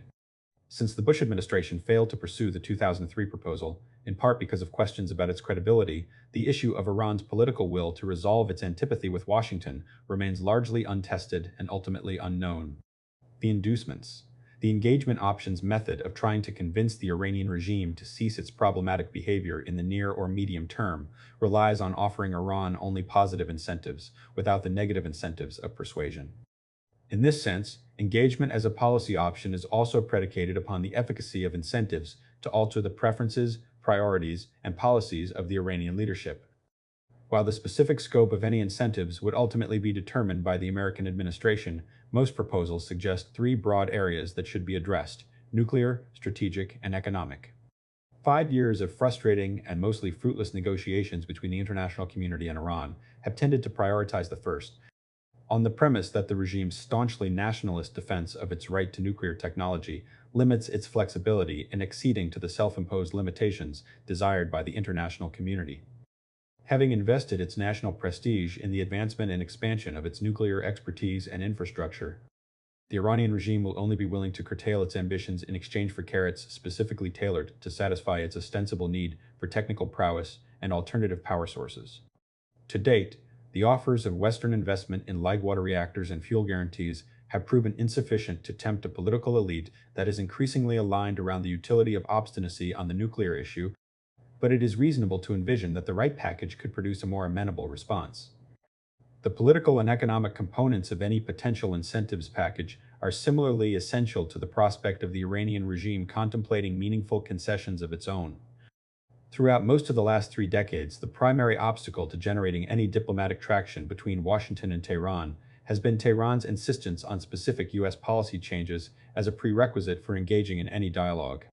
The particular preconditions typically sought by Tehran have included a range of economic as well as political concessions on the part of Washington, such as the release of Iran's remaining assets frozen by the United States, the lifting of American sanctions, and the removal of U.S. forces from the Persian Gulf. Ultimately, however, the importance of these preconditions for Tehran appears to be as much symbolic as practical. Iranian officials have asserted explicitly and repeatedly that U.S. confidence-building measures are necessary to demonstrate American respect for Iran's revolution and its leadership. Tehran demands practical steps from Washington in order to establish its sincerity and good faith. 24 American supplication has been needed to assuage Iran's persistently offended sensibilities. As an influential conservative journalist once questioned, how can Supreme Leader Ayatollah Ali Khamenei accept relations with America if it shows no sign of repentance for its past actions? 25. In order to address Iran's underlying insecurity, many advocates of engagement have called for specific U.S. commitments to refrain from efforts to remove the Iranian regime, as well as provide security guarantees similar to those envisioned in the persuasion approach. To some extent, such pledges would appear to replicate the language of non-intervention that can be found in various international accords, including the tripartite agreement that ended the hostage crisis.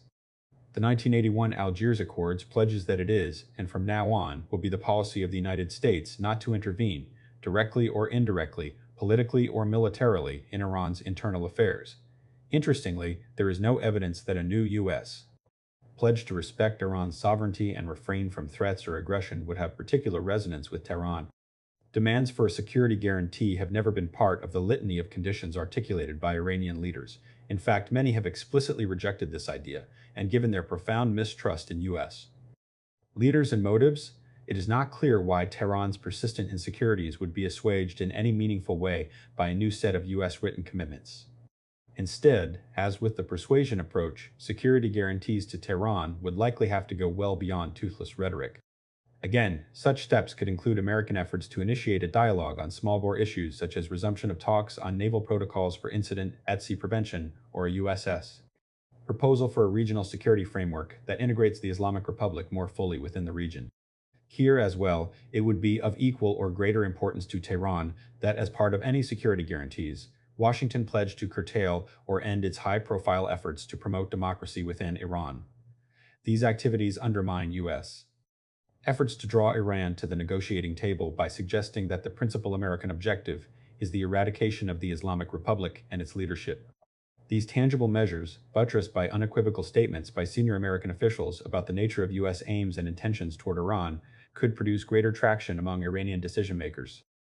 A final and critical dimension of any engagement approach involves economic inducements. These are envisioned as a more effective alternative to sanctions, which for over 28 years have failed to produce significant positive changes to Iran's most problematic policies. Of course, there is clear evidence that Iranian leaders are sensitive to economic pressure and, at various points, have adjusted their policies on the basis of costs, constraints, and opportunities. The best example of this can be seen in the efforts to promote regional détente during the late 1990s, which reflected, at least in part, reformist President Mohammad Khatami's concerns about sagging oil revenues and the urgent need for foreign investment. Nevertheless, proponents of the pure engagement approach argue that economic rewards could prove more valuable and enticing Iran today, given the profound economic problems, particularly inflation in consumer goods and real estate costs, that have resulted from President Mahmoud Ahmadinejad's disastrous approach to economic management. Offers that tap into the frustration of politically salient constituencies, bazaar merchants, for example, as well as the considerable class of privileged elites who have successfully parlayed political access into material wealth under the Islamic Republic, could create powerful internal advocates for policy changes within Iran. Time and timing. However effective economic incentives might prove, any U.S. administration seeking to implement the engagement strategy vis-a-vis Iran will face a dilemma over the issues of time and timing. Currently, American individuals and entities are forbidden from engaging in nearly all forms of business interaction with Tehran, and even the exceptions carved out under the Clinton administration that permit food, medicine, and certain other non-oil exports have come under great pressure in recent years. Offering economic concessions in advance of any specific, tangible policy changes from Tehran would prove politically radioactive within the American domestic political debate. Moreover, even a simple effort to relax or suspend the most recently enacted sanctions, many of which have crimped Iran's interaction with the international financial system, would require the White House to make a positive assertion that the individuals or institutions have ceased involvement with terrorism and/or proliferation activities. No material economic gestures from Washington can be contemplated until a process of engagement is well underway and Tehran has demonstrated its willingness and capacity to curtail its worst excesses.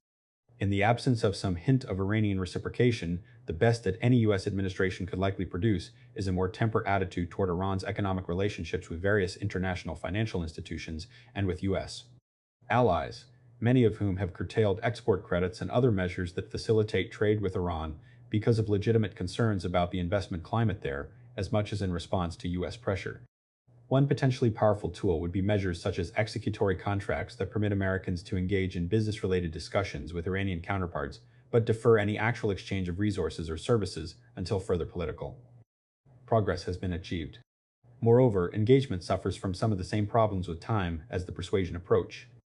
In particular, it is virtually impossible to know if the policy is working until it has manifestly succeeded, and it could well take years or even decades to succeed. Following a policy of pure engagement, the United States would make a number of offers to Tehran and, to the extent possible, couple them with the kinds of unilateral gestures described above to try to demonstrate Washington's good faith. Since no one could expect Tehran to respond immediately, the policy would have to anticipate a period of waiting during which time Tehran would have to make up its mind. Unscrupulous Iranian leaders might well attempt to draw out that period by hinting at a willingness to engage the United States even if they had no intention of doing so, merely to buy time to complete their nuclear program and advance other programs and policies inimical to American interests. Without even the threat of harsher economic sanctions embodied in the persuasion approach, engagement would have a far more difficult time even establishing when the policy had failed and that it was time to shift to another strategy. An uncertain partner. Finally, any balanced assessment of a policy of pure engagement must address the likelihood that Iran would respond as hoped. At present, that likelihood seems uncertain at best, and there is considerable evidence to justify real pessimism. Iran's current internal political dynamics present a thorny environment for any effort at engagement. The conservative retrenchment and the ascendance of Ahmadinejad's brand of radicalism essentially eliminate any near-term prospect of a self-generated liberalization of Iran's internal politics and approach to the world. Iranian leaders see their state as besieged from all directions by Washington, a product of both its deeply ingrained paranoia as well as actual facts on the ground. At the same time, the leadership, in particular President Ahmadinejad, is buoyed by a sense of confidence, even arrogance, about the country's domestic and regional status. What this bifurcated view of the world translates to in practice is a tendency to equate assertiveness as equivalent to, or an effective substitute for, power, both in internal politics and in foreign policy. This Hobbesian worldview encourages adventurism and discourages compromise. Molded by their perception of an inherently hostile world and the conviction that the exigencies of regime survival justify its actions, Iranian leaders seek to exploit every opening, pursue multiple or contradictory agendas, play various capitals against one another, and engage in pressure tactics, including the limited use of force, to advance their interests. As Khamenei has argued, rights cannot be achieved by entreating. If you supplicate, withdraw, and show flexibility, arrogant powers will make their threat more serious. 26. As Iran's ultimate authority, Khamenei frames the parameters of any debate on an issue of this magnitude and can wield a veto over any overtures or responses. Gaining his imprimatur for both the process as well as any eventual outcome of engagement will be essential but also immensely challenging. Khamenei has never exhibited any evidence of positive sentiments toward America, and the United States has had no direct contact with either the Supreme Leader or anyone in his office for the past 30 years. Beyond Khamenei, any overtures toward Iran will have to contend with the outsized personality and ambitions of President Ahmadinejad. Despite his manifest difficulties with both Iran's political elites as well as its population, it would be a mistake to presume that the era of Ahmadinejad is already on the wane. Even if he somehow passes from the scene, there is every reason to believe that the legacy of his ideological fervor and the constituency whose worldview he reflects will continue to shape the options available to any future Iranian leader. Any effort to promote engagement must find a way to co-opt or circumvent Ahmadinejad and those of his ideological ilk, most of whom have limited international exposure. Still, it is worth noting that a positive shift in Iran's internal politics, one that swings the pendulum back toward the center or even toward a more liberalized domestic order, will not necessarily facilitate new cooperation on the international front. The power struggle that dominated Iran during the reformist zenith complicated its decision-making, and the exigencies of internal competition constrained even those leaders who might have been amenable to reaching out to Washington. Thus, after auspicious initial signals at the outset of Khatami's first term, the reformers refrained from overtures to the United States simply to avoid provoking hardline reactions from their rivals. Moreover, shifts in Iran's internal politics may only undermine whatever international consensus remains around a common position on Iran, a factor that could stymie efforts to address the most problematic elements of Iran's foreign policy.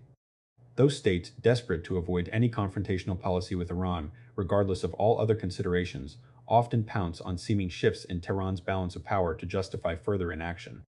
Perhaps ironically, the consolidation of the conservatives has created a potentially and unexpected new opening for diplomacy with the United States.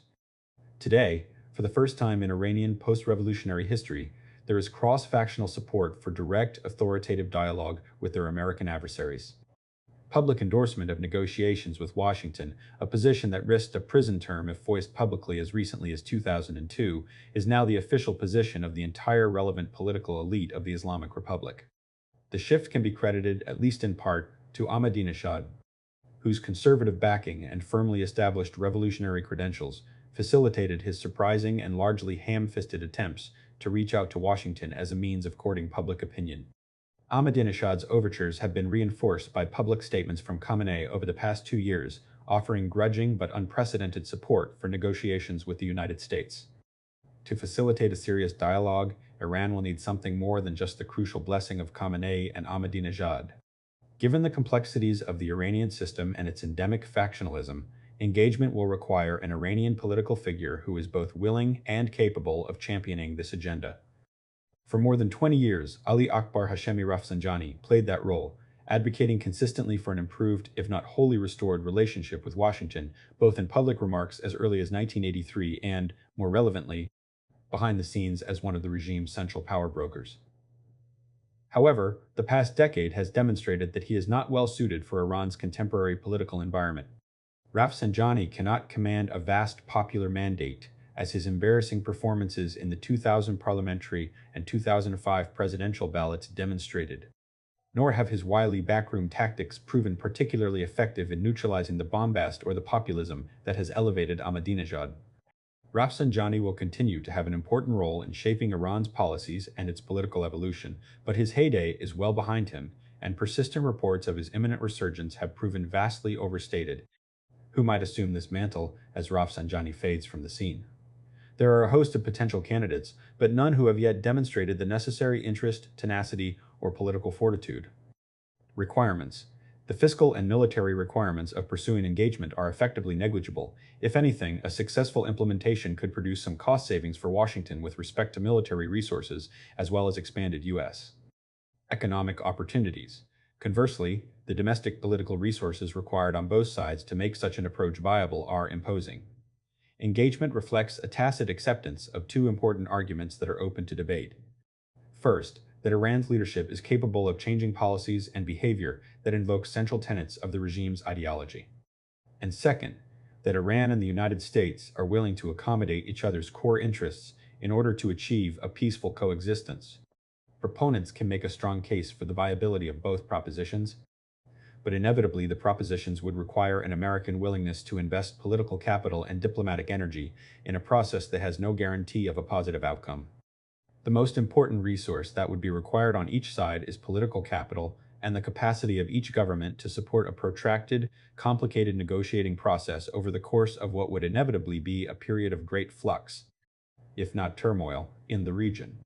Destabilizing developments in a related arena, such as Iraq, Lebanon, Afghanistan, or the Arab-Israeli peace process, would impinge upon any incipient negotiating process, and both Washington and Tehran would require tremendous fortitude and cross-cutting domestic political support to ride out these predictable shocks.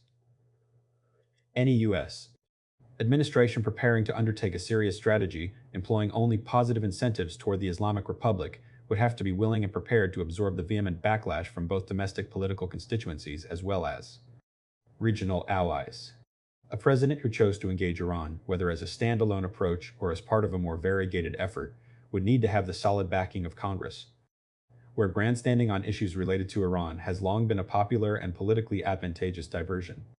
The president would also need to make a compelling case to the American people about the viability and utility of engagement while cultivating realistic expectations about the challenges of negotiating with an adversary as complicated and entrenched as Tehran. This could be especially challenging if Iran chooses not to respond positively for some period of time and instead aggressively continues to pursue a nuclear weapons capability, provide weapons to Iraqi and Afghan groups killing American troops, oppose Middle East peace efforts, and engage in other destabilizing activities.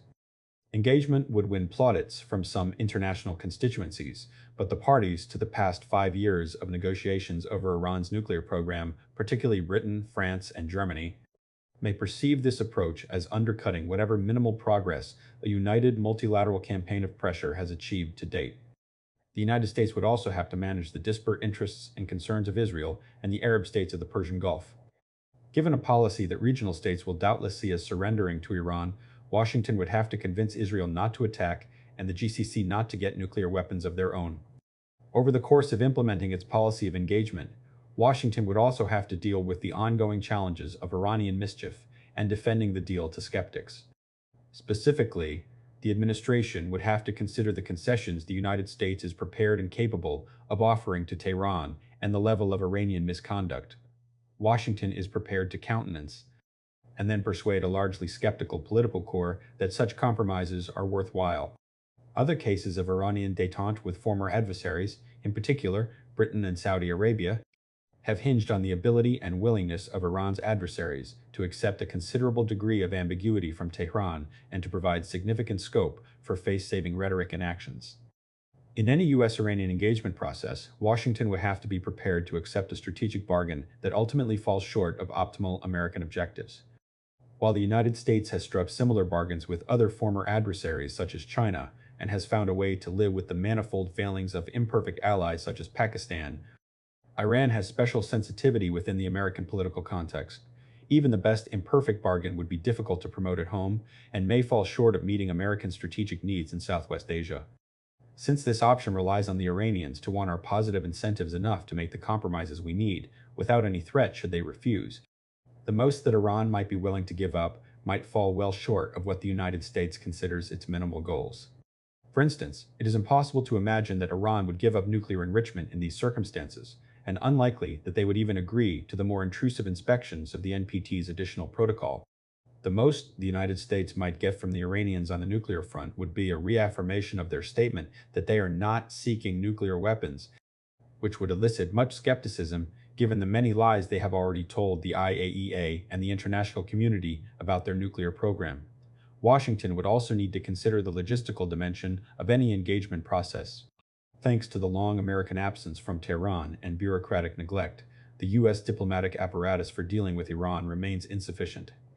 To its credit, the Bush administration invested in upgrading capabilities by establishing a new set of administrative structures to coordinate all official policy and activities with respect to Iran.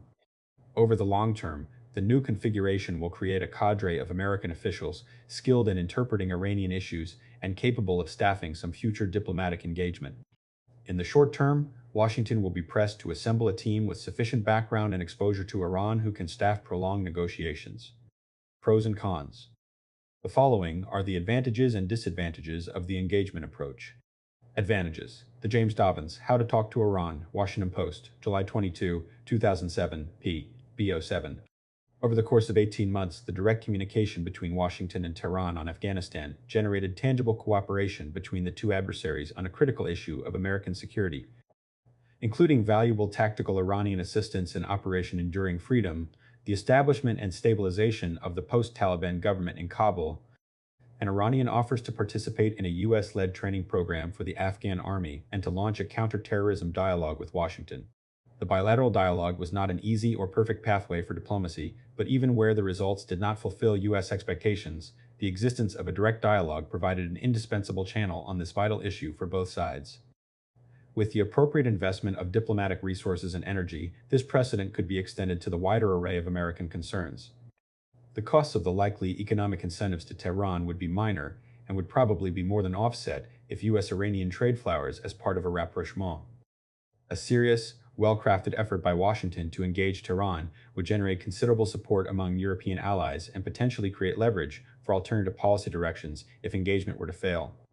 At various points over the past 5 years, the self-imposed limitations of the Bush administration on dealing directly with Tehran were the subject of considerable frustration by its European partners, who often expressed futility at trying to influence Tehran without any capacity to address the underlying dilemma, the enduring antagonism between the United States and Iran. A serious process of engagement could temper tensions in the Gulf and might mitigate unintended clashes between U.S. forces in the Gulf and Iranian agents and proxies in Iraq and elsewhere by providing a mechanism for addressing grievances and concerns and by generating greater transparency, enabling each side to observe its adversary's preferences and decision-making processes. At present, Iranian decision-makers, like many in Washington, are trying to interpret American policy and politics through the glass darkly, which tends to inflame conspiracy theories and reinforce inaccurate interpretations of intent. For all those Iranian political actors, such as Ahmadinejad, who have dismissed the possibility of a U.S. military strike on the country, there are others from each end of the political spectrum who have expressed fears that a desperate Washington might attack Iran to vindicate and/or extricate itself from its failed intervention in Iraq. As an associated benefit, a sustained process of dialogue between Washington and Tehran would dampen the security premium that the market has factored in to the high price of oil, which itself would erode some of Iran's current imperviousness to the impact of economic sanctions. Disadvantages. Iran's internal politics are so complex and convoluted that engagement, which is premised on the notion that Iran will reciprocate kindness for kindness, has no guarantee of success. Indeed, there is also evidence that incentives proffered unilaterally from Washington to Tehran will prove inadequate.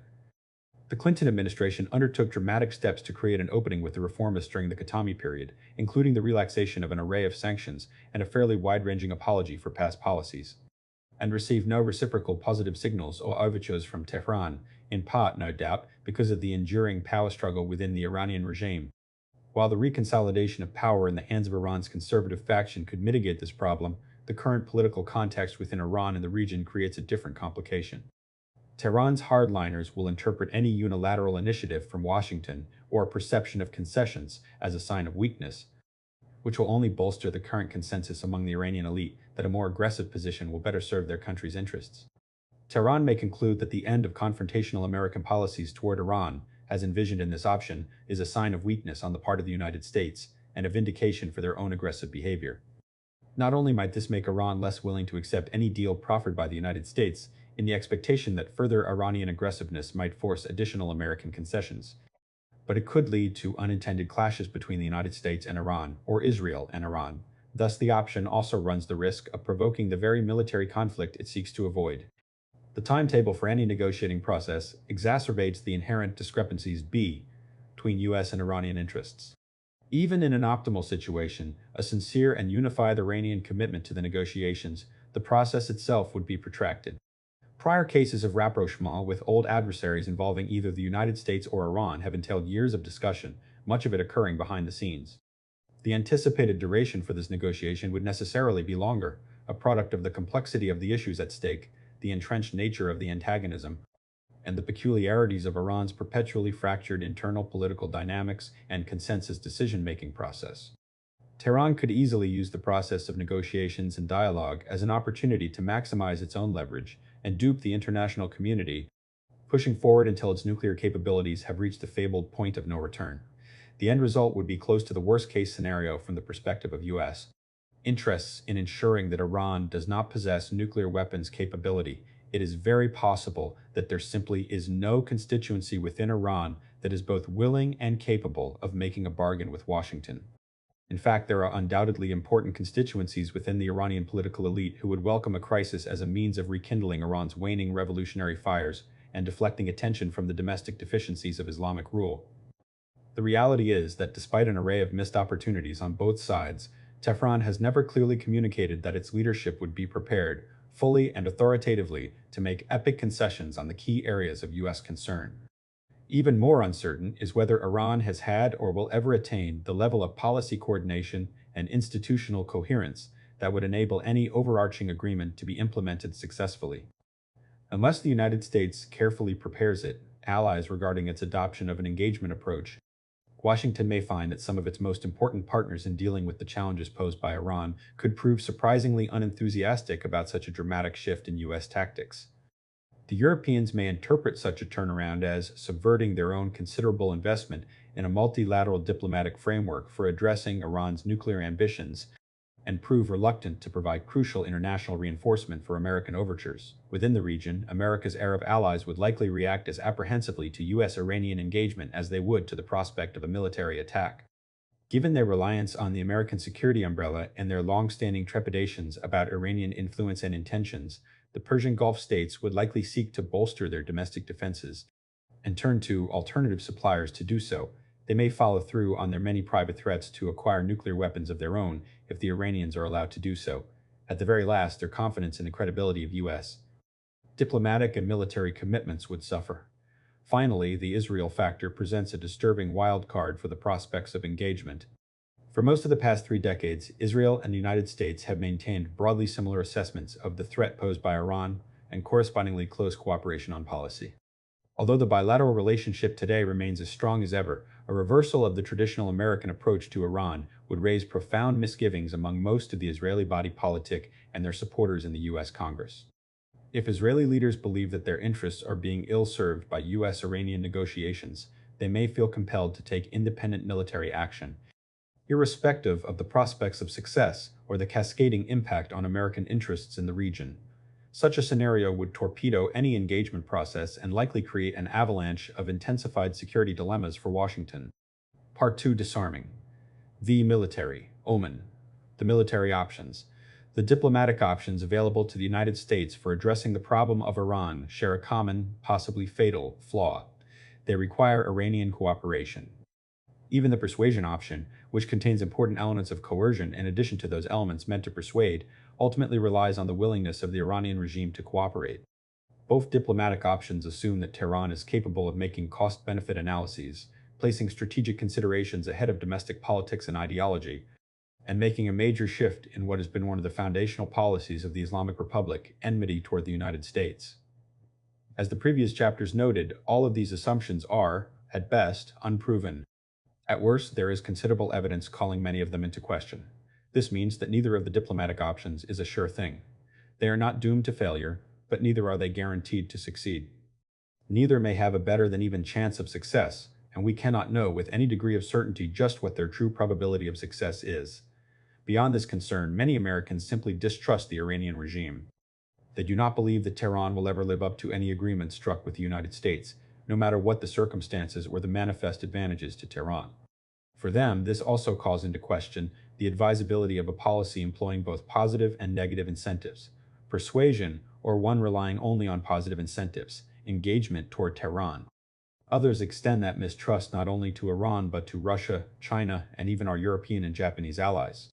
They contend that whatever America's allies may agree to in theory, they will never be willing in practice to impose the kinds of penalties on Tehran that might make a diplomatic approach feasible. For that reason, they reject any option that requires Iranian cooperation, or even the cooperation of America's allies. Instead, they place their faith only in options that the United States could implement unilaterally. Unfortunately, after 30 years of devising ever more creative new sanctions against Iran, Washington has few unilateral economic and diplomatic methods left to pressure Tehran. There are essentially no more economic arrows left in America's quiver. If the United States is going to act unilaterally against Iran, it will likely have to resort to force. Consequently, for these Americans, force is the only sensible option to apply toward Tehran. In their view, force has the great advantage that it is wholly under American control and can succeed without Iranian cooperation and only minimal Allied support. Unlike the regime change options covered in Part 3, the military options rely on the most capable instrument of the US government, its peerless armed forces, and, again, do not require any Iranians or US allies to cooperate in any way. Advocates of this policy option see force as superior to containment because they fear that once Iran crosses the nuclear threshold, the Islamic Republic will prove difficult or even impossible to deter from greater aggression, and possibly even nuclear weapons use. The election of President Ahmadinejad in 2005 and the continued progress of Iran's nuclear program since then have made the military option more plausible and prominent. At the same time, however, growing military difficulties in Iraq made the idea of another major American military effort in the Middle East less credible, and the unilateralist and militaristic image of the United States that developed after the 2003 invasion of Iraq further constrained Washington. Yet the possibility of using force has remained part of the conversation, with American officials convinced that it must remain at least a last-ditch recourse, if only to focus the minds of Iranian leaders. President Obama has so far refused to rule out the use of force, even while making clear that it is not the approach to Iran he plans to take. Meanwhile, Ahmadinejad's bellicose posturing toward Israel has made many worry that even if the United States does not strike Iran's nuclear facilities, Israel might do so instead, possibly with American acquiescence. With this context in mind, Part 2 of this monograph examines the military options against Iran. Even those Americans who consider it a very bad idea, or at least very premature, must wrestle with the pros and cons of keeping an explicit military threat as a part of an American policy toolkit in this difficult situation. Part 2 begins by looking at the most extreme military option, that of invading the country to depose the regime, as the United States did in Iraq and Afghanistan. We chose to consider this extreme and highly unpopular option partly for the sake of analytical rigor, and partly because if Iran responded to a confrontational American policy, such as an airstrike, harsh new sanctions, or efforts to foment regime change, with a major escalation of terrorist attacks, or more dire moves against Israel and other American allies, invasion could become a very live option. In 1998, there was almost no one who favored an invasion of Iraq or believed it likely, but 5 years later it was a fait accompli. Certainly stranger things have happened, and so we cannot simply ignore this option. Airstrikes against Iran's nuclear facilities are the most frequently discussed military option for the United States and Israel, and indeed they are the most likely scenario for the use of force. Consequently, the second chapter of this section examines this option. Some Americans believe that the cost to the United States of taking military action against Iran would be too high, or they simply doubt that Washington would ever summon the will to do so, and so they hope that Israel will take action instead. Regardless of what the US government wants, Israel might do so anyway if it believes it has no other alternative. In that scenario, the United States would have to ask itself whether to encourage or discourage Jerusalem from taking that fateful step. According to newspaper accounts, the Bush 43 administration blocked just such an Israeli attack, and the Obama administration might face a similar decision at a more delicate time in the future. Consequently, the last chapter in this section considers this decision. David E. Sanger, U.S. rejected aid for Israeli raid on Iranian nuclear site, New York Times, January 10, 2009. Chapter 3, Getting All the Way Invasion. There is little appetite in the United States for mounting an invasion of Iran. After the frustrations and costs of the wars in Afghanistan and Iraq, few Americans are looking for another fight in the Middle East. American ground forces are badly overstretched as it is. Under these circumstances, an invasion of Iran would require calling up huge numbers of National Guard and military reserve personnel and keeping them in service for several years. After the strains of frequent deployments to Iraq and Afghanistan over the past 8 years, this might undermine the foundations of the all-volunteer force. Nor is it clear that a full-scale invasion is necessary. The most compelling rationale for this course of action is the fear that Iran's leadership would prove difficult or impossible to deter once it had acquired a nuclear weapons capability. Doubts remain, but American, European, and even Israeli experts have all argued that while Iran may not be easy to deter, the available evidence indicates that it probably could be deterred from the most extreme behavior. This in turn calls into question whether the costs of an invasion could be justified. Despite this, Only an invasion offers the United States finality when it comes to its 30-year conflict with the Islamic Republic. If the goal is to eliminate all the problems the United States has with the current Iranian regime, from its pursuit of nuclear weapons to its efforts to overturn the status quo in the Middle East by stirring instability across the region, there is no other strategy that can assure this objective, of course, as U.S. Experience in Iraq and Afghanistan has demonstrated that certainty comes with the distinct possibility of creating new risks, threats, and costs that may be as troublesome or more so than the current range of problems. In particular, as American failures in Iraq and Afghanistan have underscored, the critical question that the United States would need to address in the event of an invasion of Iran is how to build a stable, secure, and at least relatively pro-American state after toppling the government. While American missteps in Mesopotamia and Central Asia have certainly furnished Washington with a wealth of lessons about how to do better the next time around, the idea of applying these lessons to Iran, a country with 3 times the population and 4 times the landmass of Iraq, is daunting.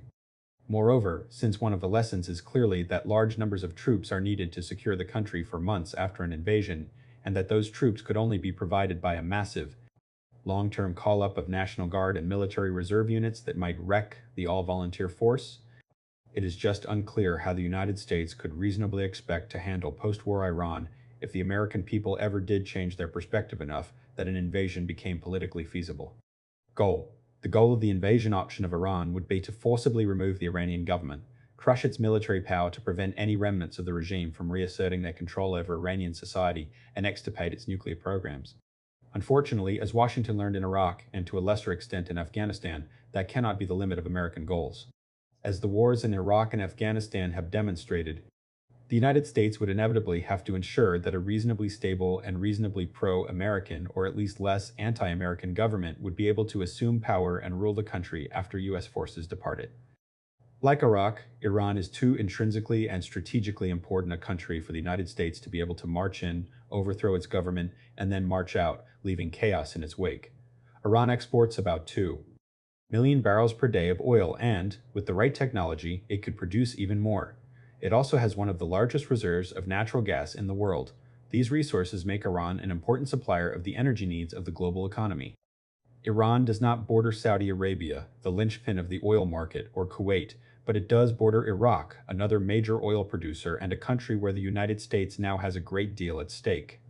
Moreover, Iran borders Turkey, a NATO ally, as well as Afghanistan, where the United States has a growing investment, and Pakistan, one of the most unstable and dangerous countries in the world. Thus, the impact of spillover from chaos in Iran would likely threaten vital American interests in several locations. Consequently, if the United States ever were to contemplate an invasion of Iran, it would likely find itself in the same bind as it is in Iraq. The country is too important to be allowed to slide into chaos, but given Iran's internal divisions and dysfunctional governmental system, it would be a major undertaking to rebuild it. As with Iraq and Afghanistan, the reconstruction of Iran would likely be the longest and hardest part of any invasion, and would generate risks and costs so great that a decision to invade could only be responsibly made if there were a concomitant commitment to a full-scale effort to ensure the country's stability afterwards. Timeframe. In theory, the United States could mount an invasion at any time. The president could order an invasion tomorrow, which would seem to make this option very time efficient. But the reality, of course, is that it is highly unlikely that he would do so, and there are many hurdles to be cleared before the first troops would hit the beaches.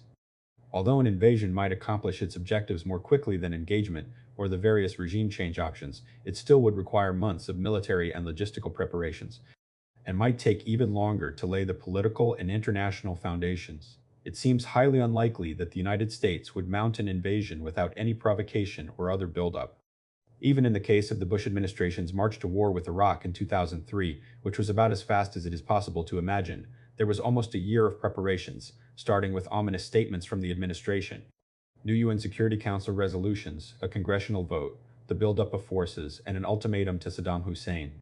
Moreover, in the case of Iraq, there was a legal basis that the Bush administration could rely upon, the same basis that Bush 41 and Clinton had used to justify various air and missile strikes against Iraq during the 1990s. In the case of an invasion of Iran, there does not yet seem to be a legal predicate to justify the use of force, which is important more because it is required under domestic U.S. law than because of the need for international legal sanction. If a provocation or a UN Security Council resolution is needed to provide that legal basis, that also will take time. In fact, If the United States were to decide that to garner greater international support, galvanize U.S. domestic support, and/or provide a legal justification for an invasion, it would be best to wait for an Iranian provocation. Then the time frame for an invasion might stretch out indefinitely.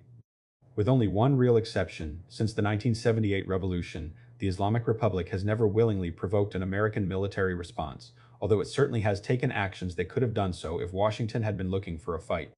Thus, it is not impossible that Tehran might take some action that would justify an American invasion. And it is certainly the case that if Washington sought such a provocation, it could take actions that might make it more likely that Tehran would do so, although being too obvious about this could nullify the provocation. However, since it would be up to Iran to make the provocative move, which Iran has been wary of doing most times in the past, the United States would never know for sure when it would get the requisite Iranian provocation. In fact, it might never come at all. As far as the time requirements for the military side of the option, it might take a few months to move the forces into the region, and then anywhere from 1 to 6 months to conduct the invasion, depending on a variety of circumstances, particularly how much U.S. forces had been built up in the region before the attack was launched. Nevertheless, it is important to keep in mind that the rapid launch of the war against Iraq was a function of the inadequate number of troops and planning for post-war reconstruction. Since Washington would not want to repeat that tragic mistake in Iran, the buildup for an invasion of Iran would have to be bigger and thus take longer to complete than the buildup for the Iraq invasion. Finally, the preparations for Iraq were greatly aided by a superb network of American bases in the Persian Gulf.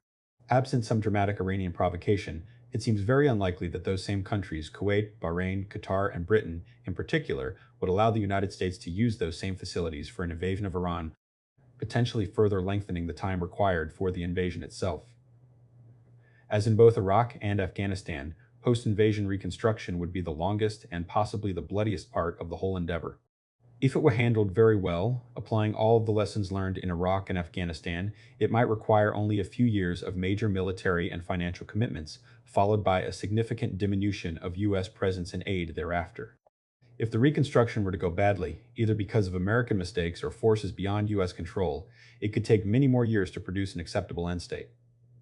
During the Tanker War of 1987-1988, a part of the Iran-Iraq War, USS. Naval forces were deployed to the Persian Gulf to escort Kuwaiti oil tankers that had been attacked by Iranian naval and air forces.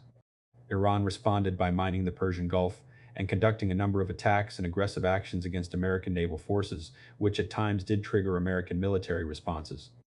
Overview of the policy. A ground invasion of Iran designed to overthrow the government would be onerous but rather straightforward. Indeed, it would likely have considerable parallels with the overthrow of Saddam's regime in Iraq and the Taliban regime in Afghanistan. Because the United States probably could not mount the invasion using bases in any of Iran's neighboring countries discussed in greater detail below, a U.S. Marine force would first have to seize control of a regional port, after which the United States could establish a logistical base and build up its ground and air forces before embarking on a march of several hundred miles north to Tehran. The key to this policy option is not the mechanics of its implementation, but mustering both the political support and the resources needed to make it work, and dealing with the potentially painful consequences of either its success or failure. Requirements. The requirements for the invasion option are complex. In some ways, they are well within American capabilities. In other ways, they are potentially well beyond our current reach. The question of a provocation. As noted above, in the section on the time frame for an invasion, whether the United States decides to invade Iran with or without a provocation is a critical consideration. With provocation, the international diplomatic and domestic political requirements of an invasion would be mitigated, and the more outrageous the Iranian provocation and the less that the United States is seen to be goading Iran, the more these challenges would be diminished. In the absence of a sufficiently horrific provocation, meeting these requirements would be daunting. For purposes of this analytic exercise, we assume that a U.S. invasion of Iran is not triggered by an overt, incontrovertible, and unforgivable act of aggression, something on the order of an Iranian-backed 9/11, in which the planes bore Iranian markings and Tehran boasted about its sponsorship. First, this seems exceptionally unlikely given Iran's history of avoiding such acts, at least since the end of the Iran-Iraq War. Second, were that ever to happen, the circumstances of an invasion would become almost easy. The United States would suddenly have enormous domestic and perhaps grudging international support for undertaking an invasion. Indeed, the entire question of options would become irrelevant at that point. What American president could refrain from an invasion after the Iranians had just killed several thousand American civilians in an attack in the United States itself? Beyond such a blatant act of inexcusable aggression, the question of provocation gets murky. Most European, Asian, and Middle Eastern publics are dead set against any American military action against Iran derived from the current differences between Iran and the international community, let alone Iran and the United States. Other than a Tehran-sponsored 9/11, it is hard to imagine what would change their minds. For many democracies and some fragile autocracies to which Washington would be looking for support, this public antipathy is likely to prove decisive. For instance, Saudi Arabia is positively apoplectic about the Iranians' nuclear program, as well as about their mischief-making in Lebanon, Iraq, and the Palestinian territories. Yet so far, Riyadh has made clear that it will not support military operations of any kind against Iran. Certainly that could change, but it is hard to imagine what it would take.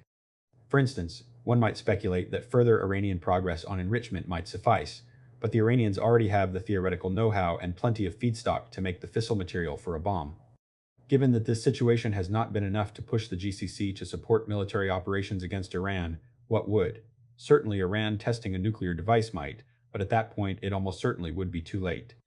If the United States is going to invade Iran, it will want to do so before Iran has developed actual nuclear weapons, not after. It is hard to know what else Iran could do that would change GCC attitudes about the use of force, unless new leaders took power in the Gulf who were far more determined to stop Iran than the current leadership is.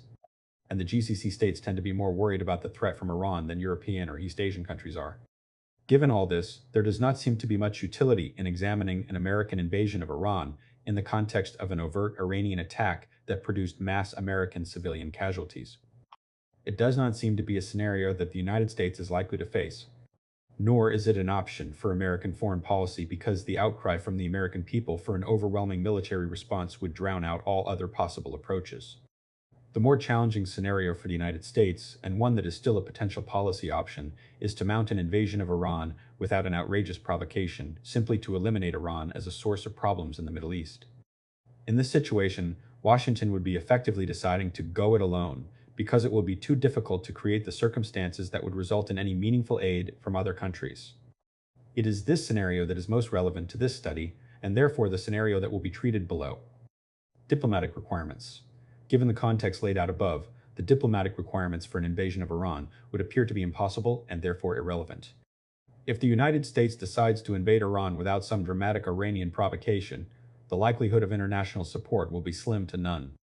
To be blunt, Israel is probably the only country that would publicly support an American invasion of Iran, and because of its difficult circumstances, it would not be in a position to furnish much assistance of any kind to the United States. Many Arab states would welcome the demise of the Islamic Republic in private, but probably none would publicly support what would be widely considered an illegitimate action and one more act of American aggression against another Muslim state. All of them would be terrified that the result would be as harmful to them as the invasion and botched occupation of Iraq. The Europeans, Russians, Chinese, and entire Third World could be counted on to vehemently oppose another rogue act of American unilateralism. As a result, the United States would have to opt for an invasion in the expectation that it would have effectively no support from any of Iran's neighbors. The Gulf states would warn the United States not to do it, and probably would prevent the use of American bases in their countries for the operation. No Iraqi or Afghan government, no matter how beholden to the United States, would want to risk supporting a war that so few of their people, their neighbors, or their Islamic brethren would support. The Russians would likely come down hard on the Caucasus and Central Asian states not to support another act of American aggression so close to their borders. Although this might just be enough to provoke countries like Georgia and Azerbaijan to allow the United States some modest basing rights in expectation of American protection against Moscow. Military requirements. As with Iraq and Afghanistan, the military requirements for an invasion of Iran could prove deceptive. The invasion itself would be a major military operation, but one well within the capability of American forces. Once in, however, a long-term commitment would be necessary, which would greatly increase the military requirements. Although Iran's armed forces are roughly twice as large as Saddam's were in 2003, 700,000 to 1 million in the Iranian armed forces today, compared to about 400,000 to 500,000 in Iraq's various military services back then, and probably would perform somewhat better. They are clearly outclassed by the American military. Consequently, an initial invasion force might be comparable to that employed against Iraq in 2003. 4 U.S. divisions and a British division spearheaded the 2003 invasion and disposed of the Iraqi dictator and provoked the dissolution of his military and police forces in a matter of weeks. A fifth American division aided in the latter stages of the invasion. All told, about 200,000 Western military personnel were involved. Against Iran, a U.S. invasion force would face two primary military obstacles: insurgents and terrain. Iran is a country principally of mountains and deserts, two of the most difficult military terrain types. In addition, Iran has considerable experience with guerrilla warfare through its long association with Hezbollah and the support it provided for the latter's successful guerrilla war against Israel and southern Lebanon. After watching the American blitzkrieg to Baghdad, the Iranians have concluded that the best way to fight the U.S. military would be through a protracted insurgency, bleeding American forces especially as they wend their way through the long, difficult mountain chains that fence in the Iranian heartland and wearing them down. To deal with the terrain and Iran's likely defensive strategy, an American invasion of Iran would require a variety of different kinds of forces. First, it would probably involve a significant contingent of Marines, 2 to 4 regimental combat teams, or about 15,000 to 30,000 Marines to seize a beachhead, and then a major port at one of 4 or 5 general locations where such a landing could be staged along the Iranian coastline. To get past the mountains, the United States would then want large numbers of air mobile forces, the brigades of the 101st Air Assault Division and the 82nd Airborne Division, and possibly the 73rd Airborne Brigade as well. Beyond that, the United States would want at least one, and possibly as many as 3, heavy armored divisions for the drive on Tehran itself, depending on the extent to which the Marines and air mobile units are tied down, holding the landing area and mountain passes open, as well as providing route security for the massive logistical effort that would be needed to supply the American expedition. Again, this suggests a force roughly comparable to that employed for Operation Iraqi Freedom. 4 to 6 divisions amounting to 200,000 to 250,000 troops. Assuming that Washington receives little or no support from neighboring states to mount an invasion, a large naval commitment would also be required, one thing that would be different from the invasion of Iraq. It is unlikely that the United States could move forward with an enormous military operation without the Iranian government getting a sense of what was headed their way. This being the case, the United States would have to expect that the Iranians would fight back with everything they had, and under these circumstances, the Iranian naval and air forces would do everything they could to close the Strait of Hormuz and otherwise attack American naval forces to prevent them from landing U.S. ground forces on Iranian soil. Iran certainly has some potentially dangerous capabilities, but if the U.S. Navy and Air Force bring their full might to bear, they could methodically crush Iran's air and sea defenses in a matter of weeks, with relatively few losses. However, this will require a major commitment of American minesweeping, surface warfare, and especially air assets. Beyond this, the Navy would likely have to contribute much greater air support to the ground campaign than was the case for the invasions of either Iraq or Afghanistan. Certainly, some U.S.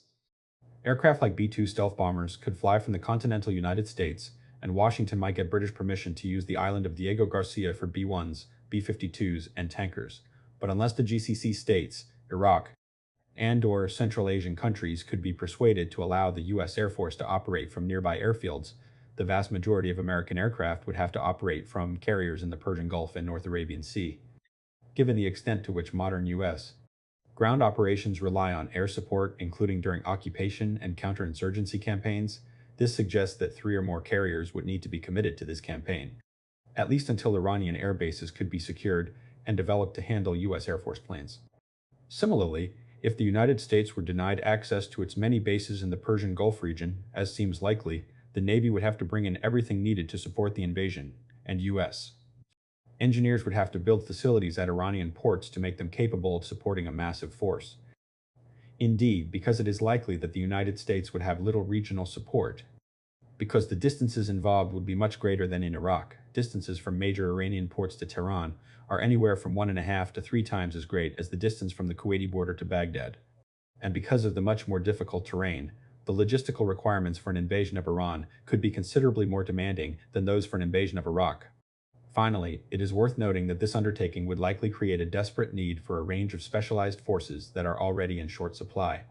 Special forces units would be in high demand for an invasion of Iran, but that would mean diverting them from Iraq and Afghanistan, where they are also desperately needed. And if the supply of Arabic speakers was inadequate for the demands of the war in Iraq, it will seem luxurious in comparison to the numbers of Farsi speakers available in the U.S. military and the government at large, despite a heroic effort by the Defense Language Institute to turn out more Farsi speakers since 2001.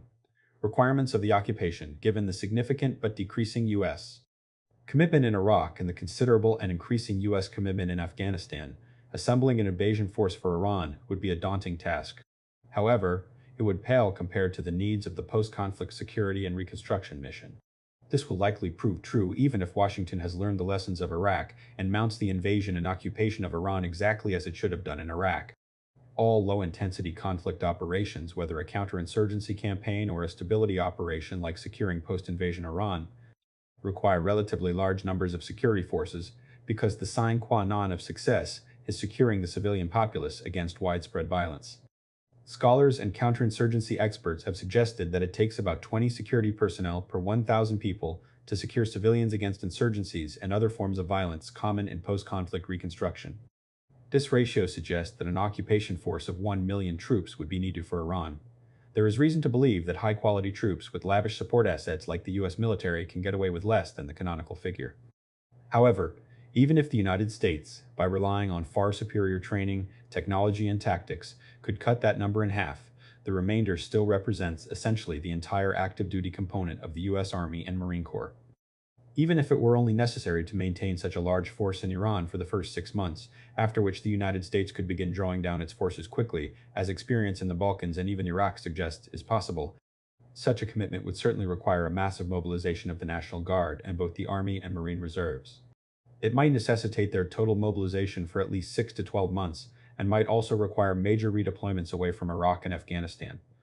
Again, assuming a best-case scenario in which the proper application of the lessons learned from Iraq and Afghanistan enables the invasion and occupation of Iran to go more easily and be more peaceful and successful, it would take several years to establish a stable, legitimate government with competent, loyal security forces that can take over the security of their country from the United States. During that time, the United States would doubtless have to maintain 100,000 to 200,000 troops in Iran, even under ideal circumstances of full Iranian cooperation and minimal resistance or even criminality. If one assumes that during the same period, total U.S. military commitments in Iraq and Afghanistan will also remain in the 100,000 to 150,000 troop range, with the assumption of a declining commitment to Iraq and a growing commitment to Afghanistan, albeit smaller than the one in Iraq at its peak.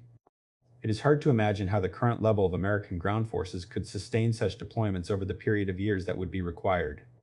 Only a major, rapid increase in the size of the armed forces would make that possible without destroying the National Guard and military reserve systems, an increase that perhaps would necessitate some form of partial conscription. Moreover, it obviously would be unwise to assume the best case.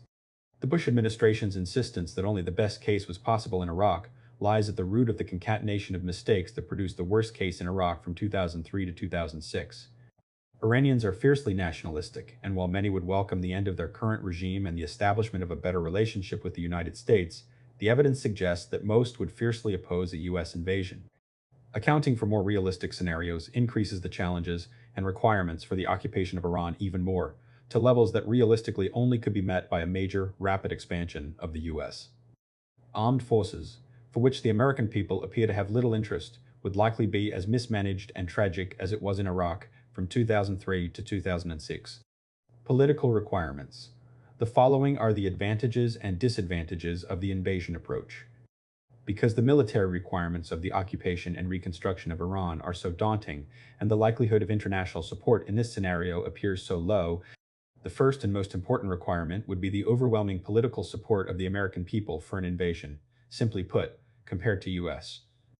involvement in Iraq, the invasion and reconstruction of Iran is likely to be a more taxing task, even assuming that the United States avoids repeating the mistakes of Iraq, and there will be even less foreign assistance to accomplish it. This means that the president would have to have such strong and enduring support from the American people that he would be able to conduct the invasion and occupation of Iran, employing essentially only American resources and in the face of widespread international animosity. He might need to mobilize fully the National Guard as well as the Army, Marine, and possibly Navy reserves, and keep them in uniform for months or even years if there is considerable Iranian resistance, as there may well be. In worst-case scenarios, the president might even need to ask the American people to accept some form of limited conscription. If the occupation of Iran were to go badly, there might be considerable American casualties for long periods of time, possibly even more than in Iraq at its worst, because of the more difficult terrain, the likely greater hostility of the populace, and the greater proficiency in guerrilla warfare of the Iranian military. If the president can secure this kind of support, an invasion of Iran is a viable option. Without such support, the invasion and occupation of Iran pros and cons advantages. The American armed forces to fix the Iran problem. Neither American covert operatives, nor diplomats, nor aid mavens have had a track record as good as U.S. soldiers, sailors, airmen, and Marines over the years. Disadvantages. An invasion of Iran would be extremely costly in a whole variety of ways. Iran is arguably a more complex, convoluted, and conflict-ridden society than either Iraq or Afghanistan. But like Iraq, it would be too important to be cast aside after deposing the regime and razing all its nuclear and terrorist support facilities. The invasion itself would be large and costly, but the effort needed to occupy, secure, and then build a new Iranian state, one capable of governing the country effectively without falling into chaos or inciting new anti-Americanism, would be far more so. Even if Washington has learned all of the lessons of Iraq and Afghanistan and handles an invasion of Iran in a much better fashion, this option would cost tens, if not hundreds, of billions of dollars a year for 5 to 10 years. It would require the commitment of the better part of U.S. ground forces for several years, and could necessitate a much greater commitment and expansion of American ground forces than at any time since the Second World War. It might even require the institution of partial conscription for some period of time, and would divert badly needed assets away from both Iraq and Afghanistan. Another inevitable cost would be in American lives lost, not to mention Iranian civilian deaths. Hundreds or possibly thousands of American military personnel would die in the invasion itself. Thereafter, casualty levels would depend dramatically on both the extent of Iranian resistance and the competence of the American security effort. The remarkable success of American forces in Iraq since 2007 demonstrates that the right numbers of troops employing the right tactics in pursuit of the right strategy can secure a country at much lower cost in blood than inadequate numbers of troops. Improperly employed? Prior to the surge, and during its heated early months when U.S. troops were fighting to regain control of Iraq's streets, American military deaths were running at 70 to 80 a month. Once that fight had been won, they fell to roughly 5 to 15 a month. This suggests that U.S. casualties during the occupation and reconstruction of Iran could vary enormously. However, only in the best-case scenario, where the securing of Iran is as smooth as the NATO securing of Bosnia, should policymakers expect minimal casualties. In more plausible but still favorable scenarios where Iranian resistance approximates Iraqi levels of violence after the surge, the United States should still expect a dozen soldiers and Marines to be killed each month, on average, for several years. In worst-case scenarios, in which the United States mishandles operations in Iran as badly as it did initially in Iraq, those numbers could run into the hundreds each month, or worse. Washington would have to expect Tehran to retaliate against American targets outside of Iran. Iran has a more formidable ballistic missile arsenal than Saddam had in 1991, and a far more extensive and capable network to mount terrorist attacks beyond its borders. Whether the Iranians could pull off a catastrophic attack along the lines of 9/11 would depend on how much time they had to prepare for such an operation and how well developed their contingency plans were at the time. Washington has long believed that Tehran maintains extensive contingency plans for all manner of terrorist attacks against American targets for just such an eventuality, and may even have practiced them at various times. Even if such attacks ended with the fall of the regime, since an invasion might take as much as 6 months from the time the first U.S. Navy warships began to clear the Strait of Hormuz to the removal of the clerical regime, the United States would have to prepare to prevent such attacks and live with the failure to do so for at least this time period. In addition to the potentially heavy costs, an invasion also entails running a very significant set of risks. As noted, Iranian society is hardly pacific. A botched reconstruction, like the one in Iraq, could unleash a Pandora's box of problems both inside the country and out. Various Iranian ethnic groups might attempt to declare independence, inevitably setting off a civil war with the country's Persian majority and creating the risk of drawing in Iran's various neighbors to protect their own interests. As in Iraq, Iran's oil wealth would be a tremendous driver of both internal conflict and external intervention. Chaos and conflict could jeopardize Iran's oil and gas exports and would certainly complicate the security problems of Iraq, Afghanistan, and Pakistan. Under the circumstances postulated in this chapter, a U.S. invasion of Iran could antagonize much of the world. In the short term, this could jeopardize the international cooperation Washington so desperately needs to deal with the international financial crisis and a dozen or more pressing geostrategic crises. It may be difficult for other countries to heed America's wishes on Darfur, the Arab-Israeli conflict, North Korea, alternative energy and global warming, NATO enlargement. or other similarly thorny issues in the aftermath of an invasion of Iran that many may see as even less justified than the invasion of Saddam Hussein's Iraq. Chapter 4. The Osirak. Option airstrikes. Because there was little expectation that the Obama administration would be interested in paying the costs and running the risks associated with an invasion, let alone convincing the American people to do so at a time of national economic crisis, those who believe that force is the best or even the only way to address the problems of Iran are more likely to advocate a more limited campaign of airstrikes against key Iranian targets. Such a policy would most likely target Iran's various nuclear facilities, possibly including key weapons delivery systems, such as ballistic missiles, in a greatly expanded version of the Israeli preventive strikes against the Iraqi nuclear program at Tuwaitha in 1981, usually referred to by the name of the French reactor under construction. In particular, the Osirak reactor, and against the nascent Syrian program at Deir az-Zahra in 2007. The United States might be able to provide a reasonable justification for such a campaign by building on the fact that the UN Security Council has repeatedly proscribed Iran's nuclear enrichment activities in resolutions enacted under Chapter 7 of the UN Charter, which are binding on all member states. Moreover, there is some expectation that a determined air campaign against Iran's nuclear facilities might set back its program by a meaningful period of time, at least some years. The United States might mount further strikes against Iranian command and control, terrorist support, or even conventional military targets. However, these would more likely be staged in response to Iranian attacks against the United States or its allies that were mounted in retaliation for the initial round of American strikes on Iranian nuclear facilities. Simply destroying these other Iranian assets would have little material impact on American interests or Iran's ability to harm those interests. Terrorist camps, ministries, and headquarters buildings can all be rebuilt quickly, and it is unlikely that any damage done to them or the personnel within would somehow cripple Iran's ability to subvert regional governments or wage asymmetric warfare against the United States or its allies. The United States could certainly obliterate large chunks of the Iranian conventional military, which would take a long time for Iran to replace, but Iran's conventional forces are so weak that they have little geopolitical value, and therefore destroying them would have little impact on either the American or Iranian positions in the Middle East and Southwest Asia. Thus, airstrikes against Iranian nuclear sites are typically seen as part of a strategy meant principally to deprive it of its nuclear capabilities in a way that diplomacy could not. Airstrikes against these other target sets, terrorist training facilities, command and control, and conventional military forces do not fit well into the concept of a disarming strike because they would not materially weaken Iran for very long. Alternatively, the United States could choose to attack these non-nuclear target sets in pursuit of a different strategy, a coercive one. This strategy would not disarm Iran, but would put at risk those things that the regime values most, in an attempt to force Tehran to change its policy of supporting various terrorist groups, stoking instability in the region, and pursuing nuclear weapons. However, there is little support in the United States for employing a coercive strategy of repeated airstrikes against Iran to try to force Tehran to alter its course. In many ways, this absence is remarkable given the long-standing support for coercive air campaigns among both air power enthusiasts and policymakers. At various points in the past, numerous American analysts, military officers, and political leaders have suggested an approach to Iran that relies on coercive air campaigns. Thus, its absence in the current debate is striking. The nationalistic chauvinism, ideological fervor, and political dysfunctions of the Islamic Republic, coupled with the long history of coercive air campaigns failing to live up to the claims of their proponents, seem to have produced a consensus that a coercive air campaign against Iran would likely fail. Simply put, it does not seem like the Iranian regime would be susceptible to the kind of pressure applied by coercive air power.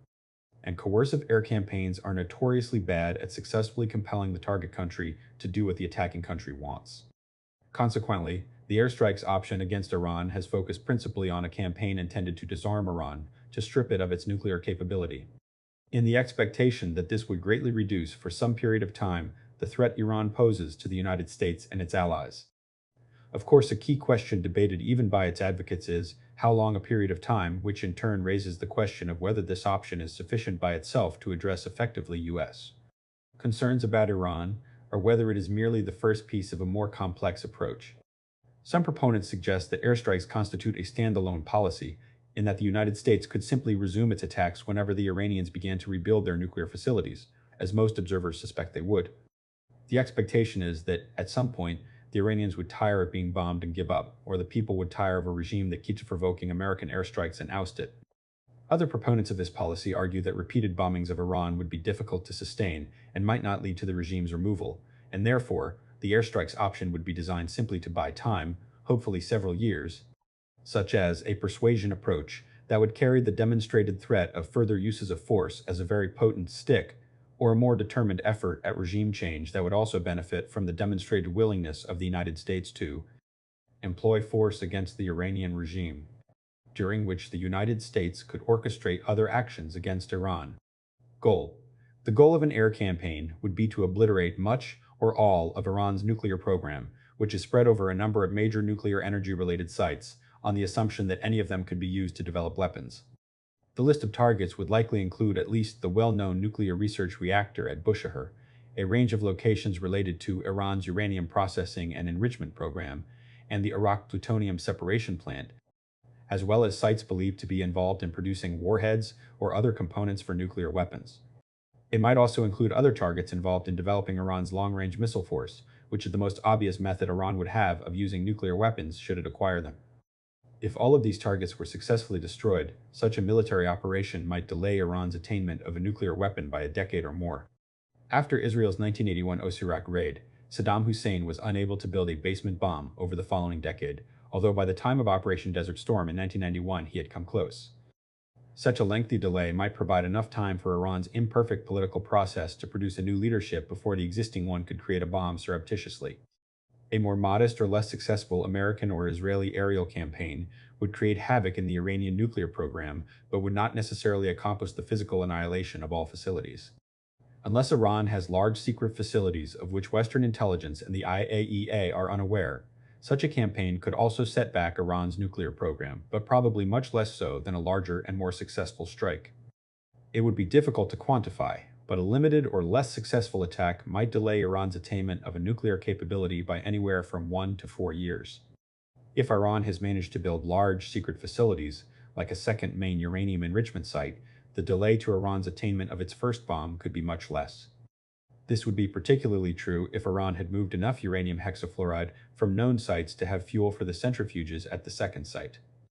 In short, if Iran is presently on track to have a nuclear bomb between 2010 and 2015, a highly successful major air campaign in which all of Iran's nuclear facilities were destroyed might conceivably push back that time frame to the 2015-2025 range. However, a less successful strike, a purposely more limited strike, or one that misses major Iranian nuclear facilities because they were unknown at the time, might only push that window back to 2010-2017.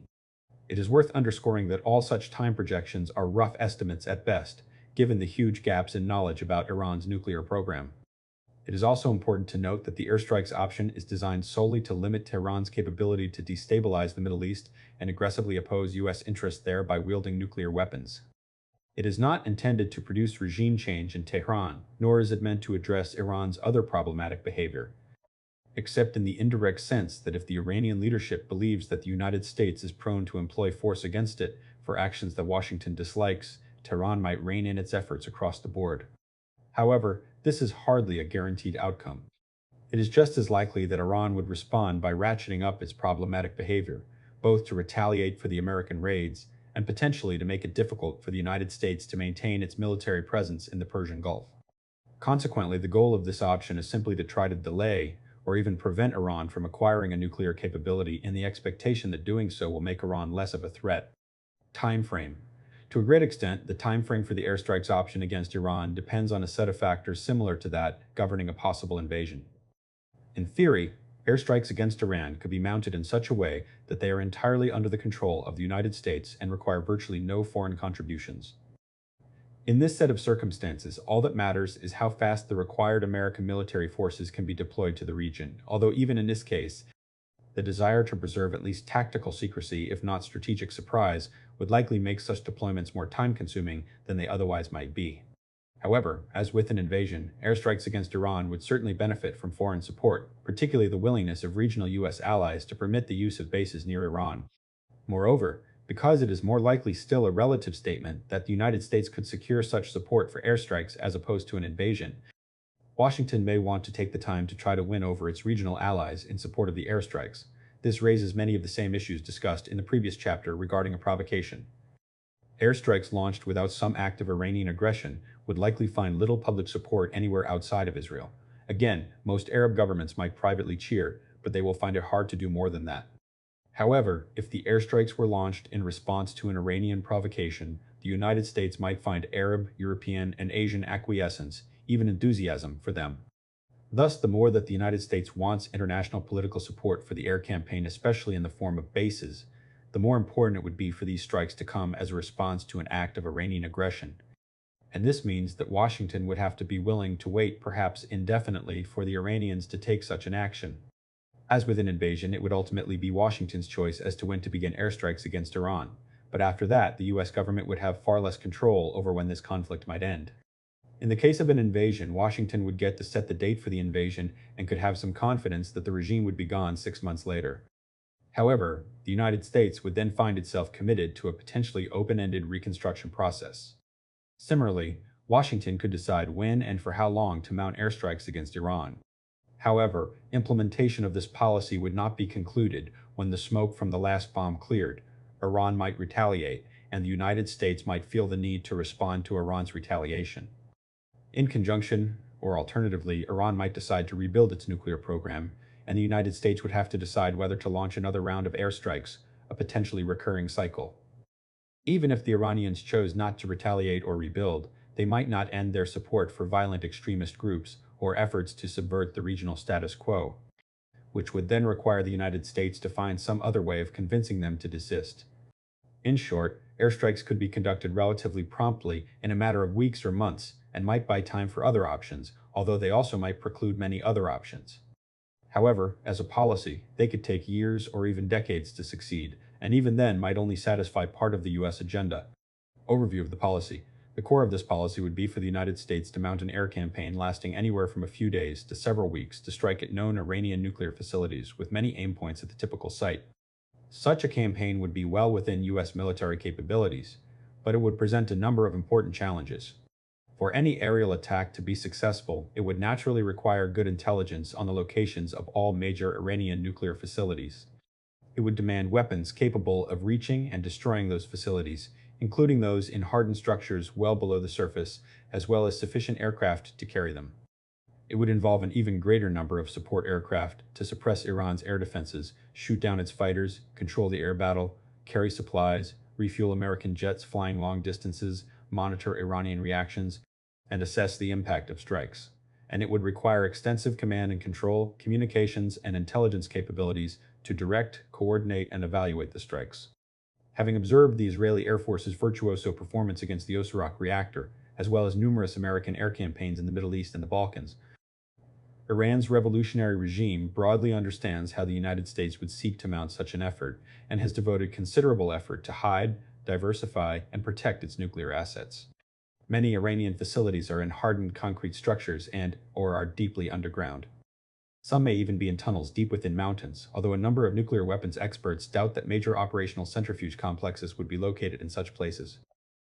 The National Intelligence Estimate of 2007 assessed that if Iran were to pursue a bomb, it would likely use secret facilities to make highly enriched uranium, although the estimate famously concluded that Iran probably halted any such efforts in 2003, when Iran apparently stopped working on bomb design efforts. Iran has natural uranium deposits and has now mastered the basic technology of uranium enrichment, at least at the theoretical level, up to and including centrifuge enrichment, so even if an attack were highly successful, the United States would still have to consider the possibility that Iran could rebuild its entire program. Given the multiplicity of targets and the lengths to which the regime has gone to protect them, Israel's 1981 Osirak strike, or even its 2007 Deir az-Zor raid in Syria, are not particularly good models for an air campaign against Iran. The attack against Iraq's nuclear reactor, for instance, was conducted in a single mission by just 8 bomb-dropping Israeli F-16s and a half-dozen F-15s providing cover. The Israelis relied on surprise, a stealthy flight profile, and the relatively underdeveloped Iraqi air defense network to ensure their mission's success. In addition, they were attacking a single large, highly vulnerable, above-ground facility. It might be feasible to attack Iran's nuclear research reactor at Bushehr in this way, but that reactor is not the heart of the Iranian nuclear program. It is not complemented by a reprocessing facility, since Iran's nuclear cooperation contract with Russia requires that spent fuel be sent back to Russia for treatment, and if lost would have little impact on Iran's uranium enrichment program. A robust campaign against Iran's nuclear complex would have to contend with a large number of potential Iranian facilities, possibly several hundred, and an even greater number of potential aim points. A relatively modest campaign might still target several dozen key nuclear energy-related sites. Some of these targets might have to be struck repeatedly to allow a first detonation to begin burrowing underground, exposing targets that could only be seriously damaged on a second or third pass. Because of the number of aim points, which would mean relying on large numbers of non-stealthy aircraft and the possible need for repeated strikes, an American campaign would likely involve a deliberate effort to suppress Iranian air defenses, something the much smaller Israeli strikes simply avoided in 1981 and 2007. In particular, the United States would seek to destroy large warning radars, advanced surface-to-air missile batteries, key command and control facilities for Iran's air defenses, and possibly the most dangerous Iranian fighter squadrons such as those employing F-14s and MiG-29s. Consequently, an all-out air campaign could involve thousands of sorties by manned aircraft, unmanned drones, and cruise missiles over several days, while even a more limited operation would probably require hundreds of sorties. By way of comparison, Operation Desert Fox, a three-day air campaign against Iraq in 1998 that targeted 100 Iraqi facilities, many of them air defense sites, but about a dozen were weapons of mass destruction facilities, required 650 manned aircraft sorties and 415 cruise missile strikes. It is beyond the scope of this paper to lay out all possible targets for an American air campaign against the Iranian nuclear program, but it is useful to enumerate the most important ones to give a sense of what the U.S. strikes would aim to destroy. These would likely include the following sites: uranium to highly enriched uranium. Iran is already moving to install more advanced P2 centrifuges, which have 2.5 times the productive capacity of a P1. The main centrifuge hall at Natanz is located 10 to 20 meters underground, but since 2007, the Iranians have been digging even deeper tunnels into mountainsides near Natanz and may move centrifuge cascades and AN or uranium storage facilities there, where they would be even better protected against American penetrator munitions. Bushehr research reactor. Although this is nothing but a research reactor, it has received fuel from Russia and could soon be operational, giving it the theoretical capacity to make enough plutonium for dozens of bombs. Esfahan Nuclear Technology Center. This is Iran's main uranium fuel fabrication plant that produces the uranium hexafluoride gas feedstock for the centrifuges at Natanz. Although this facility would doubtless be a key target, Iran already possesses enough uranium hexafluoride for dozens of nuclear weapons without needing to produce any more. Arak Heavy Water Reactor Plutonium Separation Facility. This is Iran's principal plutonium separation facility, although it is much further from completion than the Bushehr research reactor. This facility will produce purer plutonium than Bushehr does, making it easier to employ in a weapon. The location also hosts a nearby heavy water production plant, Parchin Nuclear Weapons Development Center. Parchin is a massive military research and testing facility. Parts of it are believed to be associated with the nuclear program, including explosives testing. In addition to Parchin, U.S. airstrikes would likely target other Iranian facilities believed to be related to warhead design and production. Natanz Uranium Enrichment Plant. The uranium enrichment operation here is the centerpiece of Iran's nuclear program and the facility of greatest concern to the international community. Natanz was designed to house as many as 50,000 gas centrifuges, although only several thousand of the more primitive P1 models were operating by early 2009, still enough to make a bomb's worth of enriched uranium per year if reconfigured from producing low-enriched Karaj and Tehran nuclear research centers. These are important research and development facilities for the Iranian nuclear program. Both consist of about a dozen buildings, mostly office buildings, labs, and storage facilities. Because they are located in the suburbs of the Iranian capital, they create a considerable risk of collateral damage and require a major effort to suppress the fairly extensive, by Iranian standards, air defenses of Tehran. Advanced missile design, production, and testing facilities such as those at Karaj, Semnan, Surjan, Esfahan, Sharad, and the Shayed Hemat facility near Tehran.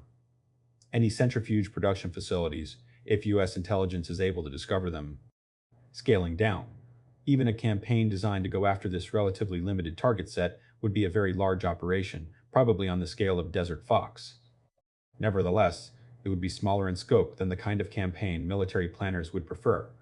From their perspective, a much larger operation designed to hit every facility possibly associated with the nuclear or missile programs would be preferable, because this would provide the greatest confidence that the goal of the operation Setting back the Iranian nuclear program by a number of years could be achieved. However, the United States may feel it is not sustainable to conduct an operation for the length of time needed to complete such a large campaign. A number of factors may contribute to this assessment.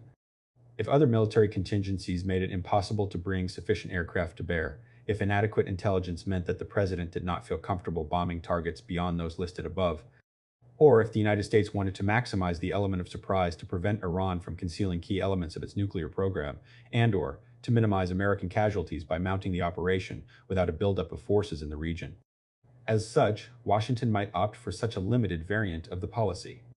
As noted, even in this case, a small raid on the scale of Iraq in 1981 or Syria in 2007 would not be enough, given the sheer number of locations including underground facilities to be struck.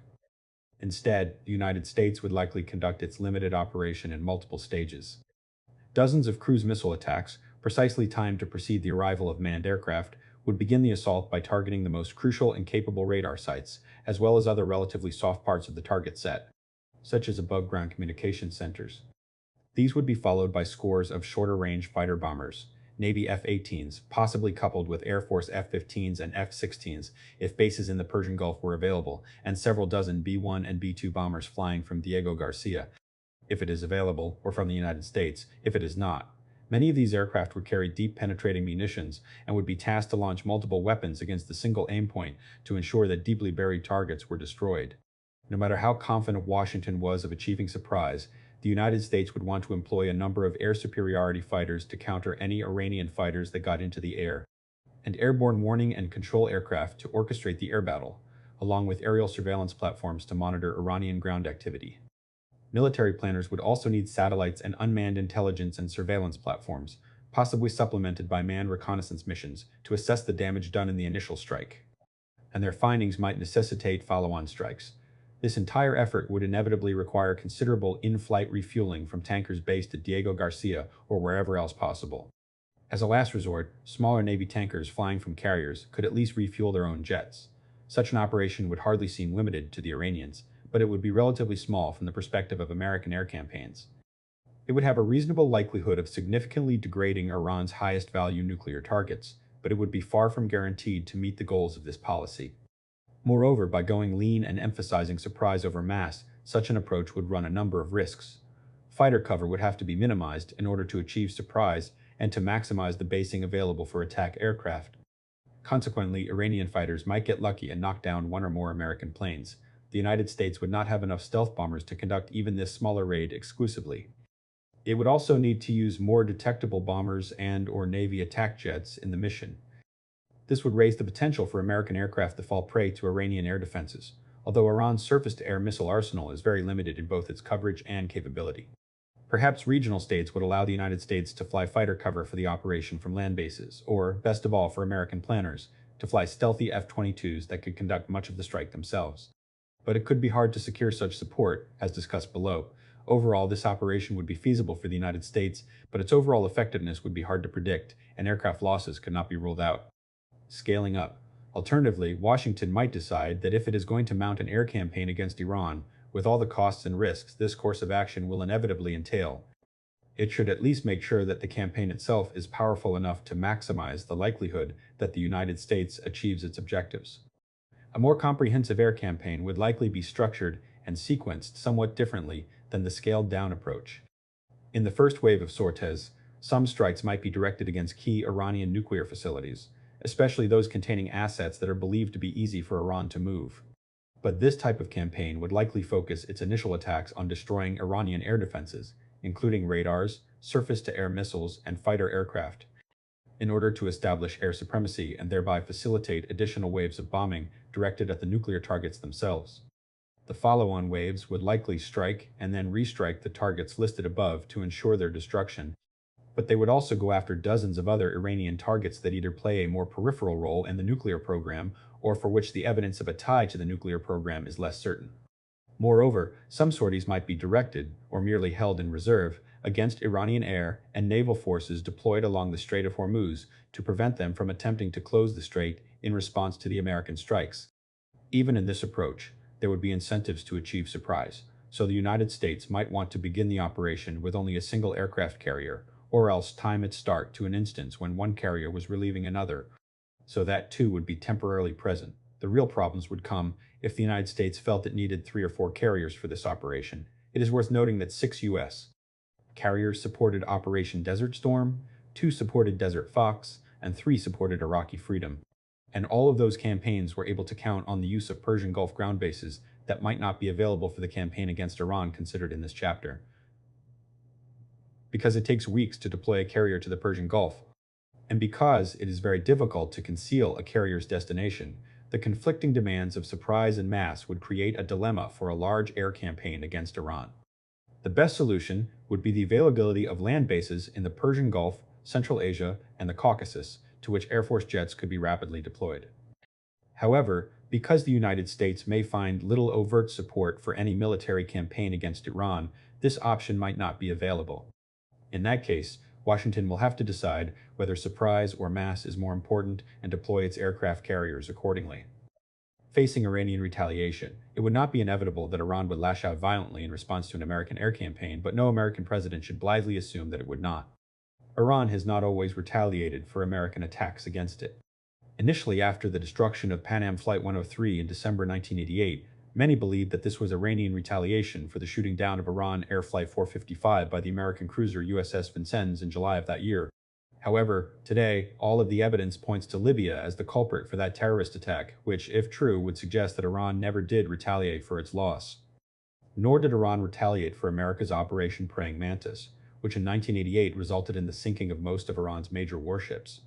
Consequently, it is possible that Iran would simply choose to play the victim if attacked by the United States, assuming probably correctly that this would win the clerical regime considerable sympathy both domestically and internationally.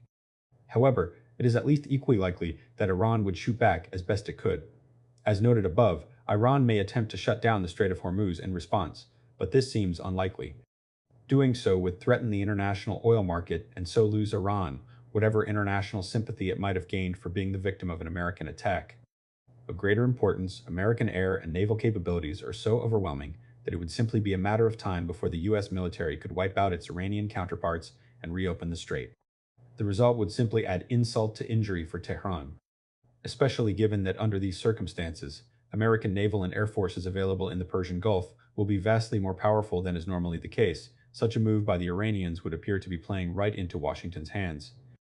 It seems far more likely that Tehran might choose to respond in kind roughly by lobbing ballistic missiles at U.S. bases, oil facilities, and other high-value targets located in the Gulf states, Israel, or other U.S. ally states. This contingency would merit deploying considerable anti-ballistic missile defense assets in the region and providing as much warning to U.S. allies as possible. However, because many Iranian leaders would likely be looking to emerge from the fighting in as advantageous a strategic position as possible, and because they would likely calculate that playing the victim would be their best route to that goal, they might well refrain from such retaliatory missile attacks. The most likely method of Iranian retaliation would be some form of terrorist attack. It could be immediate and coincident with the U.S. air campaign. As noted in the previous chapter, Iran is believed to have extensive contingency plans for attacks on American targets, and it might be possible for Tehran to execute some of these operations in a matter of days. Such retaliation also could come well after the fact. In particular, if Tehran wanted to retaliate in spectacular fashion, especially by conducting attacks on American soil to reciprocate for the American attacks on Iranian soil, it would likely take months to arrange. Major terrorist operations require extensive planning and preparatory work, and they are especially difficult to execute in the United States ever since the security improvements that followed 9/11. Consequently, an indivisible part of the airstrikes option would be to take a wide range of steps to harden U.S. targets against the possibility of Iranian retaliation by terrorist attack, steps that would have to be maintained for many months thereafter. Follow up or follow on. The last piece of this policy option is the question of what follows the airstrikes. It is hard to imagine that even a couple of weeks of American airstrikes encompassing thousands of sorties would simply end the problem of the Iranian nuclear program forever. It is highly likely that, at least initially, the Iranian population would rally around the hardest of the hardliners in their government, those people most antagonistic to the United States, in response to what Iranians would inevitably see as an unprovoked and unjustified act of aggression, no matter what preceded the American strikes. Those leaders, riding a crest of support for them and fury at the United States, would almost certainly insist that Iran begin to rebuild its nuclear program, if only out of sheer defiance of the United States. Of course, they would have a very powerful new argument to employ. The United States would not dare to attack us in such a fashion if we actually had a nuclear weapon. They might use the attacks to justify pulling Iran out of the Non-Proliferation Treaty, thereby eliminating the ability of international arms control experts to monitor Iran's nuclear facilities and provide much-needed information about the status, location, and progress of Iran's program. If the United States were to adopt the airstrikes option, it would have to anticipate that the initial round of airstrikes would not eliminate the problem altogether. And so the policy would have to include a series of next steps to cover the long term. As already noted, some proponents of the airstrikes option argue that the right long-term approach is simply repeated airstrikes. Every time the Iranians begin to rebuild their nuclear program, strike again to knock it down. They argue that, if nothing else, this would simply keep pushing the operational date of an Iranian nuclear weapon farther and farther into the future. At best, repeated airstrikes might eventually convince the Iranian people that their leaders' policies were bringing ruin on their country, and so they would overthrow the regime. Other proponents suggest that the initial round of airstrikes, and possibly a follow-on round, would be intended simply to buy time for other options, particularly regime change. Still others, who tend to be leery of the military option against Iran, have suggested that the airstrikes option would only make sense if the United States could ensure that a tight new containment regime could be imposed immediately afterward to hinder Iran's ability to reconstitute its nuclear program or to retaliate, and thereby avoid the need for additional American military strikes. In short, these approaches do not consider airstrikes as a standalone option, but rather as one element in a more complex strategy, a topic explored at greater length in the conclusion to this volume. Requirements. Military. In many ways, the military requirements of the airstrikes option are the least taxing and probably the easiest for the United States to satisfy, which is partly why this option is appealing to many people. America's massive air and naval forces are more than adequate to handle the military aspects of this option and are so able to accomplish the missions that there would be multiple ways in which they could do so. This creates considerable flexibility in the military leg of this policy stool. It means that the military component can, and probably would have to be, tailored to suit the diplomatic and political requirements, which would likely prove to be far more limiting. But, as described in some detail above, whatever the diplomatic and political circumstances, the U.S. military would undoubtedly be able to generate the forces necessary. Instead, in the military realm, a key concern would be whether any of Iran's neighbors would be willing to allow U.S. aircraft to use their air bases. If not, then the United States would have to rely far more heavily on aircraft carriers, which in turn raises the potential trade-off between surprise and mass. That trade-off is intimately intertwined with the list of targets that the United States would seek to hit. The longer that list, the more planes and cruise missiles would be needed.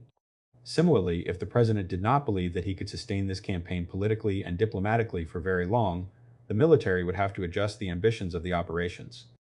Diplomatic. The United States would have two overriding diplomatic objectives should it decide to conduct airstrikes against Iran. In an immediate sense, it would need to generate as much support for the attacks as possible, especially among Iran's neighbors, in hopes of securing the use of their airfields to base American jets. As noted above, the availability of these bases is a very important consideration for many key military aspects of the airstrikes, such as their size, duration, and ability to achieve surprise. In a broader and ultimately more important sense, U.S. diplomacy would have to ensure that the air campaign against Iran does not derail every other American policy initiative in the region.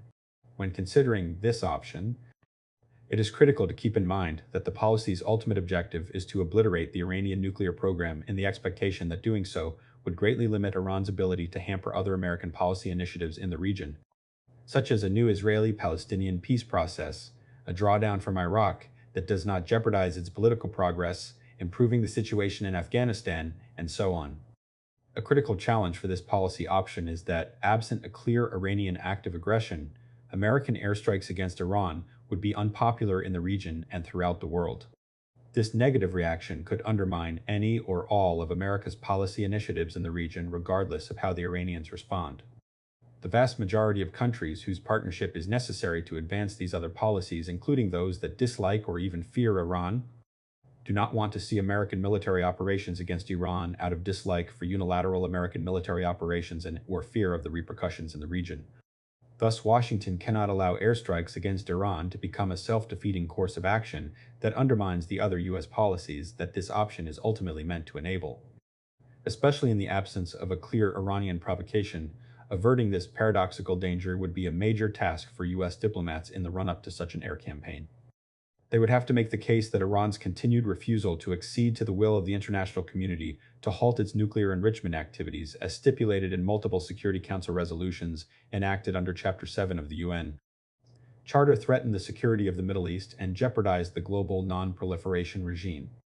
They would have to persuade these governments that the United States had reasonably tried all of the alternative approaches and none had succeeded. They would have to argue that the American actions were ultimately designed to enhance the stability of the region, and that it would be a mistake for everyone if countries allowed their peak at Washington to impede other initiatives that are ultimately in the best interests of the entire region and the entire world. The truth is that these all would be challenging cases to make. For that reason, it would be far more preferable if the United States could cite an Iranian provocation as justification for the airstrikes before launching them. Clearly, the more outrageous, the more deadly, and the more unprovoked the Iranian action, the better off the United States would be. Of course, it would be very difficult for the United States to goad Iran into such a provocation without the rest of the world recognizing this game, which would then undermine it.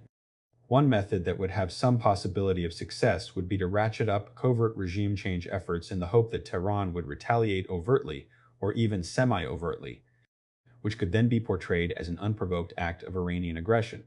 This suggests that this option might benefit from being held in abeyance until such time as the Iranians made an appropriately provocative move, as they do from time to time. In that case, it would be less a determined policy to employ airstrikes, and instead more of an opportunistic hope that Iran would provide the United States with the kind of provocation that would justify airstrikes.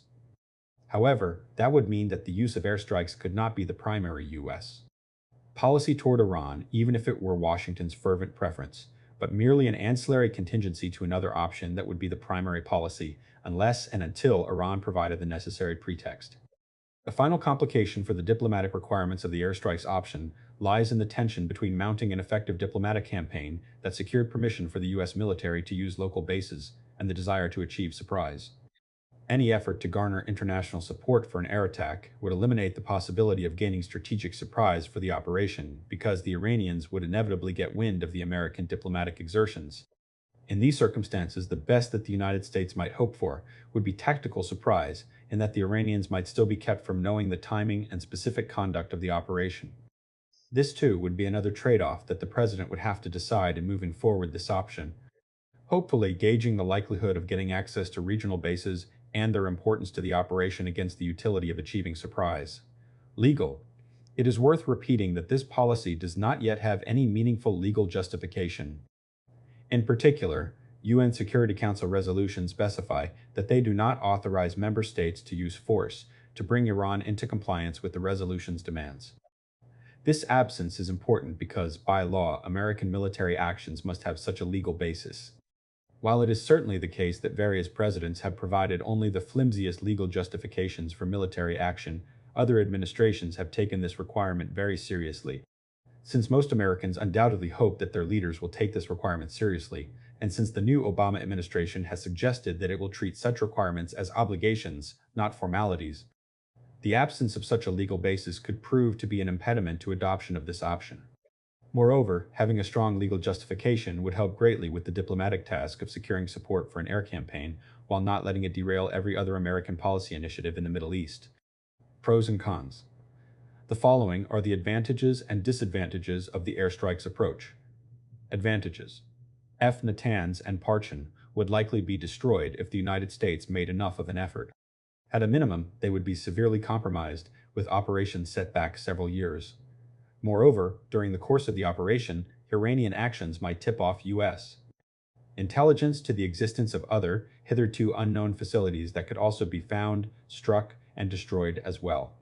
Nuclear program by as much as 5 to 7 years, which might be long enough that Tehran's most virulent hardliners would never come into possession of a nuclear weapon.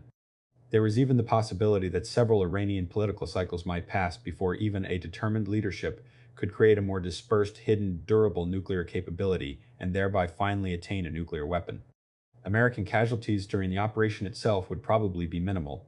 Iran's air defense network, while improved, is no match for the U.S. military's ability to neutralize it.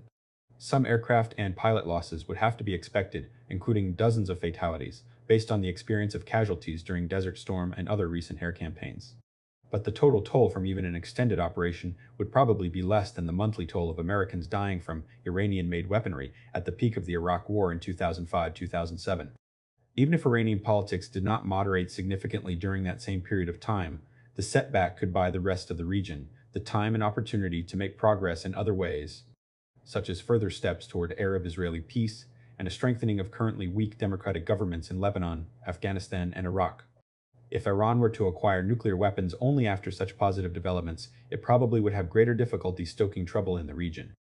There would certainly be collateral damage in the form of Iranian civilian deaths, but it is unlikely that huge numbers would be killed. In particular, strikes against Iran's facilities at this time would not produce large amounts of radioactive fallout, and many of the targets to be struck are located outside heavily populated areas. The operation itself is not dependent on external support. Even without the use of regional allies' airfields, 1 to 3 American aircraft carriers, bombers from Diego Garcia, and cruise missiles from ships and submarines in the region could be enough to execute a successful attack. There is some chance, albeit not high, that the airstrikes option could delay Iran's by attacking Iran's nuclear facilities but sparing its conventional military and its economy. The United States would retain a measure of intra-war deterrence to limit Iranian retaliation. In other words, leaving aside the invasion option, it would have the ability to attack additional Iranian targets in retaliation to any excessive Iranian response in the region or the world at large, or to blockade Iranian oil shipments. Disadvantages. Iran's determination to acquire a nuclear weapons capability would probably not be reduced by such an attack and, especially in the short term, could well be increased. The hardline Iranian leadership that presently struggles to maintain political support at home might be strengthened by a nationalistic reaction among the Iranian people against what they would doubtless perceive as an unprovoked American attack. Even massive airstrikes might only set back the Iranian nuclear program by as little as a year or two, and this seems more likely than the more optimistic possibility that this policy option would delay Iran's program by 3 years or more. Given the track record of U.S. and international intelligence in accurately assessing the nuclear programs of foreign states, any attack, even a sustained American operation, might fail to destroy a substantial fraction of Iran's nuclear program. The United States cannot strike what it does not know about, and there is good reason to think that Iran has or will soon have major nuclear facilities, including alternative uranium hexafluoride storage production and uranium enrichment plants, that have not been identified. Hezbollah, widely considered the most proficient international terrorist organization, could take off the gloves in responding to any such attack. Even the possibility of a 911 type response cannot be dismissed given Iran's demonstrated capabilities in this arena.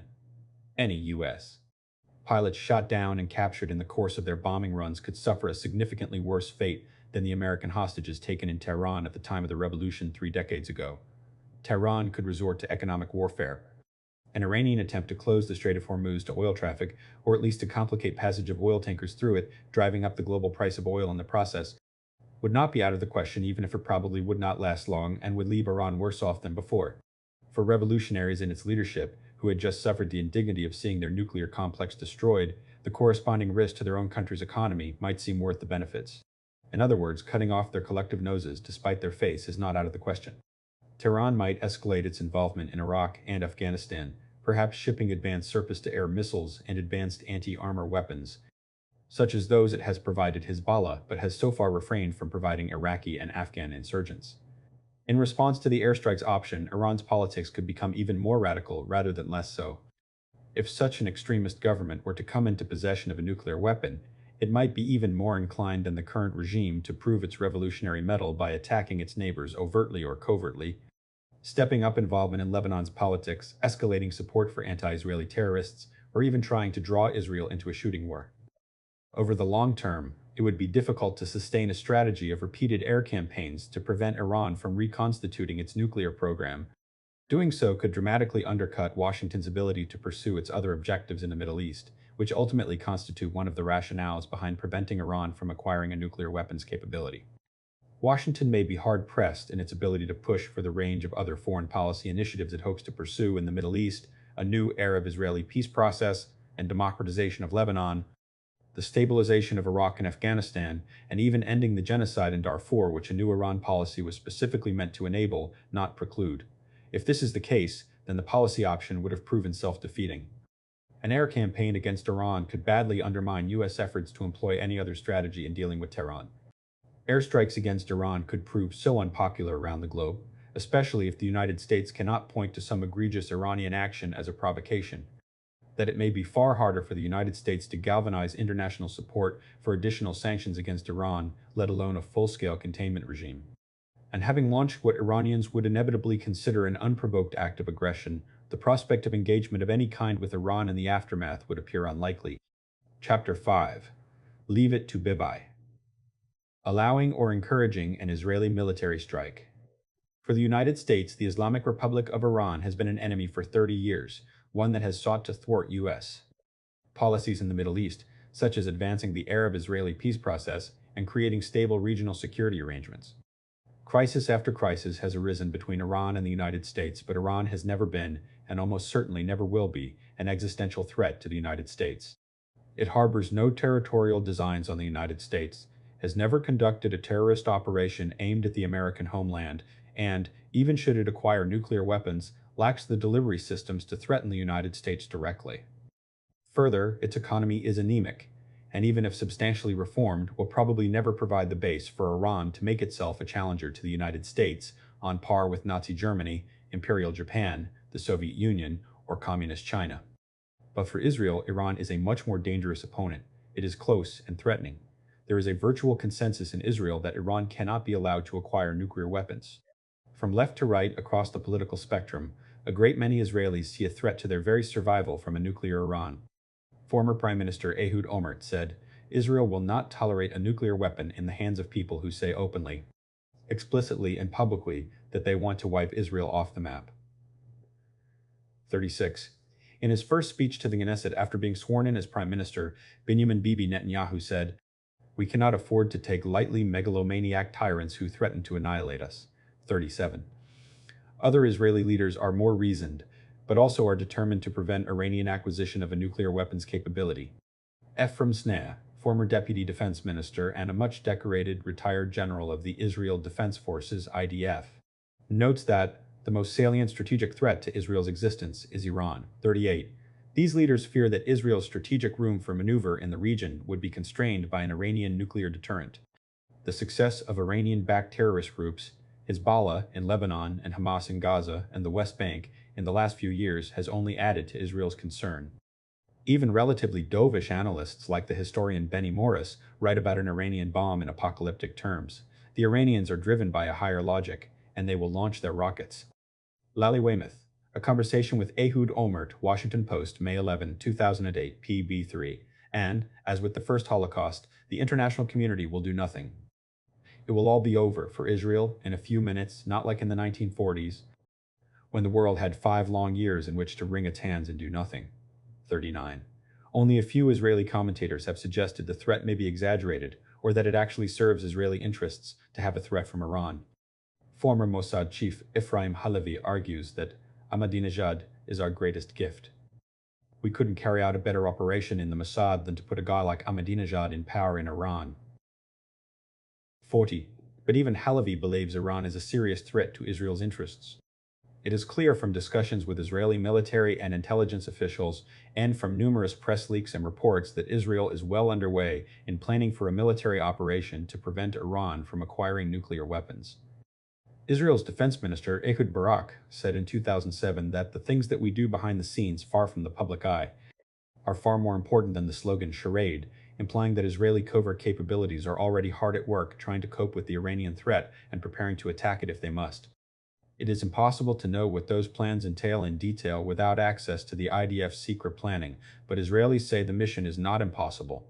The IDF's September 6, 2007 attack on the Syrian nuclear facility at Deir az-Zareh is widely believed in Israel to have been in part a message to Tehran that Iran may be next. Israeli leaders have been warning about the Iranian threat since the early 1990s. Prime Minister Yitzhak Rabin highlighted the danger Iran posed to Israel in his first visit to the United States in 1992 after his election. Israeli intelligence operations against Iran were stepped up even earlier and have included use of third parties to publicize the Iranian threat without revealing the Israeli hand. Iran's secret enrichment and heavy water reactor programs were publicly exposed in August 2002 by an Iranian dissident group, the Mujahideen-e Khalq, which reportedly was unwittingly fed the information by Israeli intelligence. In short, there is considerable reason to believe that under the right or wrong set of circumstances, Israel would launch an attack, principally airstrikes, but possibly backed by special forces operations, to destroy Iran's nuclear program. This could create either an opportunity for or a threat to American interests with regard to Iran and the broader Middle East. It could constitute an opportunity, and thus a possible policy option, if the United States would like to see Iran's nuclear program destroyed, but prefers not to do it itself. It could be a threat if the United States believes that an Israeli attack would destabilize the region and would not advance, or would harm American interests in relation to Iran. Not surprisingly, some Americans have expressed the hope that Israel would strike Iran, that Jerusalem would have the guts to do what Washington does not. Other Americans regard the prospect with horror, believing that an Israeli attack would have all the disadvantages of American airstrikes as well as some unique ones and none of their advantages. American decision-makers need to have a clear sense of what such an Israeli operation would look. Quoted in David Remnick, Blood and Sand, New Yorker, May 5, 2008, p. 76. Quoted in ex-Mossad chief. Ahmadinejad is Israel's greatest gift, Haaretz, August 20, 2008. Shahar Ilan, Defenseman, Tunisset panel. Talks won't make Iran nukes go away. Haaretz, November 6, 2007. As well as the pros and cons for the United States to decide whether to try to encourage or discourage it. Goal. As in the case of American airstrikes against Iran, the goal of this policy option would be to destroy key Iranian nuclear facilities in the hope that doing so would significantly delay Iran's acquisition of an indigenous nuclear weapons capability. However, in this case, an added element could be that the United States would encourage and perhaps even assist the Israelis in conducting the strikes themselves, in the expectation that both international criticism and Iranian retaliation would be deflected away from the United States and onto Israel. The logic behind this approach is that allowing Israel to mount the airstrikes, rather than the United States, provides a way out of the dilemma described in the previous chapter, whereby American airstrikes against Iran could become self-defeating because they would undermine every other American initiative in the Middle East, an outcome exactly the opposite of what a new Iran policy is meant to accomplish. As with American airstrikes against the Iranian nuclear program, this option would not entail any direct effort to deal with Iran's support for terrorists and radical groups, nor would it directly seek to mitigate other Iranian efforts to subvert the status quo in the Middle East. At most, this policy assumes that Iran's ability to pursue such activities would be greatly enhanced by possession of a presumed nuclear weapons capability, and therefore, that removing this threat would help limit Iran's ability to cause problems for the United States in the region. Likewise, this approach makes no effort to change the Iranian regime or otherwise reshape its character. Timeframe. If the United States decided to encourage Israel to mount airstrikes against Iran, the entire operation could happen very quickly, probably much faster than a similar American campaign. Israel appears to have done extensive planning and practice for such a strike already, and its aircraft are probably already based as close to Iran as possible. As such, Israel might be able to launch the strike in a matter of weeks or even days, depending on what weather and intelligence conditions it felt it needed. Moreover, since Israel would have much less of a need or even interest in securing regional support for the operation, Jerusalem probably would feel less motivated to wait for an Iranian provocation before attacking. In short, Israel could move very fast to implement this option if both Israeli and American leaders wanted it to happen. However, as noted in the previous chapter, the airstrikes themselves are really just the start of this policy. Again, the Iranians would doubtless rebuild their nuclear sites. They would probably retaliate against Israel, and they might retaliate against the United States, too, which might create a pretext for American airstrikes or even an invasion. And it seems unlikely that they would cease their support for violent extremist groups or efforts to overturn the regional status quo in the aftermath of Israeli airstrikes. Their opposition to an Arab-Israeli peace treaty would likely be redoubled. Hence, the United States would still need a strategy to handle Iran after completion of the Israeli airstrikes, and this could mean a much longer time frame to achieve all of America's goals. Overview of the policy. An Israeli air campaign against Iran would have a number of very important differences from an American campaign. First, the Israeli Air Force IAF has the problem of overflight transit from Israel to Iran. Israel has no aircraft carriers, so its planes must take off from Israeli air bases. It also does not possess long-range bombers like the B-1 or B-2, or huge fleets of refueling tankers, all of which means that unlike the United States, Israel cannot avoid flying through someone's airspace. The most direct route from Israel to Iran's Natanz facility is roughly 750 kilometers across Jordan and Iraq. As the occupying power in Iraq, the United States is responsible for defending Iraqi airspace. The alternatives via Turkish airspace over 2,200 kilometers or Saudi airspace over 2,400 kilometers would also put the attack force into the skies of U.S. allies equipped with American-supplied air defenses and fighter aircraft. In the case of Turkey, an Israeli overflight would be further complicated by the fact that Turkey is a NATO ally that the United States has a commitment to defend, and it hosts a large joint Turkish-American airbase along the most likely route of attack. For political and military reasons, Israel's need to overfly Turkish, Iraqi, Jordanian, or Saudi airspace creates two problems. First, an Israeli strike must achieve surprise so that Israeli planes are not intercepted by the air defenses and fighters of those countries. Second, in part based on reason number one, the Israelis would get basically one shot at Iran. On the first pass, they likely would surprise any of those countries and be able to reach Iran and return before the Turks, Saudis, or Jordanians could activate their air defenses. But a second wave would meet alerted air defenses, creating military and political problems that Israel would likely find insurmountable. An initial Israeli attack across Iraqi territory would severely complicate the U.S. military presence there. A repeat performance would likely compromise it altogether. Thus, after the first round of strikes, Israel would have nothing but its small fleet of ballistic missiles and submarine-launched cruise missiles for follow-on attacks, and because the ballistic missiles are such valuable assets, Jerusalem would not likely squander them on anything but the highest value Iranian targets. Another problem Israel faces is distance. The IAF possesses 25 F-15I long-range strike aircraft, which have a combat radius of over 2,500 kilometers, giving them the range to hit Iranian targets even if they have to fly via Turkey or Saudi Arabia. However, 25 aircraft is a tiny number given the size, dispersal, and hardening of the Iranian nuclear program, especially since the planes could not carry much ordnance. Nor would they have the ability to hit multiple facilities on a single sortie at that distance. So Israel's F-15I fleet alone could not hope to do as much damage to the Iranian nuclear program as even the small-scale American airstrike discussed in the previous chapter. Thus, just employing the 25 F-15Is probably would not make the operation worthwhile from Jerusalem's or Washington's perspective.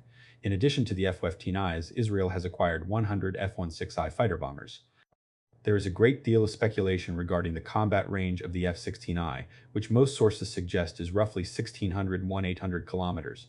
However, at least one well-regarded Israeli source has stated that it has a range of 2,100 kilometers. Even if the longer distance is possible, this means that the F-16Is only have the range to strike Iran unrefueled if they fly the shortest route across Jordan and Iraq, which is also the most politically problematic because it clearly incriminates the United States as Israel's witting accomplice in the strike.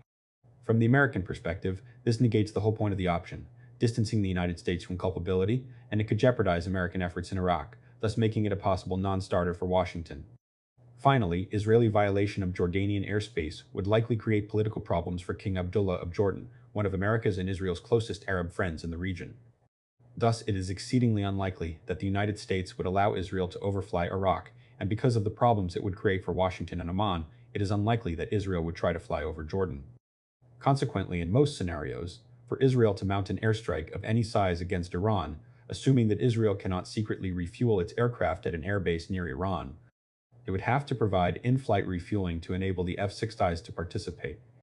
This is a further complication, because while it is possible for fighter aircraft to refuel one another, doing so immediately halves the number of planes actually dropping bombs. The other half are doing the refueling and so carry fuel, not weapons. In addition, since buddy refueling by other fighter bombers is inefficient, it may take multiple refuelings, meaning that out of 100 F-16Is committed, perhaps only 25 might be able to make it to the targets in Iran. The alternative is the more traditional method of using large tanker aircraft to provide the fuel, but these are extremely vulnerable.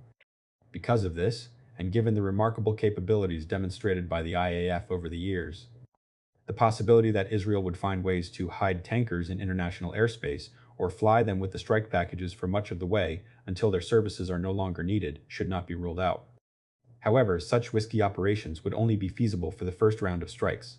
Once the surprise is over and the Iranians, Turks, Jordanians, and/or Saudis have their air defenses on alert, the tankers would be highly vulnerable. What all this means is that, realistically, an Israeli strike against Iran could consist of no more than 125 Israeli F-15I and F-16I sorties with limited weapons loads because of the distance, backed by a small number of cruise missile shots.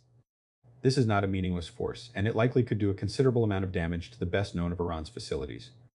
But again, it probably could not do as much damage as even the limited American airstrikes option discussed in the previous chapter. It probably would not even be able to cover all the targets listed. Moreover, the IAF would have virtually no capability to conduct opportunity strikes on targets revealed by Iranian actions during the attacks themselves.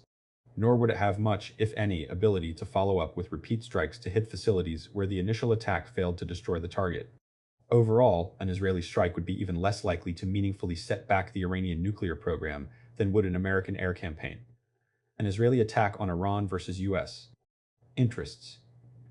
An Israeli attack on Iran would directly affect key American strategic interests.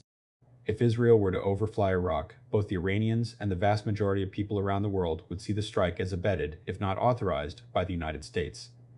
Even if Israel were to use another route, many Iranians would still see the attack as American-supported or even American-orchestrated.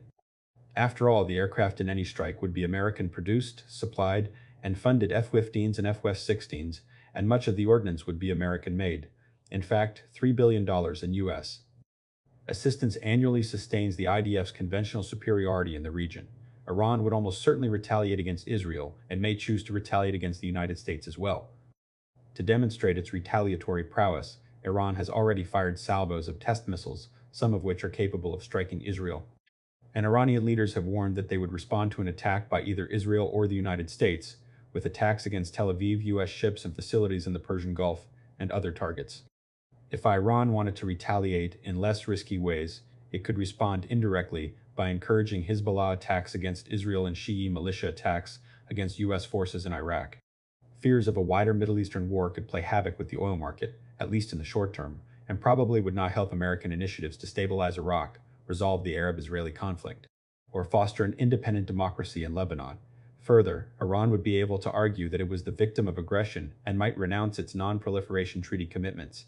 And since even a successful Israeli raid would only delay Iran's nuclear program, and probably by even less than a small-scale American strike, the United States would still have to have a strategy to deal with the basic problem after an Israeli attack, but in an even more complicated diplomatic context. The Israelis are well aware of the risks and downsides of an attack on Iran's nuclear facilities, especially the possible cost in American lives if Tehran retaliates against the United States. Given these risks, Jerusalem may focus on strengthening sanctions in the near term, but the Israelis may feel compelled to act if they judge that the current administration's diplomatic push has failed. Israeli commentators note that the chances of securing Russian support for tough sanctions have diminished considerably since the 2008 war in Georgia. Russia has a stronger interest in keeping good ties with Iran, another power in the Caucasus, and less interest in appeasing American and European concerns about Iran. Since Israel is a strong supporter of Georgia, Russia may also feel it should pay Israel back by moving closer to Tehran, U.S. Options and decision points. Given the stakes for the United States, the president should make a decision about a potential Israeli military attack against Iranian nuclear facilities. There are 4 options. The first option is for the United States to give Israel a green light, permitting Israel to transit American-controlled airspace over Iraq. In this case, the United States would coordinate with Israel beforehand on how to manage the consequences of an attack, including Iranian retaliation and the regional and international political fallout. The option's principal virtue is that if Israel effects a military solution to the Iranian nuclear threat, the United States would benefit from the attack without taking the risks of using its own forces. The downsides are more numerous simply because no one, least of all Iran, would believe the United States had nothing to do with an Israeli attack, especially if the United States allowed Israel to fly over Iraq. As discussed above, one of the most significant consequences of the green light scenario could be Iranian retaliation against American targets, which could then lead to a broader conflict between the United States and Iran. Unless the United States is prepared to take draconian measures immediately afterward to distance itself from Israel, such as a complete cutoff of all military assistance and economic aid, Tehran may well blame Washington as much as Jerusalem for the air attack on its territory. However, for the United States to attempt to distance itself from Israel under these circumstances would, of course, amount to a betrayal of the Israelis, since Washington's green light would have encouraged them to undertake the attack. In addition, in the aftermath of the approach that allows Israel use of Iraqi airspace, it would be more difficult for the United States to argue that Iran should still abide by its non-proliferation treaty obligations. The United States would have been party to the operation in spirit, if not in fact, and thus have little credibility in trying to persuade Iran that it should not embark on a crash attempt to build a nuclear weapon. The second option is for the United States to give Israel a yellow light. encouraging Israel to mount the attack, but not permit it to use Iraqi airspace. The virtues of this scenario would be the same as with the green light, with the added benefit that the diplomatic fallout for the United States might be mitigated, since it could claim it had no advance warning, or that it did, and even tried to prevent the attack by closing off Iraq's airspace. The drawback to this option is that many, especially Iran, might still believe that the United States was complicit in the operation, thus making U.S. troops in the region vulnerable to retaliatory strikes by Iran. A third option would be for the United States to give Israel a red light, actively discouraging an Israeli attack, either because Washington had decided that it could carry out the attack more effectively and with fewer political complications on its own, or because it determines that the likely costs of a military attack by either the United States or Israel outweigh the potential benefits. The rationale for saying no will determine the pluses and minuses of the red light option. If Washington discourages an Israeli attack because it plans to execute its own invasion or airstrikes, then this approach would accrue all of the benefits and liabilities associated with those options as discussed in the previous two chapters. If Washington decides not to launch a military operation and, for the same reasons, decides that it would be as bad or worse for Israel to do so, then the United States avoids the risk of Iranian retaliation and the diplomatic liabilities of an attack. The downsides of this rationale for saying no include a difficult argument with Israel over the issue, perhaps played out in the public domain, which could benefit Iran by giving it a propaganda coup against Israel. In addition, Israel could very well carry out the operation even if Washington signaled a red light, in which case U.S. forces in the region could be in harm's way from Iranian retaliation without Washington having had the benefit of knowing the time and scope of the Israeli attack. A fourth option is for the president to avoid making a clear decision, giving no light, which could lead to an Israeli attack without any American input. In other words, doing nothing could amount to a decision to let Israel go forward on its own. The outcome of this would be essentially the same as any of the previous options, but with additional downsides. The reason for this is that if Israel chose to fly over Iraqi airspace, the president would have to decide whether to order the planes intercepted and turned back, or look the other way and allow the planes to proceed. Intercepting the Israeli planes would be akin to a red light decision, but worse. Israel, and many of its supporters in the United States, would react bitterly, and there is the possibility of Israeli and American planes even shooting at each other. The alternative decision, allowing the planes to proceed over Iraq's airspace, would be akin to the green light option, but worse in that the United States would have had no advanced warning of the strike. As such, American forces in the region would have little time to prepare for a possible Iranian counterstrike. Finally, should Israel decide to proceed with the attack on its own without overflying Iraqi airspace, the consequences would be the same as the yellow light scenario, but worse in that the United States would have had no warning of the timing and scope of the attack. Requirements. In one sense, the requirements of the Israeli airstrike option are minimal. If the United States concludes that this option is worth pursuing, it merely requires a high-level conversation between Washington and Jerusalem.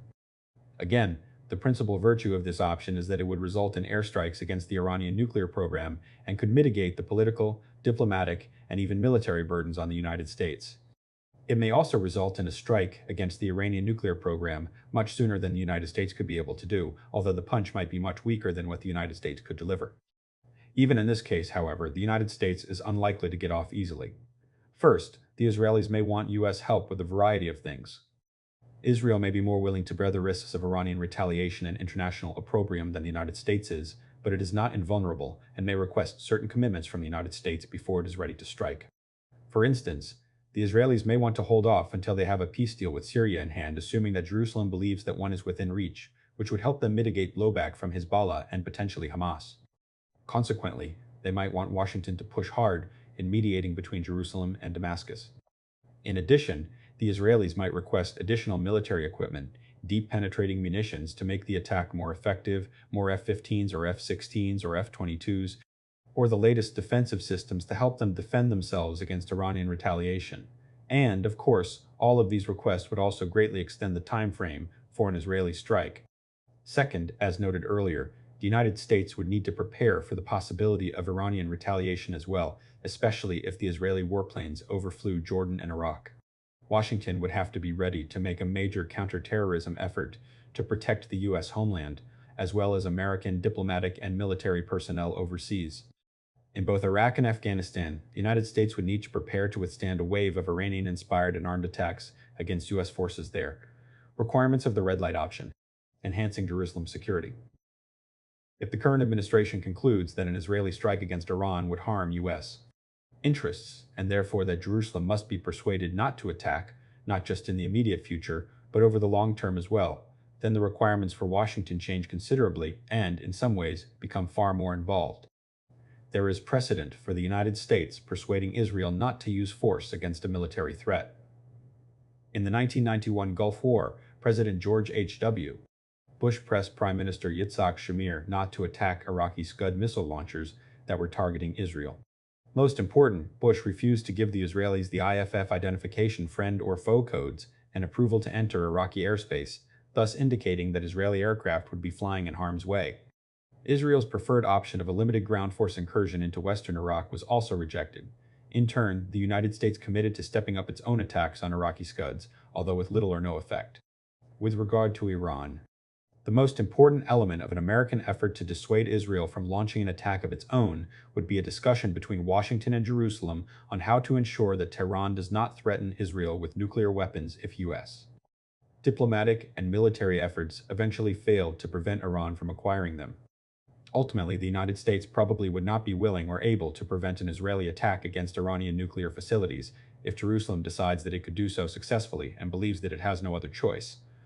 However, if Israeli leaders are uncertain about the effectiveness and consequences of a military raid, joint planning with the United States on how to contain and deter a nuclear-armed Iran could influence their decision. For example, if Jerusalem were confident that formal U.S. nuclear assurances could be extended to Israel, it might be more inclined to calculate that the risks of living with a nuclear-armed Iran were more manageable. Therefore, in addition to coordinating on day-to-day diplomatic efforts, the U.S. administration should offer to begin a very quiet policy planning exercise with Israel to consider options if diplomacy with Iran fails. Specifically, Washington should take another look at the pluses and minuses of extending an explicit American nuclear guarantee to Israel. At the Camp David summit in 2000, Israeli Prime Minister Ehud Barak suggested a U.S.-Israeli mutual defense treaty be signed to provide Israel with a nuclear guarantee against Iran. The idea died when the Israeli-Palestinian peace process collapsed, but it is worth reconsidering. Of course, Israeli capabilities ought to be enough on their own. Estimates of the size of Israel's arsenal by outsiders, Israelis, are prohibited by law from doing so suggest it is formidable. The International Institute for Strategic Studies estimated in 2008 that Israel has the sixth largest nuclear arsenal in the world, just behind the 5 original nuclear powers but ahead of India and Pakistan. The Israelis probably have around 100 nuclear devices and can deliver them by aircraft F-15Is, surface-to-surface missiles, Jericho, and submarine-launched cruise missiles. Such an arsenal should suffice to deter Iran, but an American nuclear guarantee would provide the Israelis an extra measure of reassurance. If the United States guarantees Israel a nuclear umbrella, then Iran would know that no matter what damage it may inflict on Israel, the United States would be able to retaliate with overwhelming force. This deterrent is strengthened by the fact that Iran would have no delivery system capable of quickly striking back at the U.S. homeland. It would be the target of both whatever residual capability Israel retained and the vast American nuclear arsenal. The United States could provide Jerusalem with further reassurance. Already, the United States has been deeply involved in building Israel's defense against an Iranian missile strike. For almost 2 decades, the Pentagon has been working closely with Israel to perfect the Arrow anti-tactical ballistic missile system. The two countries have shared extensive technology for anti-tactical ballistic missile systems, including the integration of Israel into the most advanced American early warning radar systems to provide the earliest possible alert of an incoming attack. This defensive cooperation should be continued and enhanced. The United States could also look at other ways of bolstering the Israel Defense Forces.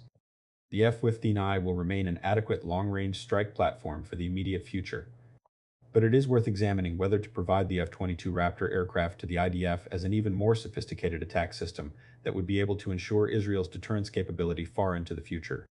Prime Minister Barak raised this issue with President Clinton at the Camp David summit in 2000, and it should be reconsidered.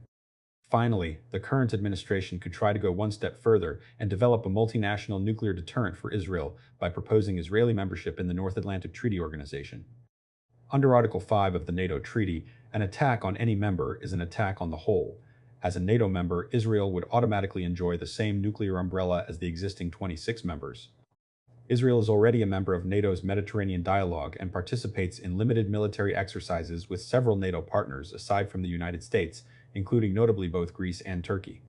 Getting Israel into NATO would be a very hard sell, however, as many of the European allies believe Israel has done too little to bring about peace with its Arab neighbors, and they would probably condition support for Israeli membership on concrete and public moves toward a final peace agreement.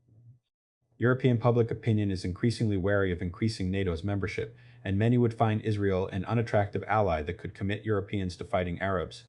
Finally, all the options for expanding Israel's deterrent through new treaty obligations, either bilateral or via NATO, would face substantial opposition from those in Israel who argue such commitments weaken Israel's ability to act unilaterally.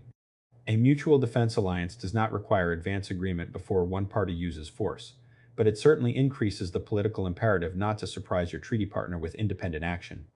Pros and cons. The following are the advantages and disadvantages of the Israel approach.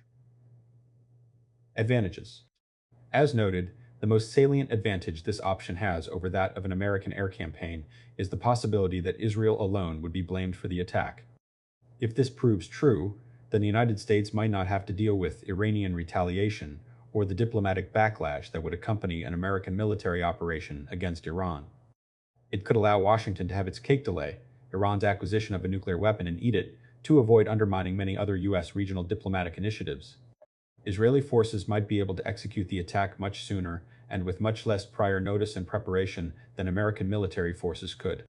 It would presumably be easier to convince Israel to mount the attack than it would be to generate domestic political support for another war in the Middle East, let alone the diplomatic support from a region that is extremely wary of new American military adventures. At least some important Israelis want to conduct such an attack and would welcome Washington's encouragement. Other Israelis are less enthusiastic but feel it may be necessary if they believe they have no choice, and they too would be far more willing to attack if they believed that the United States was firmly behind it.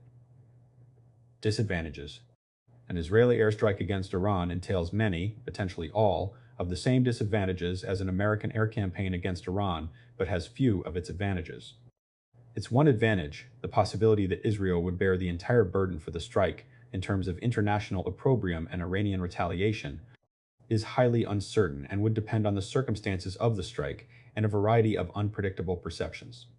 If the United States is seen as ultimately or jointly responsible for the attack, there would be no advantage from the American perspective. In particular, an Israeli military strike would be weaker than even a limited American air campaign, and so would have a lower likelihood of seriously delaying Iran's acquisition of a nuclear weapons capability. Thus, when assessing the American cost-benefit analysis of this option, the benefit is unquestionably less than it would be if the United States mounted the attack itself, while any reduction in cost would be extremely difficult to assess and could be marginal or non-existent. Part 3. Toppling Tehran, regime change. For some Americans, neither the diplomatic nor the airstrike options offer a persuasive approach to Iran. They have little confidence that the Iranians can be persuaded, either with big incentives and disincentives, or with just the big incentives, and fear that airstrikes would fail to disarm Iran and instead would further entrench the clerical regime. Instead, they believe that only taking action to bring about the fall of the Islamic Republic can protect America's vital interests in the Middle East. These Americans see the regime itself, and not merely its behavior, as the real threat to U.S. security. They believe that the regime simply will never live up to any agreements, and even if somehow it did, it would find other ways to undermine U.S. interests, because the regime and the United States are fundamentally incompatible. Consequently, Americans who fall into this camp tend to dislike both the diplomatic and airstrike options because none of them offer any reasonable prospect of ousting the regime. They might favor an invasion, but after Iraq and Afghanistan, they tend to believe either that the costs are not worth it or that the American people will not go for it. So for them, the only reasonable way to handle Iran is to pursue some form of covert action intended to bring about the end of the Islamic Republic, the Middle East. Thus, it is not surprising that some Americans have examined the regime for cracks that could be widened to bring about its downfall. The surprising ascendance of a reform movement with the 1997 election of Mohammad Khatami made a change in regime seem possible, even imminent. Not only did Khatami's widespread support suggest considerable disenchantment with the clerical regime, but his election indicated that peaceful means might lead to its replacement under the leadership of a man calling for a dialogue of civilizations. Over 10 years later, however, Khatami's conservative opponents have consolidated power. While many Iranians are cynical toward or even hostile to the regime, the reform movement is in disarray. The clerical regime in Iran is brutal and corrupt, and its leaders oppose U.S. interests throughout. There are several ways in which the United States could change the regime or undermine it. The reform movement, however, is not the only means for changing the regime, and in theory, the United States has several options if it seeks a new Iranian government. In the past, the United States engineered a coup to restore a government of its liking there, and in recent years, Washington has supported programs designed to bolster a democratic movement in Iran. Prominent voices have also called for helping Iranian oppositionists overthrow the regime and for using Iran's minority groups to undermine the government, supporting a popular revolution, stirring up Iran's ethnic groups, or promoting a coup. In practice, these options could be pursued simultaneously and overlap in some of their elements, but it is worth considering each separately to understand their nature and requirements. That is the task of the next 3 chapters. Chapter 6. The Velvet Revolution, Supporting a Popular Uprising. Because the Iranian regime is widely disliked by many Iranians, the most obvious and palatable method of bringing about its demise would be to help foster a popular revolution along the lines of the Velvet Revolutions that toppled many communist governments in Eastern Europe beginning in 1989. For many proponents of regime change, it seems self-evident that the United States should encourage the Iranian people to take power in their own name, and that this would be the most legitimate method of regime change. After all, what Iranian or foreigner could object to helping the Iranian people fulfill their own desires? Moreover, Iran's own history would seem to suggest that such an event is plausible. During the 1906 constitutional movement during the late 1930s, arguably during the 1950s, and again during the 1978 Iranian Revolution, coalitions of intellectuals, students, peasants, bazaar merchants, Marxists, constitutionalists, and clerics mobilized against an unpopular regime. In both 1906 and 1978, the revolutionaries secured the support of much of the populace and, in so doing, prevailed. There is evidence that the Islamic regime has antagonized many, perhaps all of these same factions, to the point where they again might be willing to support a change if they feel that it could succeed. This is the foundational belief of those Americans who support regime change, and their hope is that the United States can provide whatever the Iranian people need to believe that another revolution is feasible. Of course, popular revolutions are incredibly complex and rare events. There is little scholarly consensus on what causes a popular revolution or even the conditions that facilitate them. Even factors often associated with revolutions, such as military defeat, neglect of the military, economic crises, and splits within the elite have all been regular events across the world and throughout history. But only a very few have resulted in a popular revolution. Consequently, all of the literature on how best to promote a popular revolution in Iran or anywhere else is highly speculative. Nevertheless, it is the one policy option that holds out the prospect that the United States might eliminate all of the problems it faces from Iran, do so at a bearable cost, and do so in a manner that is acceptable to the Iranian people and most of the rest of the world. Goal. The true objective of this policy option is to overthrow the clerical regime in Tehran and see it replaced, hopefully, by one whose views would be more compatible with U.S. interests in the region. The policy does, in its own way, seek a change in Iranian behavior, but by eliminating the government that is responsible for that behavior without the use of American military forces. Indeed, inherent in this option is the assumption that the current Iranian regime is uniquely problematic for the United States, that a successor would not attempt to acquire a nuclear weapons capability, nor seek to overturn the regional status quo by stoking instability. It is worth noting that if a future democratic Iranian regime did continue these policies, that might prove more of a problem for the United States than their pursuit by what is clearly an autocratic regime. While the ultimate goal is to remove the regime, working with the internal opposition also could be a form of coercive pressure on the Iranian regime, giving the United States leverage on other issues. Iran under the Shah, for example, backed a Kurdish insurgency in Iraq and helped make the rebels quite potent. The Shah then abruptly sold out the Kurds in exchange for Iraqi concessions on demarcating the Iran-Iraq border. In theory, the United States could create coercive leverage by threatening the regime with instability or even overthrow, and, after having done so, use this leverage to force concessions on other issues such as Iran's nuclear program or support for militants in Iraq. This mix of goals can be seen as a spectrum. If the policies achieve relatively limited gains, they can be expanded to try to achieve ambitious results. As Scott Carpenter, who served as a U.S. Deputy Assistant Secretary of State and focused on democracy promotion, contends, if the U.S. plays its hand effectively, we can weaken the tyrant of Tehran substantially, and ideally empower his own people to effect peaceful change. 50 time frame. Because popular revolutions are so rare and unpredictable, and because the Iranian regime vigilantly guards against any popular revolt, it is impossible to know how long it would take for the United States to promote a revolution in Tehran.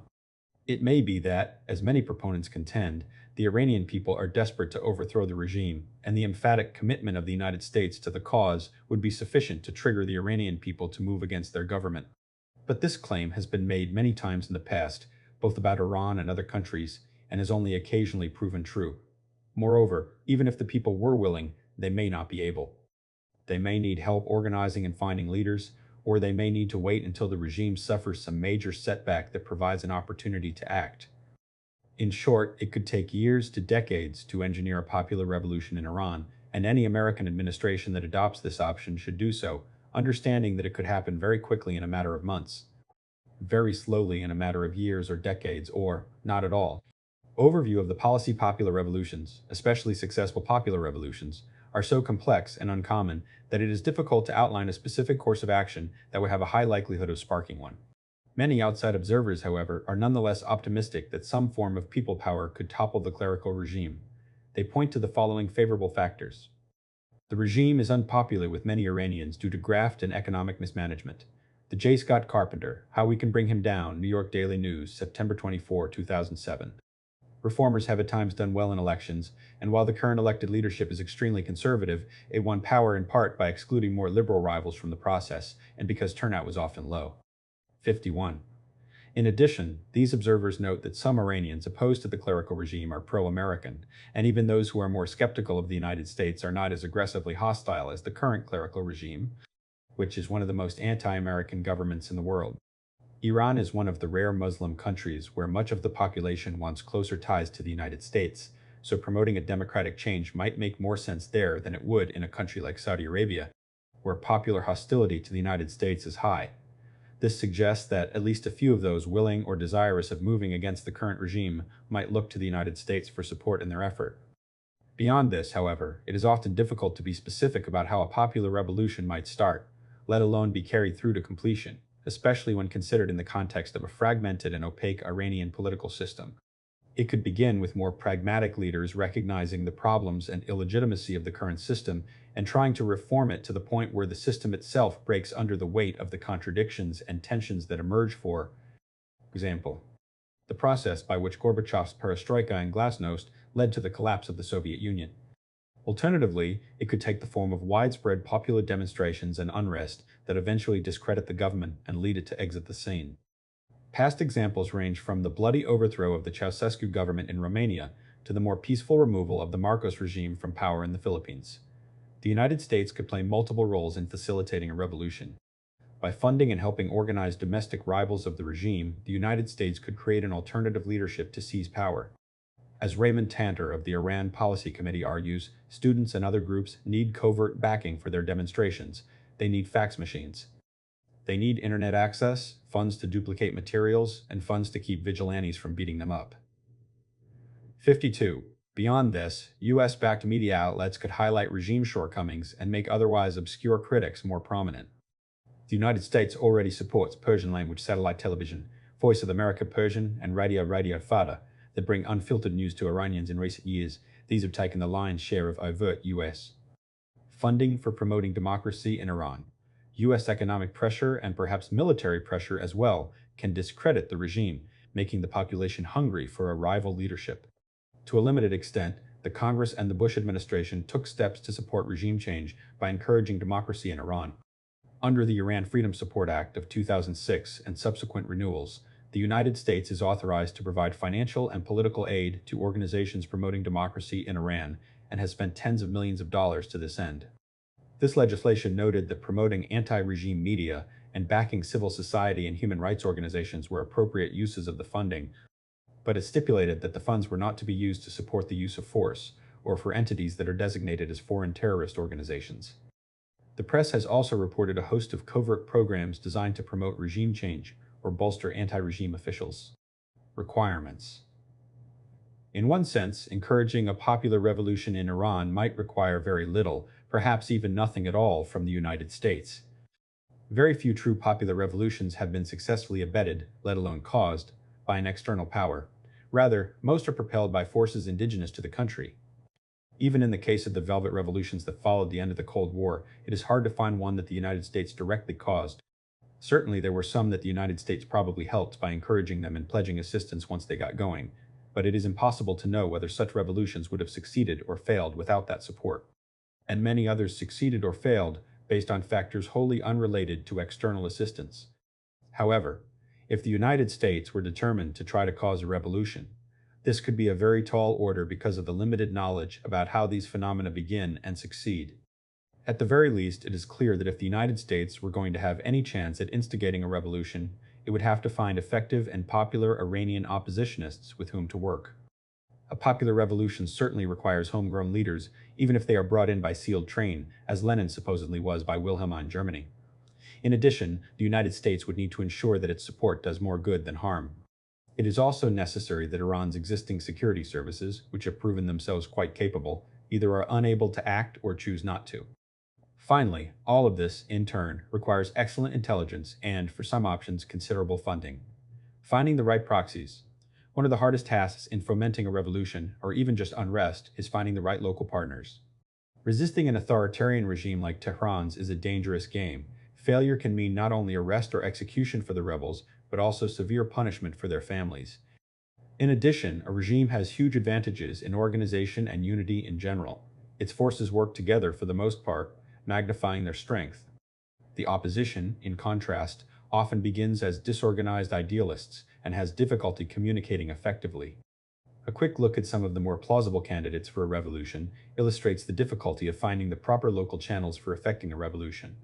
The reformists, Iran's reform movement, would appear to be the most obvious vehicle for popular revolution. There is considerable evidence that many within the reform movement during the 1990s explicitly sought to topple the Islamic regime and replace it with a secular democracy. Unfortunately, the reformist movement rose and fell with the fortunes of former President Mohammad Khatami, who proved unwilling to lead the revolution that so many of his followers seemed to want. The tremendous disappointment of his presidency caused a fragmentation of the movement he led, and today the reformist parties are divided and weak. Many former reformists have abandoned the formal reformist parties for others that are considered more effective. The reformists are suppressed, harassed, and often barred from office by the regime. Although many Iranians still share the same ideals and probably goals as the reformists, the parties and their leaders no longer have the ability to mobilize the populace the way they once did. Moreover, although some reformists clearly sought a full-scale revolution, it is not clear that all did. Many probably only sought specific changes: an end to corruption, greater transparency and accountability, a weakening of the powerful unelected government entities that ultimately rule the Islamic Republic, more competent economic management, and an end to the stringent social codes that still govern Iranian life. Certainly, these would represent dramatic changes in the nature of Iranian governance, but they are not necessarily incompatible with the continuation of the Islamic Republic. Intellectuals. The questioning of the underlying legitimacy of a regime by intellectuals is often and correctly seen as a serious threat. Having the regime discredited among key opinion shapers is a critical precondition for its collapse. Iran has a significant intellectual class, consisting not only of academics and reformist journalists, but also, and perhaps more important, dissident clerics. Time and again, these voices have criticized the regime, with some going so far as to question the legitimacy of the Velayati Faqih system itself. These criticisms appeared to reach a high point under the presidency of Khatami in the late 1990s. Dissident clerics are a particularly important part of the elite opposition. Their criticisms speak directly to regime legitimacy, which rests on religious credentials. Not surprisingly, the regime has tried to use both formal and informal means to sideline these people. In addition, these clerics are limited in part by their own message. Because they push for the clergy to be more apolitical, their own political involvement tends to be limited. Since the peak of reform in the late 1990s, intellectuals in Iran, both clerical and lay, have suffered tremendous repression. Many have been beaten or threatened with force. Others have been imprisoned on trumped-up charges, lost their jobs, or even killed or driven into exile. Less directly, but probably more effectively, major media outlets have denied them airtime, and the regime monitors them and prevents them from speaking to large groups. Dissent does get out, but because of this censorship and intimidation, it is less effective than it would otherwise be. Even indirect contacts with foreign organizations, particularly ones linked to U.S. democracy promotion efforts such as the National Endowment for Democracy are grounds for severe punishment. Student, labor, and civil society organizations. Students and workers are often the shock troops of revolutionary movements. Students typically are willing to take considerable risks and, in so doing, expose holes in the regime's coercive apparatus or create divisions within the existing elite. In the 1990s, students in particular were enthusiastic about Khatami and the promise of reform. Indeed, during the summers of 1999 and 2003, thousands of students at Tehran University attempted to start just such a revolution as their forebears had in the revolution of 1978. But this time around, none of Iran's other popular factions was willing to join them. Workers, too, have demonstrated from time to time against regime policies. As with the intellectuals, the regime has cracked down, often brutally, on the activities of students, workers, and members of civil society organizations. Student movements are almost certainly heavily penetrated by regime intelligence services, and the activists are often not allowed to register for classes. The regime frequently resorts to mass arrests to prevent protests from happening, but when dissidents are able to stage effective rallies, the demonstrators are often beaten, and counter-demonstrations, often consisting of pro-regime vigilantes, are swiftly organized to keep unrest in check.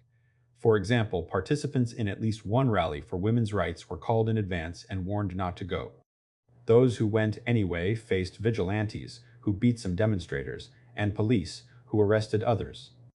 If this were not enough, the main student organization, Daftar-e-Tahkim-e-Vadat Office for Consolidation of Unity, is riven with personality disputes and schisms over strategy and tactics. Reza Pahlavi, another name pointed to as a potential leader of Iran, is Reza Pahlavi, the son of the last Shah. In the United States, Pahlavi has emerged as a leading critic of the clerical regime, calling for it to be confronted politically and economically. Pahlavi has referred to himself as a catalyst to help bring about regime change and a democratic and constitutional government, including perhaps a constitutional monarchy rather than a return to the absolutist monarchy of his father. While Iranian expatriate-sponsored media have broadcast interviews of Pahlavi into the Islamic Republic, Pahlavi lacks an organized following within the country.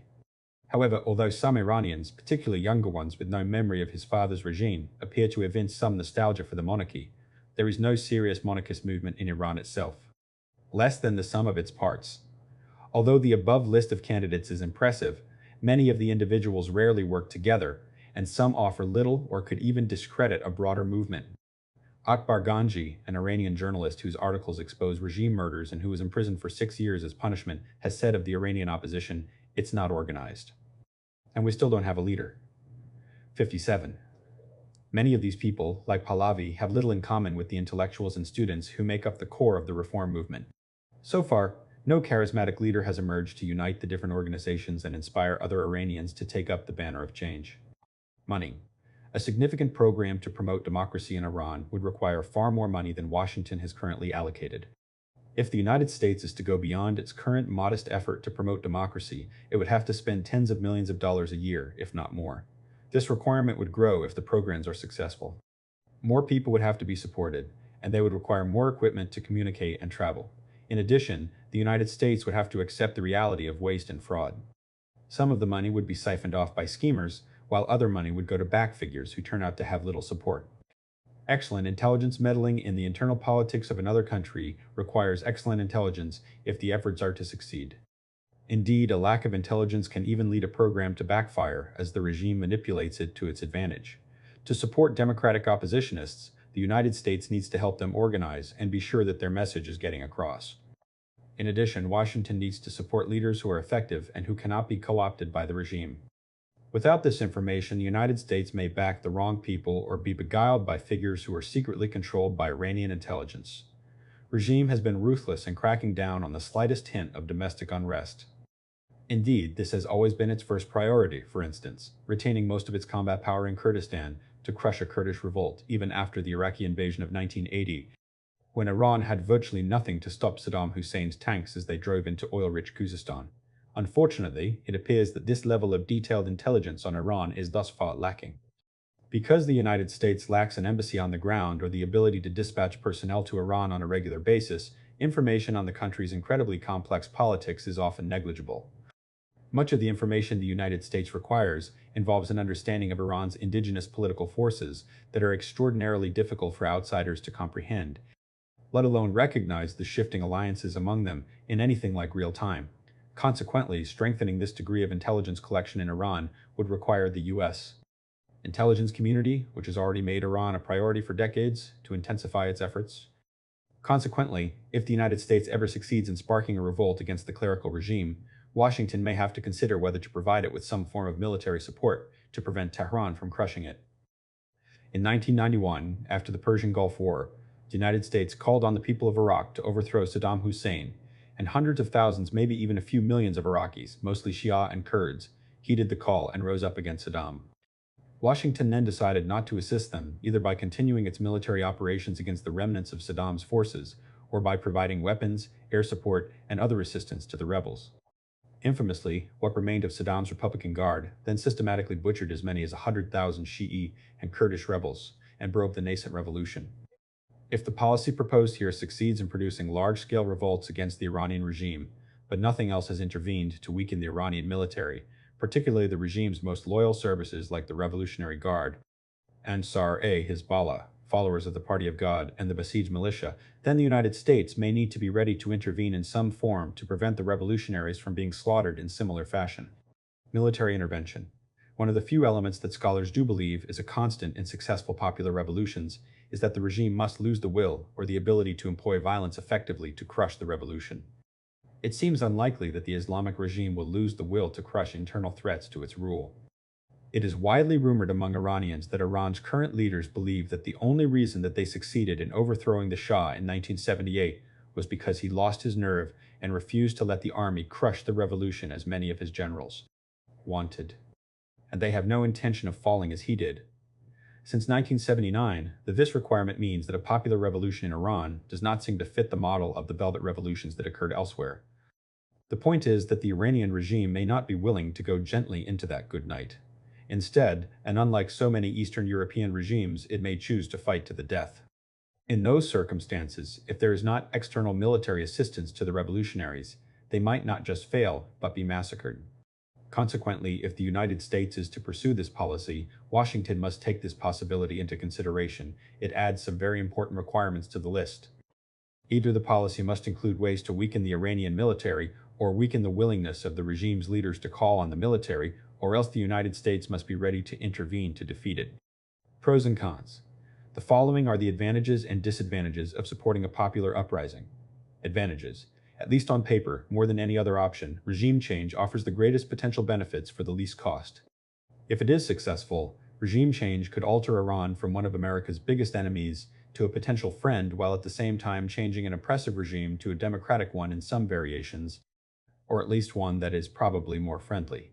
In addition, this change could occur at a fraction of the cost of overthrowing the regime by mounting an invasion. Even if triggering a popular revolution proves impossible, supporting Iranian opposition groups could still weaken and distract the regime and possibly limit its ability to make mischief elsewhere. Even if a revolution does not occur during the tenure of the current administration, a steady, low-profile effort to bolster democracy in Iran may pay dividends in years or decades to come. Some elements of the policy, such as trying to increase intelligence penetration of Iran's military and security services, should be implemented even if Washington chooses not to adopt the whole approach. Many of these programs can be continued with much less fanfare and, if anything, become more effective in the long term for other policy options. B. Disadvantages. The notes: the Islamic Republic has survived every calamity short of the plague. War, isolation, instability, terrorist attacks, leadership transition, drought, and epic earthquakes. 60. The regime is absolutely paranoid about the slightest hint of internal revolt and has successfully repressed, co-opted, or isolated potential sources of resistance, are overwhelming, and may continue to pursue its nuclear program. Support for a nuclear program is robust among most Iranian elites. However, it is possible that new leaders might be more open to cooperating with Washington on these issues and generally would be more sensitive to international opinion and economic pressures than the current regime. As a result, the regime has made it extremely difficult for opposition movements to survive, let alone thrive and gain popular support. Ultimately, those oppositionists who are most organized have at best marginal prospects, and many are risky bets. The results of regime change may be less to Washington's liking than expected. As Richard Haas points out, ousting a regime is hard enough, but replacing a regime with a government that serves U.S. interests and governs well is far harder yet. Even democratic regime change would not necessarily bring to power a pro-American government. Despite the desire on the part of many Iranians for closer relations with the United States, U.S. policies in the region remain unpopular with most Iranians, and past U.S. meddling and current U.S. efforts to isolate Iran also may be viewed with hostility. That said, most alternatives to the current regime would probably be less supportive of terrorism and, in general, less reflexively anti-American in their policies. Iran would still be likely to try to maintain a strong position in Iraq where its geopolitical interests, Suzanne Maloney, Fear and Loathing in Tehran, National Interest, September-October 2007. Richard Haas, Regime Change and Its Limits, Foreign Affairs 84, No. 4 July, August 2005, pp. 66-78. Greater efforts to promote democracy and work with opposition figures may prompt the regime to crack down harder. Increased and very high-profile U.S. funding for democracy promotion in Iran in the past 5 years led to a crackdown on Iranians involved in Track 2 dialogue and on those trying to develop civil society organizations. The attention given to the Bush administration's program to promote democracy in Iran suggests the problems with this approach. Although the overall amount of money is a fraction of what a sustained democracy program would require, the Iranian government has proven exceptionally paranoid about it. Iranian intelligence officials regularly bring up this appropriation when they interrogate activists. As a result, many Iranians are wary of activities that could even indirectly be linked to the United States. As Fariba Davoudi Mohajer, who has campaigned for women's rights in Iran, contends, U.S. support for civil society becomes a ready tool for the Iranian government to use against totally independent activists. It's been very counterproductive. Should efforts take off and a mass movement develop, the clerical regime is unlikely to go without a fight. The regime might resort to a brutal crackdown that leads to the death and imprisonment of thousands. Its rhetoric and actions against the reform movement in the past indicate that it believes violence is legitimate and that it does not need to have the support of the Iranian people for its actions, as long as it can justify them according to the regime's ruling Islamic credo. It appears more likely than not that loyal military units would fire into crowds and the regime would not hesitate to carry out mass trials to stay in power. Regardless of the policy's ultimate outcome, Iran is likely to retaliate almost immediately against the United States just for having supported reformers and other oppositionists. Tehran is exceptionally sensitive to the security of the regime, and its current leaders are loyal to their vision of the legacy of the Islamic Revolution. If the United States directly threatened its power with a massive campaign, Tehran would likely take several steps. First, it would step up its support for guerrilla and terrorist groups. Iraq would be a particularly likely venue given Iran's extensive paramilitary and intelligence presence there, as well as the availability of many U.S. targets. Afghanistan, too, would be a likely theater for an Iranian response. Attacks elsewhere in the Middle East and Europe would also be quite possible. Second, because U.S. efforts to promote regime change would affirm Iran's paranoia about its own security, Tehran would reinforce its already high commitment to its nuclear program. Third, Iran might step up its military buildup, though even a significant investment would have only a marginal impact on the U.S.-Iran conventional military balance. Robin Wright, on guard over U.S. funds. Pro-democracy program leads Tehran to scrutinize activists. Washington Post, April 28, 2007. Azami, Hard Realities. Wright, on guard over U.S. funds. Chapter 7, INS Peering and Insurgency, Supporting Iranian Minority and Opposition Groups. As much as many Americans might like to help the Iranian people rise up and take their destiny in their own hands, the evidence suggests that its likelihood is low, and that American assistance could well make it less likely rather than more. Consequently, some who favor fomenting regime change in Iran argue that it is utopian to hold out hope for a velvet revolution. Instead, they contend that the United States should turn to Iranian opposition groups that already exist, that already have demonstrated a desire to fight the regime, and who appear willing to accept U.S. assistance. The hope behind this course of action is that these various opposition groups could transform themselves into more potent movements that might be able to overturn the regime. For instance, the United States could opt to work primarily with various unhappy Iranian ethnic groups, Kurds, Baluch, Arabs, and so on, who have fought the regime at various periods since the revolution. A coalition of ethnic opposition movements, particularly if combined with dissident Persians, would pose a serious threat to regime stability. In addition, the unrest the groups themselves create could weaken the regime at home. At the least, the regime would have to divert resources to putting down the rebellions. At most, the unrest might discredit the regime over time, weakening its position vis-à-vis its rivals. The United States could also attempt to promote external Iranian opposition groups, providing them with the support to turn themselves into full-fledged insurgencies and even helping them militarily defeat the forces of the clerical regime. The United States could work with groups like the Iraq-based National Council of Resistance of Iran (NCRI) and its military wing, the Mujahedin Khalq (MEK), helping the thousands of its members who, under Saddam Hussein's regime, were armed and had conducted guerrilla and terrorist operations against the clerical regime. Although the NCRI is supposedly disarmed today, that could quickly be changed. Goal: supporting an insurgency could have two different potential goals, with one effectively a fallback position of the other. Like supporting a popular revolution, one goal of supporting an insurgency would be to try to overthrow the Iranian regime altogether, in the expectation that doing so would alleviate America's problems with Iran. However, even if U.S.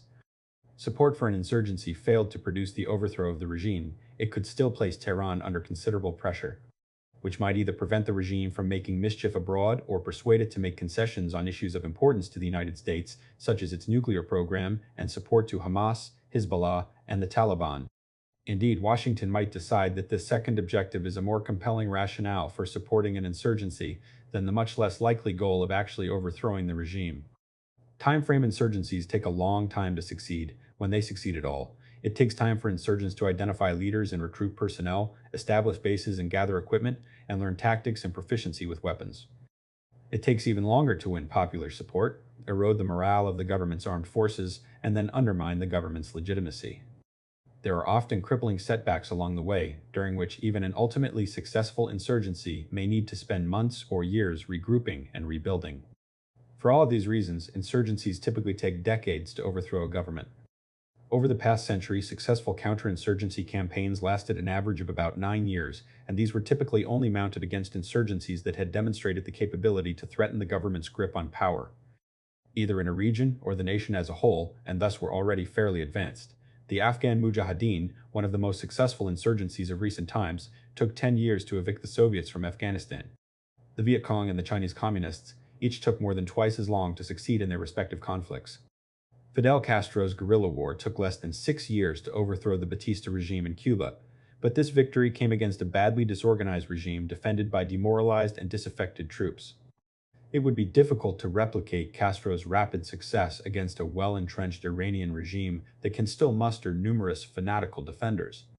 Consequently, if the goal of this policy is to actually overthrow the Iranian regime, doing so would take many years, if not several decades. It is clearly not a quick fix to Washington's near-term problems with Iran. However, there are two exceptions to the rule that insurgencies take a long time to reach their goal. First, if the goal of an insurgency is merely to put pressure on the regime, the goal could be met much more quickly than the time span outlined above. History has shown that depending on the state of the insurgency when a foreign power decided to back it, pressure was produced on the targeted regime in as little as a few years or even months. When the Shah of Iran, the United States, and Israel began to back Iraqi Kurds against Baghdad, it took only a few years for the Ba'athist regime to move against it, and only a matter of months of unsuccessful military campaigning to convince Saddam Hussein to cut a deal with the Shah to persuade him to cut his ties with the Kurds. Second, even if the goal remains to overthrow the regime, an insurgency can be greatly assisted by outside conventional military assistance. A good example of this was the U.S. Air support and special forces personnel deployed to help Afghanistan's Northern Alliance during Operation Enduring Freedom in 2001. The Northern Alliance was a competent military force, but it had no chance of overthrowing the Taliban until the United States decided to provide direct military assistance after the 9/11 attacks. When the United States did so, the Taliban regime cracked in a matter of weeks as the Northern Alliance took control of the country. Overview of the policy. The core concept lying at the heart of this option would be for the United States to identify one or more Iranian opposition groups and support them as it did other insurgencies in Afghanistan, Nicaragua, Kurdistan, Angola, and dozens of other locales since the Second World War. The United States would provide arms, money, training, and organizational assistance to help the groups develop and extend their reach. U.S. Media and propaganda outlets could highlight group grievances and showcase rival leaders. The United States would help the groups identify a base in a neighboring country, secure the host nation's support for the groups, and help them develop an infrastructure to support operations in Iran. A key question that the United States would have to address would be the extent of its direct military support to the groups. The Central Intelligence Agency, CIA, could take care of most of the supplies and training for these groups, as it has for decades all over the world. However, Washington would need to decide whether to provide the groups with direct military assistance under 3 scenarios. 1. As general support to allow the groups a much greater chance of success and a much more rapid pace of victory. As noted above, Massive external conventional military assistance can greatly assist an insurgency. Again, U.S. support to the Northern Alliance against the Taliban regime in Afghanistan in 2001 is a good example. 2. To prevent a massacre of the insurgents. Not all insurgencies succeed, and some fail disastrously.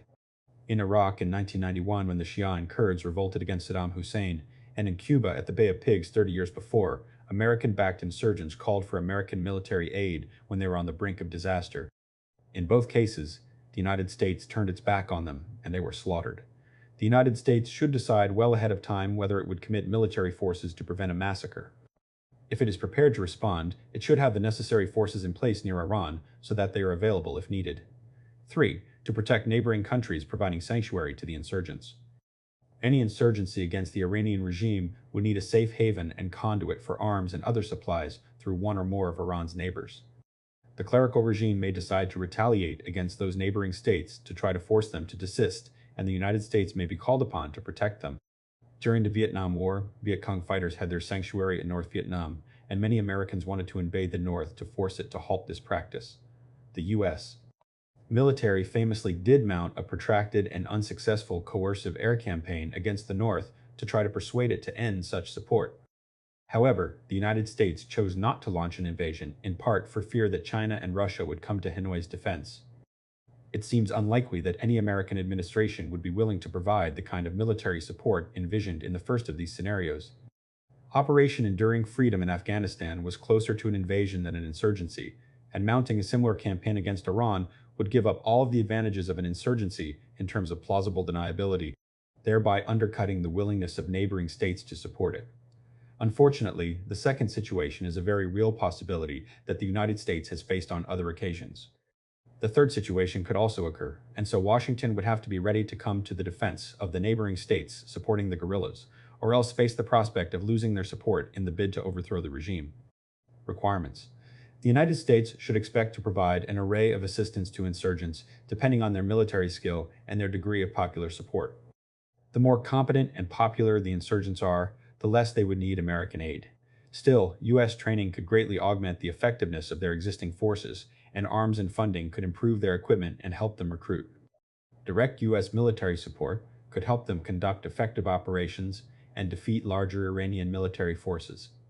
Consequently, the United States would have to expect to invest a fair amount of money, weaponry, and other resources in the insurgencies it chose to back. However, especially when compared to the cost of conventional military operations, insurgencies are a bargain. For instance, the entire program to support the Afghan Mujahideen against the Soviet occupation from 1979 to 1989 cost the United States only $600 million a year, compared to the $21 billion a year the country has spent on average in Afghanistan since 2001. Nevertheless, mounting an insurgency against Tehran, especially one that might threaten the regime's survival, would be a difficult undertaking, and there are at least two major requirements: finding an insurgent group that could mount such a challenge, and finding a neighboring state willing to act as the conduit and safe haven for the group. Finding a proxy. The first, and potentially most problematic, requirement to implement this option is to identify a potential insurgent group that is willing and able to play this role with American assistance. The best candidate for such a role would be a broad-based opposition group with cohesiveness, some history of armed resistance, a clear leadership, and widespread popular support. Unfortunately, none of the current candidates can claim to meet all of those criteria. Consequently, the United States would have to opt either for ethnic groups that possess the cohesiveness, leadership, and popular support from a segment of Iranian society, or for the MEK, which arguably has the leadership and cohesiveness but has little popular support at present. Potential ethnic proxies. Although Persians dominate Iran, they represent only half of the population. At least to some outside observers, Iran appears rife with ethnic unrest, and these cleavages could become the means by which the United States could try to mobilize one or more insurgencies against the Islamic regime. Tehran has often been harsh in its crackdowns on minority groups, many of which are concentrated away from the capital and thus are hidden from media attention. Iran's Arab and Baluch populations both are poor and suffer from discrimination. As a result, Arab separatists in the southwestern province of Khuzestan have conducted a number of terrorist bombings in the regional capital of Avaz in recent years. In addition, Iran's Kurdish population is large and, after the 1979 revolution, sustained a bloody rebellion that lasted several years and led to the deaths of thousands of Kurds. The anger and strife continue to this day. In 2005, after Iranian police killed a Kurdish leader, 20 Kurds died in demonstrations. Despite the harsh crackdowns, the Iranian regime is weak in parts of the country. In Kurdish and Baluchi areas in particular, the government has never established comprehensive governance. Instead, several groups have strong tribal ties, and in the case of the Kurds, a cohesive sense of Amy Belasco, the cost of Iraq, Afghanistan, and other global war on terror operations since 9/11, RL 331110, Congressional Research Service, October 15, 2008, pp. 2, 6, and 7. Gilles Keppel, Jihad Cambridge, M.A., Belknap, 2002, p. 14.3. Identity that is not tied to the regime. The groups have used smuggling to strengthen themselves, bringing in weapons, to the point where many are now well armed. Geography and terrain have helped these groups resist Tehran, as large parts of Iran are rugged and thus good guerrilla country. Although these groups are more organized than students and workers and, in the Kurdish case, represent a sizable entity, their ability to mobilize beyond their communities is limited. Persians tend to be highly nationalistic and would have to be expected to unite over any perceived attempt to fragment the country. Nor are there strong ties among the non-Persian groups, and in the past, these divisions have allowed them to be contained and defeated piecemeal. Some large ethnic groups also have no desire to oppose the regime. For instance, Iran's Azeri population, which represents roughly a quarter of the country's overall population, are well integrated. Supreme Leader Khamenei is of Azeri origin and have worked closely with Persian elites. As the above discussion suggests, the Kurds are the most likely proxy given their size, cohesive identity, and ambitions. The Kurds, however, are divided internally, and many of their leaders have been co-opted by the state, while those who have not are often subject to brutal intimidation. Iranian intelligence aggressively targets Kurdish leaders abroad, whether in Iraq or Europe, even to the point of assassination. The Kurds are also justifiably suspicious of outside promises, having been used and discarded in the past. Finally, stirring Kurdish separatism in Iran would not play well in either Baghdad or Ankara, two key American allies whose aid would be needed for any insurgent campaign against Iran. National Council of Resistance, Mujahideen-e-Khalq, perhaps the most prominent and certainly the most controversial opposition group that has attracted attention as a potential U.S.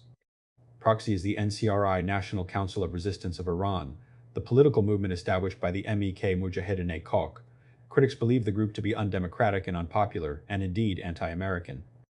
In contrast, the group's champions contend that the movement's long-standing opposition to the Iranian regime and record of successful attacks on and intelligence gathering operations against the regime make it worthy of U.S. support. They also argue that the group is no longer anti-American and question the merit of earlier accusations.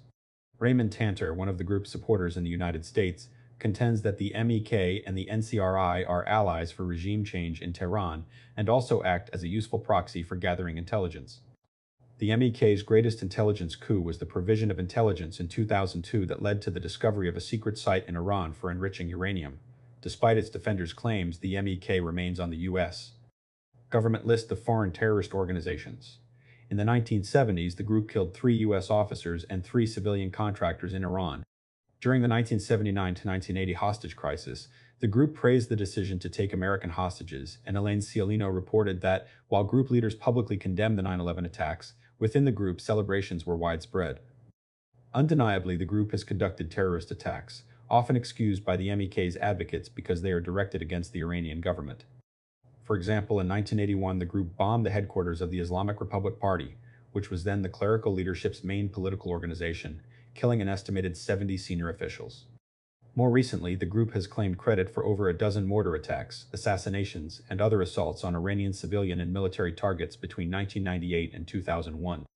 At the very least, to work more closely with the group, at least in an overt manner, Washington would need to remove it from the list of foreign terrorist organizations. The group itself also appears to be undemocratic and enjoys little popularity in Iran itself. It has no political base in the country, although it appears to have an operational presence. In particular, its active participation on Saddam Hussein's side during the bitter Iran-Iraq War made the group widely loathed. In addition, many aspects of the group are cultish, and its leaders, Masoud and Maryam Rajavi, are revered to the point of obsession. As Iran scholar Ervand Abrahamian claims, it is a mystical cult. If Masoud Rajavi got up tomorrow and said the world was flat, his members would accept it. 71. Despite its limited popularity, but perhaps because of its successful use of terrorism, the Iranian regime is exceptionally sensitive to the MEK and is vigilant in guarding against it. During the early years of the revolution, the regime rooted out members throughout Iran and massacred demonstrators who marched in the group's name. Abroad, the regime monitors the group's activities carefully, tries to disrupt its bases, and at times has assassinated its members. Finding a conduit and safe haven of equal importance and potential difficulty will be finding a neighboring country willing to serve as the conduit for U.S. aid to the insurgent group, as well as to provide a safe haven where the group can train, plan, organize, heal, and resupply. This was the role that Pakistan played when the United States provided aid to the Afghan Mujahideen in the 1980s, and the Shah's Iran played when the United States provided aid to the Kurds in the 1970s. Without such a partner, it would be far more difficult for the United States to support an insurgency. One thing that the United States would have in its favor when searching for a state to play this role is that many of Iran's neighbors dislike and fear the Islamic Republic. However, balanced against that are a series of hurdles that the United States would have to overcome. Even those states that loathe and fear Tehran have left no doubt that they do not seek an open conflict with Iran, and supporting an insurgency could provoke Iranian retaliation. Moreover, these states fear Tehran would likely retaliate through its unconventional warfare capabilities by increasing support for insurgents, terrorists, and other opposition groups in any neighboring state that supports the insurgency. To deal with this, the United States would not only have to reassure the neighboring state, but also potentially provide real aid. The neighboring state may seek American counterterrorism assistance as a way of bracing itself for Iranian unconventional retaliation. It might ask for a more conventional commitment of American military protection to deter Iranian aggression. And, almost certainly, the state would use its fear of Tehran's response to get other things from the United States. For instance, during the 1980s, the Pakistanis demanded stepped-up American arms sales and military training for a conventional war against India in return for its help in Afghanistan, despite the fact that no one benefited more from the American aid to the Mujahideen than did Pakistan. The United States would have to expect the same or similar from Iran's neighbors, which include Pakistan, an obvious conduit for American support to a Baluchi insurgency, committed to opposing the regime with force and have some history of having done so.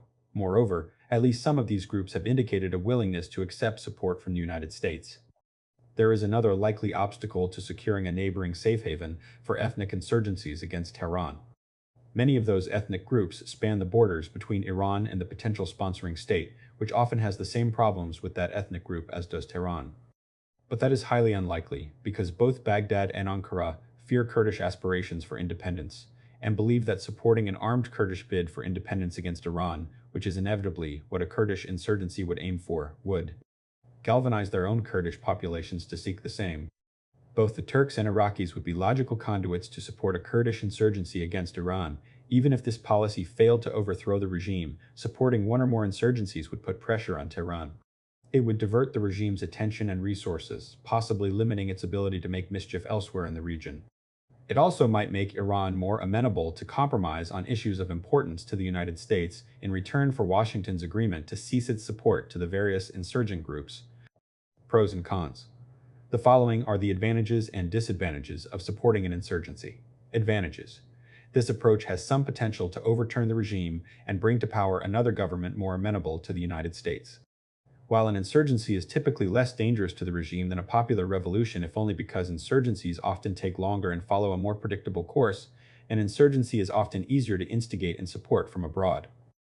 Unlike the option of trying to promote a popular revolution, supporting one or more insurgencies against the regime would rely on groups that are already organized. The disadvantages. It would be difficult to find or build an insurgency with a high likelihood of success. The existing candidates are weak and divided, and the Iranian regime is very strong relative to the potential internal and external challengers. Supporting one or more insurgency groups is much less likely than a popular revolution to produce actual regime change in Iran. The Kurds, the Baluch, the Arabs of Khuzestan, none of these groups is likely to trigger a nationwide movement to topple the regime. Indeed, they are more likely to rally Iran's majority Persian community, 54% of the population around the regime. This is not to say that an insurgency could not accomplish meaningful results, only that it would be difficult for an insurgency to produce true regime change, let alone do so in time to prevent the regime from acquiring a nuclear weapons capability.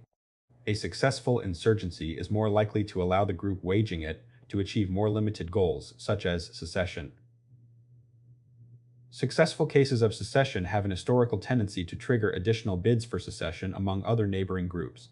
In the case of Iran, that could easily include the Iraqi and Turkish Kurds, or a variety of Caucasian or Central Asian groups, which would then provoke civil conflict in those countries. An unsuccessful but well-supported insurgency could easily produce a civil war instead, with the insurgency unable to secede or topple the government, but, because of its foreign backing, able to keep on fighting. Civil war itself has a tendency to produce dangerous forms of spillover that can destabilize neighboring states. Again, since many of Iran's neighbors are important allies of the United States, this could be potentially harmful to American interests.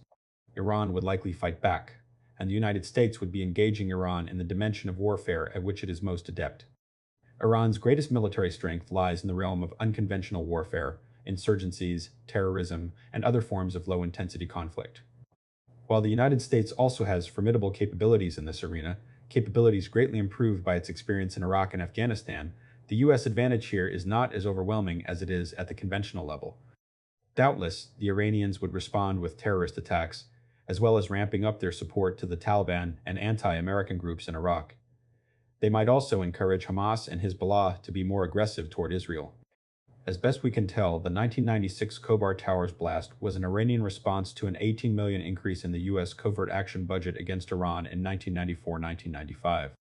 Although that covert action program posed little threat to Tehran at the time and another $18 million was a paltry sum for the United States, the Iranians apparently saw it as a declaration of covert war and may have destroyed the Khobar Towers complex, killing 19 American servicemen as a way of warning the United States of the consequences of such a campaign. Washington would have to assume that Tehran would react in similar fashion if the United States were to launch a far more determined effort than in the past. If the United States commits to supporting an insurgent group, whether it is galvanized by ethnic, ideological, or political forces, it may have to make some very tough choices at some point regarding how far it is willing to support that group.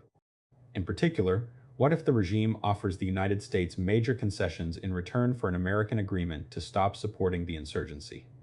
If Washington agrees, the insurgents would likely be slaughtered without the American aid, but how could Washington refuse if the Iranians offer the United States something that would meet its ultimate objectives concerning Iran? In 1974-1975, the United States agreed to help Iran support Kurdish insurgents fighting the Ba'athist regime in Iraq. But in 1975, Saddam Hussein gave in to all the Shah's demands on territorial issues in return for Iran pulling the plug on the Kurds, and since U.S. support was provided via Iran, that terminated U.S. assistance as well. The Shah agreed, and the Kurds were massacred. Alternatively, the United States could find itself in a Bay of Pigs-like situation. The regime might crush the insurgency despite American support, and then Washington would have to decide whether to intervene militarily to prevent a complete rout. Either situation would present Washington with a Hobson's choice. The United States would lose no matter which course it took. The only non-ethnic opposition group that is organized, armed, and committed to fighting the regime is the MEK. However, as noted, the MEK has badly alienated the Iranian population by its behavior over the years, and American support to the MEK might simply antagonize Iranians toward the United States without meaningfully advancing U.S. interests. At the very least, if the United States commits itself to this course of action, Washington should insist that the MEK reform itself and demonstrate that it has rebuilt some degree of popularity in Iran before taking up its cause. Chapter 8. The Cup supporting a military move against the regime. Because the evidence suggests that it would be hard to move the Iranian people to revolution, even though this would be the best way to effect real regime change. And because supporting an insurgency seems unlikely to achieve regime change quickly, if at all, some Americans have explored the possibility of encouraging a military coup. A nation's armed forces always have an intrinsic capability to depose the government, even if a strongly ingrained professional ethos makes it highly unlikely that they would do so. The Iranian armed forces certainly have a much greater ability to unseat the current regime than any potential Iranian insurgent group. Moreover, coups are typically more successful and easier to instigate and assist from abroad than popular revolutions. Consequently, a military coup has advantages where both the popular revolution and insurgency options have disadvantages. Unfortunately, the notion of engineering a military coup in Iran has its own disadvantages as well, and these are considerable. The Iranian regime is well aware of the potential for a coup and has thoroughly politicized its various armed forces to minimize the chances. It has two complete militaries, the Iranian Armed Forces Artesh and the Islamic Revolutionary Guard Corps Sepah-e Pasdaran-e-Inqilab-e-Islami, which compete for the regime's favor and are used to watch and balance each other. Beyond that, Iran has a pervasive intelligence and security apparatus that monitors all of its military personnel carefully for any signs of disloyalty or foreign contact that could be tip-offs of a future coup attempt. Moreover, the United States has no official presence in Iran, and the diplomats of U.S. allies in the country are closely watched by the Iranian security services, making it difficult to contact Iranian military personnel to determine whether any might be interested in moving against the regime. Indeed, for that reason, the United States has historically found the loyalty of the Iranian armed forces difficult to judge. If the president were to order the CIA to pursue this option, it is not clear where the folks at Langley would even start. Goal. The ultimate goal of a policy of supporting a military coup against Tehran would be to try to replace the Islamic Republic with another government more amenable to American interests in the Middle East and Central Asia. In this sense, this policy option is considerably closer to the idea of instigating a popular revolution than it is to supporting an insurgency. Moreover, like fomenting a popular revolution, supporting a coup in Iran would be difficult to use as a means of pressuring the regime to make compromises. It is the nature of coups that if the regime has any inkling that one is afoot, it will likely be able to crush it. Consequently, it is hard for an external power to use the threat of a coup as a form of pressure. Timeframe. The timing of a coup is difficult to gauge for two different reasons. First, it is impossible to know how long it would take to make contact with would-be coup plotters. As noted above, the United States does not have a diplomatic presence in Iran, and it is hard for Americans to travel the country easily, let alone to meet with members of the Iranian armed forces. There may well be officers who would like to stage a coup, but U.S. agents may never come in contact with them.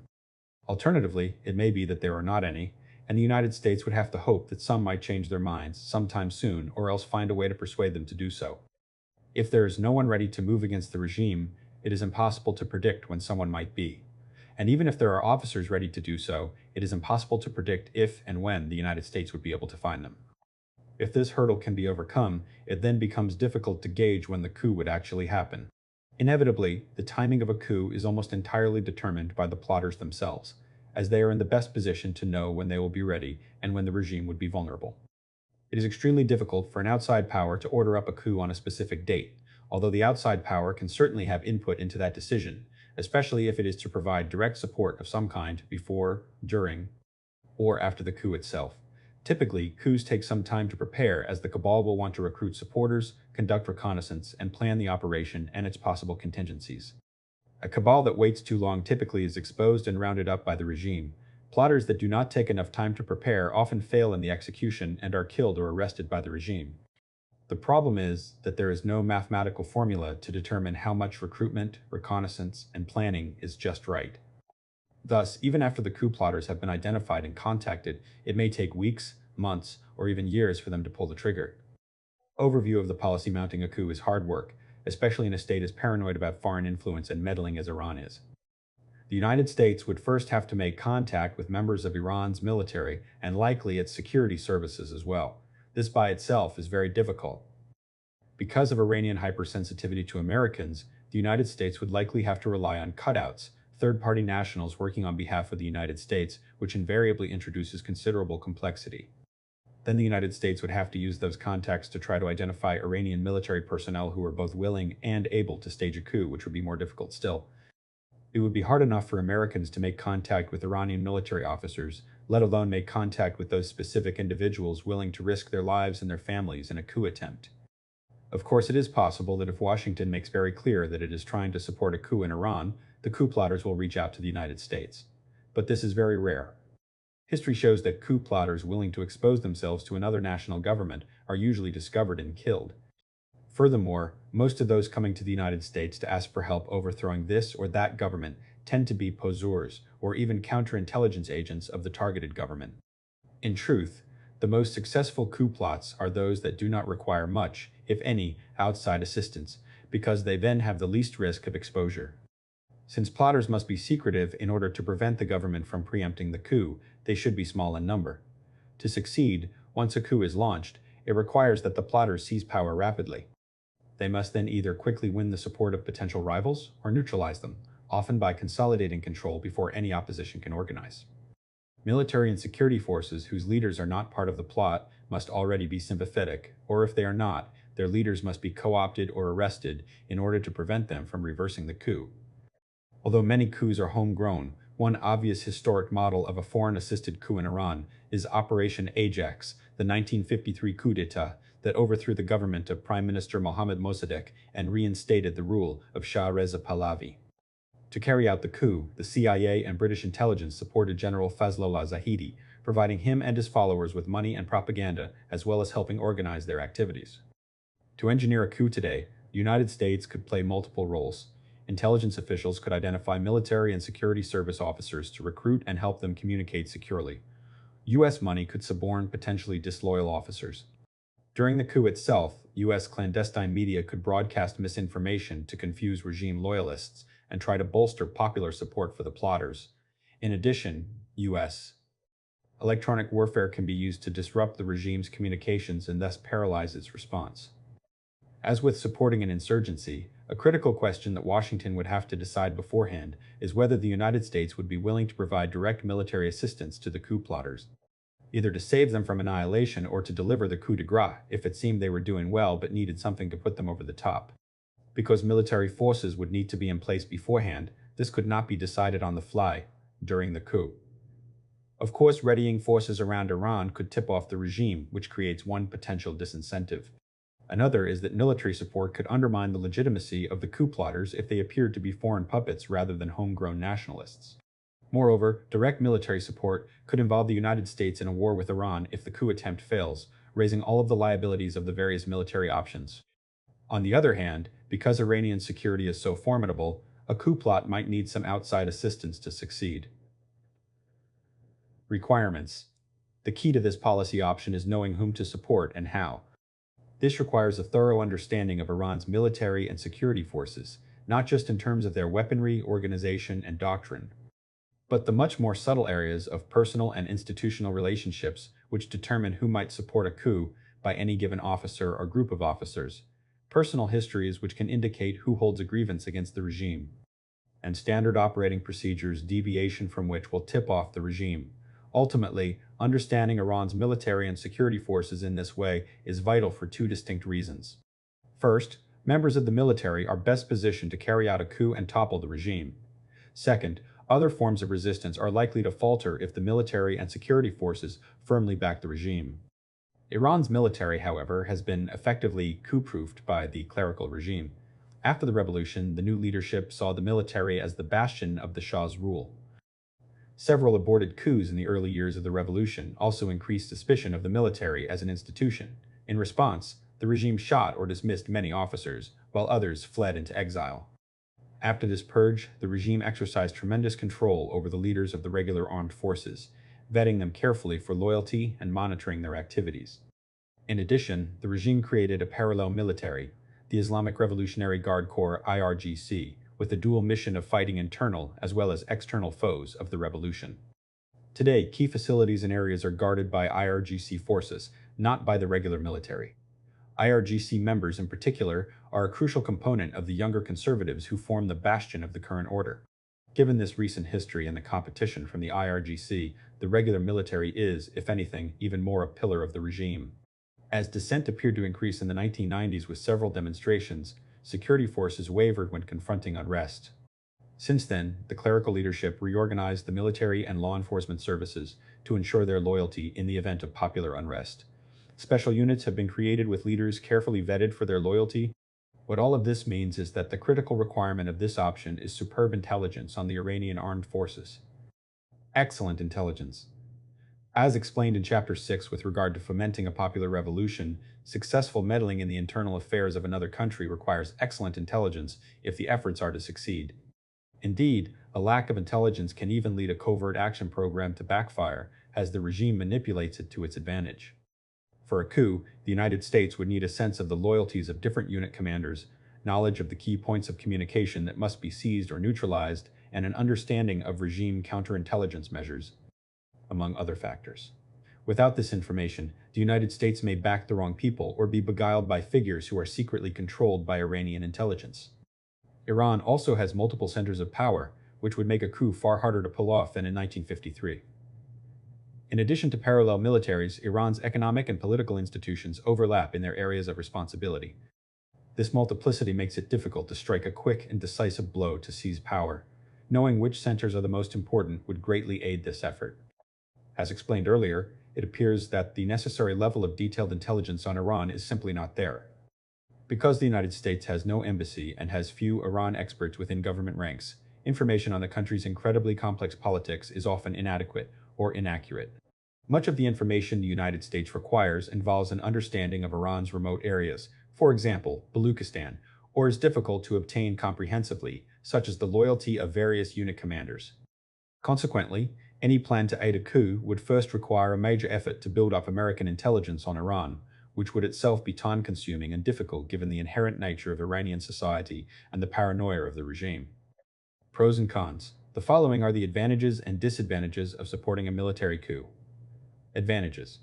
Because the Iranian military has power of its own, a coup d'état would conceivably require the least support from the United States. Washington could mostly leave it to the Iranian cabal to summon the power to topple the regime, and in theory, it should be capable of doing so. Based on the history of other coups, both in Iran and elsewhere, the United States might only have to provide some money, communications assistance, and some specialized gear. There is little evidence to suggest widespread disaffection against the regime among the security services, or that there are numbers of officers willing to move against it. If anything, based on the very limited information that the outside world has about the Iranian military, it appears that the Iranian Armed Forces and the Islamic Revolutionary Guard Corps compete for the regime's favor. Even a failed coup plot might make the regime fearful, and in so doing, make it more willing to cooperate, or simply cause it to focus internally, lessening its mischief-making abroad. A military coup backed by the United States could play very badly among the Iranian people at large. It might appear to be 1953 redux and trigger a backlash against both the new government and the United States. In theory, if the coup plotters succeeded, they would feel grateful to the United States, and so there would be some reasonable expectation of a better relationship between a new government in Tehran and Washington. Disadvantages. Because of Iranian security measures, there is a high likelihood that the regime would uncover the coup plot and kill all of the participants to discourage anyone else contemplating such a step. This would end up strengthening the regime, the opposite of what the United States had hoped to achieve. Attempting to foment a coup would require a much more intimate understanding of the Iranian officer corps than the United States currently possesses, and it would be difficult to improve this quickly given Iranian security measures. Indeed, if ordered to implement this option today, it is not clear that the U.S. intelligence community would even know where to start. Moreover, it seems unlikely that a military coup would bring a democratic government to power. The United States might be replacing an unfriendly autocracy with a friendly one, but this would hardly endear it to the region or the rest of the world. And one lesson that the United States has learned from the Iranian Revolution, among other events, is that supporting autocrats tends to undermine American interests over the long term. If the Iranians become aware of American efforts to instigate a coup plot, they would likely retaliate against the United States, potentially in all the ways and against all of the locations discussed in association with previous options. Part or deterring. Iran containment. It seems fitting that discussion of the containment option would come last in this survey of U.S. policy options toward Iran because containment is always America's last policy choice. When a state proves too hostile for engagement or a diplomatic compromise, when it is too strong to be invaded or otherwise attacked, and when it is too repressive to be overthrown, only then does the United States opt to contain it as best it can. To a great extent, containment has been the default U.S. policy toward Iran since the Islamic Revolution because Washington failed with the other options, at least to the extent it tried them. Carter, Reagan, Bush 41, and Clinton all attempted to engage Iran and failed. Carter, Bush 41, Clinton, and Bush 43 held out the prospect of a diplomatic compromise of one sort or another without any luck either. Clinton and Bush 43 also tried to aid Iranian oppositionists in the hope of bringing reform to Tehran. No American administration has ever employed military force against Iran as a deliberate policy, although the Reagan administration deployed the U.S. Navy to the Persian Gulf in 1987-1988 at the height of the Iran-Iraq War to escort Kuwaiti oil tankers. This resulted in several skirmishes between U.S. and Iranian forces, but in the final analysis, these were all provoked by Tehran. Amid all of these different efforts to engage, negotiate with, and even redirect the Iranian regime, the constant in U.S. policy toward Iran over the past 30 years has been containment. Throughout this period, none of the other policy options gained any purchase with the Iranian regime, although, in truth, they were often applied in a ham-fisted or half-hearted manner. As such, the United States and its allies did as much as they could to limit Iran's ability to support violent extremist groups, subvert friendly governments, develop weapons of mass destruction, WMDs, and otherwise undermine the Middle Eastern status quo. The long list of unilateral sanctions applied by the United States against Iran from 1979 onwards was a critical element of that policy, although it was also meant to try to change Tehran's behavior. So too were U.S. efforts to discourage arms sales, trade, and investment with Iran by other countries. Except for those moments when Washington was attempting to engage the Iranian regime, the United States typically was trying to isolate it, diplomatically, economically, militarily, and in every other way conceivable. The success of containment during this period was uneven.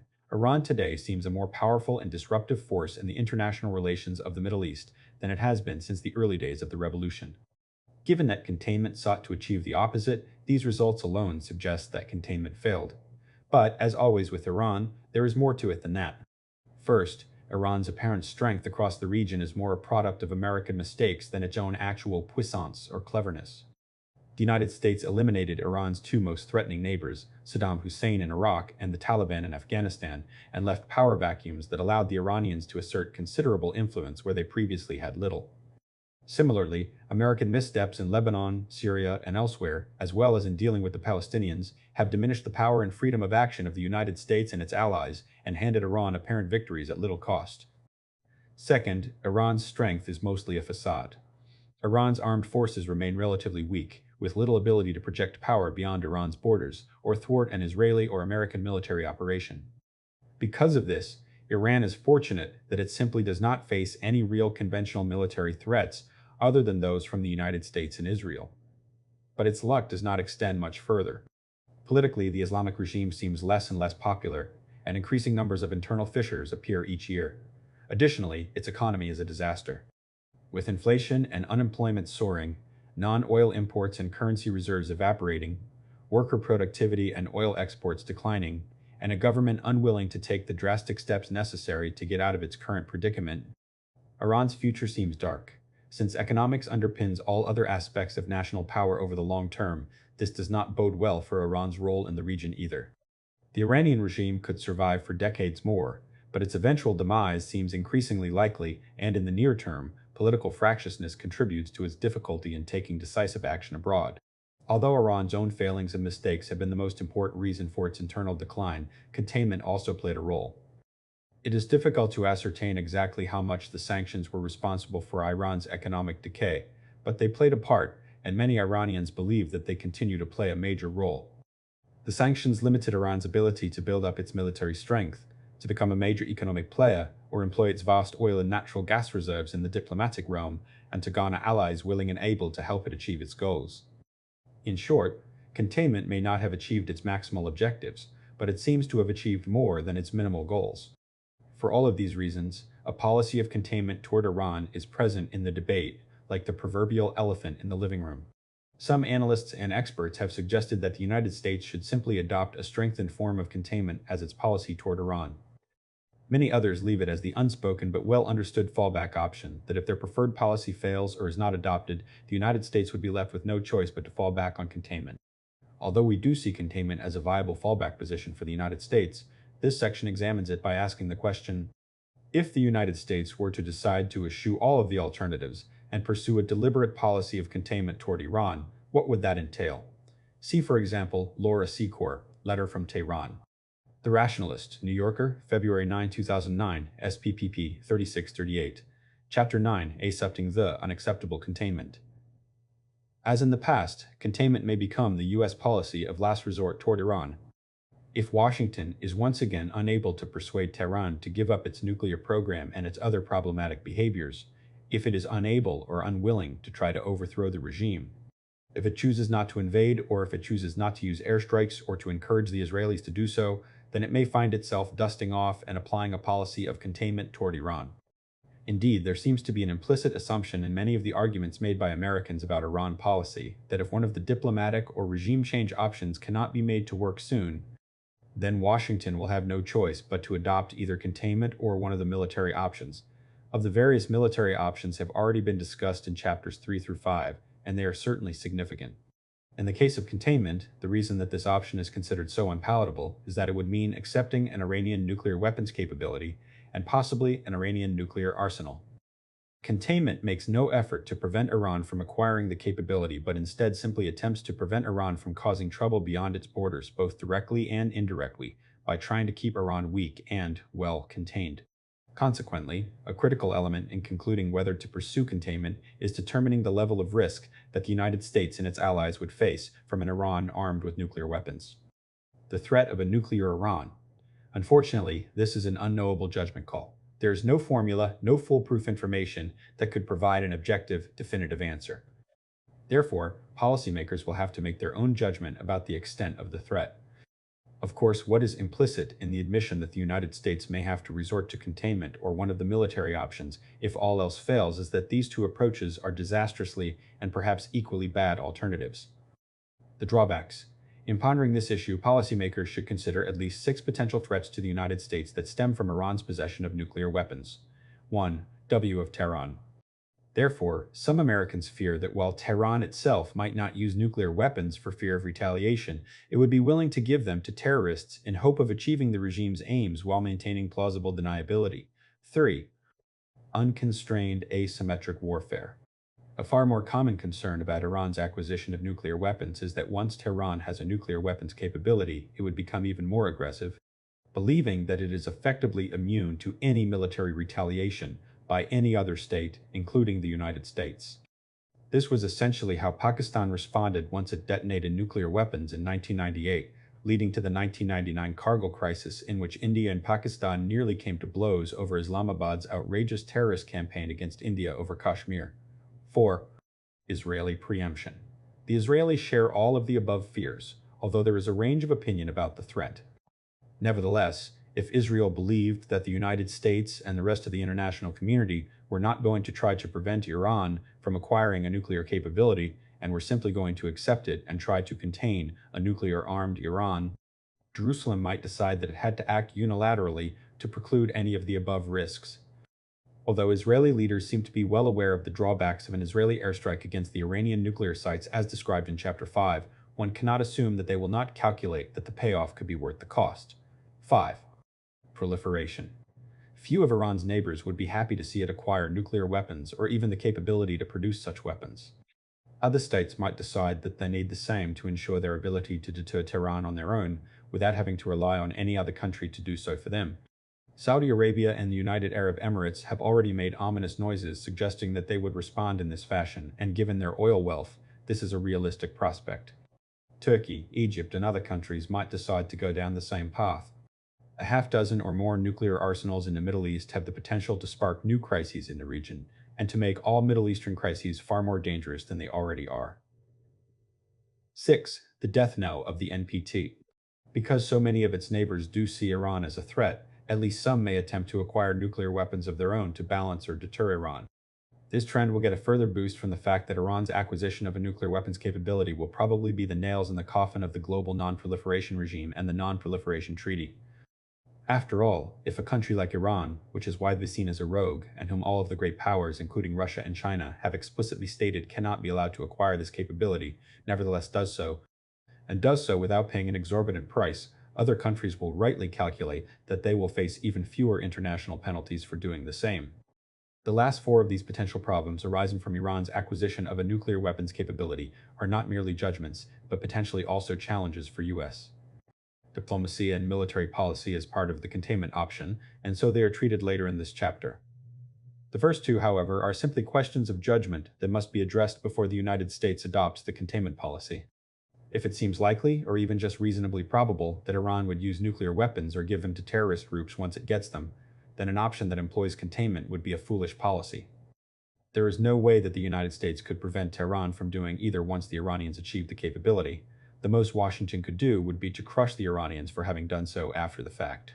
So, if Americans believe that there is a significant risk that Iran would use a nuclear weapon unprovoked or give one to terrorists, that judgment needs to be reached before acquiescing to an Iranian nuclear weapons capability. And it should drive Washington in the direction of adopting one or more of the other options to try to preclude this eventuality. Ultimately, a judgment on these issues rests on the simple question, can Iran be deterred? After all, it is not enough to simply assert that a nation is aggressive, anti-American, and supports violent extremist groups, even violent extremists who attack the United States. The same could have been said about the Soviet Union under Stalin and Khrushchev, Castro's Cuba, and North Korea throughout its existence, yet the United States found them deterrable. This question rests on an assessment of whether the Iranian regime is so reckless and heedless of the potential consequences, either because it is indifferent to such costs or has shown a propensity to miscalculate the likelihood of paying them that. It would take actions like these that would risk massive retaliation from the United States. In turn, Israel, or another nuclear-armed country. Unfortunately, it is hard to arrive at such an assessment objectively or definitively. On the one hand, Iranian leaders have consistently shown prudence and a relatively low threshold for suicidal risk. In 1988, Ayatollah Khomeini agreed to end the Iran-Iraq War long before any Iranian population centers were threatened with conquest by Iraqi or American forces. In 1996-1997, when Iranian support for terrorist groups and terrorist actions in Lebanon, Saudi Arabia, Bahrain, and Germany had created the risk of conventional attack by the United States and/or multilateral sanctions, Iran reined in its asymmetric warfare operations. Similarly, in Iraq in 2007-2008, when Iranian-backed Shia militias began to lose heavily, the Iranians refrained from escalating their support, probably in part out of concern that doing so would provoke direct American military action against them. Likewise, although Iran has had WMD's chemical warfare agents and probably biological warfare agents as well since 1988 and has supported various terrorist groups since 1979, it has never sought to mix the two, almost certainly because Tehran believes that, in the event of a terrorist attack with WMDs, the targeted nation and/or its allies would dispense with the niceties of plausible deniability and strike with overwhelming force against whomever provided these weapons. Nevertheless, there is other evidence to the contrary. Ahmadinejad's outrageous threats tend to belie any sense of prudence in Tehran, although it is worth noting that he is not Iran's ultimate decision-maker on national security issues and that Ayatollah Khamenei, who is the decision-maker, has made speeches specifically meant to undercut Ahmadinejad's more bellicose rhetoric. Still, other Iranian leaders have made statements that are almost as outrageous as Ahmadinejad's. For instance, in 2002, former President Ali Akbar Hashemi Rafsanjani explained that Israel is much smaller than Iran in landmass, and therefore far more vulnerable to nuclear attack. He went on to point out that a nuclear attack on Israel would obliterate the state, but the Israeli retaliation would only cause damage to the much larger Muslim world. Iran's support for terrorist attacks on U.S. assets, such as the Marine barracks blast in Beirut in 1983, Khobar Towers in 1996, and the many explosively formed projectiles dispatched to Iraqi militias and the Taliban in Afghanistan since 2005, all certainly count as aggressive, lethal attacks on Americans that ran some risk of U.S. retaliation. Thus, even if the evidence tends to suggest that Iran is prudent and averse to suffering catastrophic damage and therefore deterrable, it is impossible to be certain. But there was no guarantee that deterrence would work with the Soviet Union either. That, too, was a risk that the United States chose to run because the cost of the alternatives, particularly a military rollback of the Soviet Union, were so horrific that the risk of deterrence failing still seemed like the safer bet by comparison. Containment of Iran only makes sense if the leadership of the United States reaches the same conclusion about the risks and costs when it comes to Iran. Goal. The goal of a containment strategy toward Iran is to prevent Tehran from harming American interests in the Middle East and Central Asia, preferably while minimizing the costs to the United States. It is intended to prevent Iran from supporting violent extremist groups, subverting friendly governments, or otherwise destabilizing the region. Militarily, it would aim to deter any overt Iranian aggression or use of WMDs. Diplomatically, it would seek to prevent Iran from developing allies or proxies abroad. Economically, it would attempt to keep Iran as weak as possible to ease the military and diplomatic burdens of other antipathetic regimes such as Cuba and North Korea. As with containment of the Soviet Union, a policy of containment toward Iran would attempt to keep it as weak as possible and prevent it from making gains abroad, in the expectation that the regime's dysfunctions would ultimately bring about its demise. Ultimately, this goal puts containment in a very different category from all of the other policy options. It does not seek to change the Iranian regime's policies, except that by preventing Iran from doing much damage, containment may eventually convince Tehran to give up the fight. It does not seek to eliminate the Iranian nuclear program and assumes that Iran's possession of a nuclear weapons capability is inevitable. It does not seek to overthrow the Iranian regime, except that by preventing Tehran from achieving its more grandiose ambitions and by maintaining punishing sanctions, containment may foment popular resentment and hasten the end of the regime. However, because the nature of Iranian power, influence, and aggression differs fundamentally from that of the former Soviet Union, so too would the nature of its containment. With the Soviet Union, containment, was a literal description of Washington's goal in seeking to prevent Moscow from using its conventional military might to conquer countries that bordered the Soviet bloc and integrate them into it. Iran has little conventional military power and instead has tried to rely on subversion, support to insurgencies and terrorists, and the abetting of revolutions and coups in nearby countries, hoping to bring to power governments friendly to Tehran. Consequently, in the case of Iran, containment would be more figurative than literal. It would attempt to prevent Iran from doing what it would like rather than attempting to change either the Iranian regime or its behavior and ensure that Iran would not make gains anywhere it sought to. Time frame containment has the easiest time frame of all. The United States could adopt it immediately, and in theory it could last for the life of the regime as long as it does not fail catastrophically. With Iran lashing out in some way that proved extremely harmful to American interests, and thus necessitating the adoption of another, probably far more aggressive option against Tehran, such as airstrikes or an invasion. Overview of the policy. In some ways, containment may also be the easiest policy option toward Iran to conceptualize, both because it is effectively what the United States has pursued for most of the past 30 years, and because it would be roughly congruent with how the United States contained the Soviet Union during the Cold War, and has contained a host.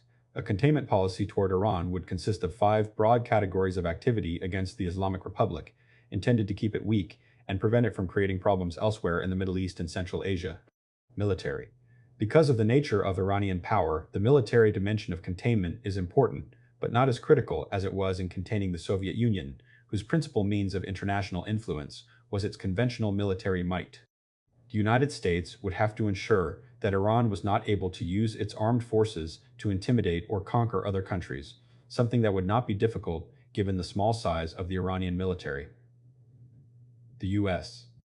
Armed forces may also need to be in a position to retaliate against the Iranians should they take actions that crossed an American red line. Strategic. The policy option of containment makes no effort to prevent Iran from acquiring nuclear weapons, and so it implicitly assumes that Iran may well acquire at least a weapons capability at some point in time. Once this becomes the case, the United States would have to deter Iran from using the weapons, or from taking aggressive actions that would threaten U.S. vital interests. Economic. The United States would seek to keep Iran economically weak to prevent it from generating the military capacity or buying the diplomatic support to undermine the containment regime. Diplomatic. The United States would have to maintain a confederation of countries, starting with Iran's neighbors and the other great powers, to help Washington contain Iran. This could entail contributing military forces to prevent Iranian moves, but it would more likely focus on keeping pressure on the Iranian economy, combating Iranian subversion and support for violent extremists, and otherwise blocking Tehran's own moves, counterterrorism.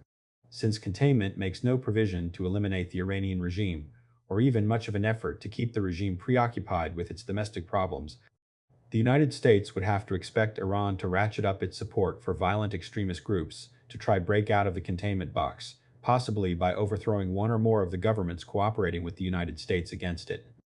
To deal with that, the United States would need to organize a coordinated counterterrorism and counterintelligence effort to prevent Iranian agents from doing much damage. Requirements.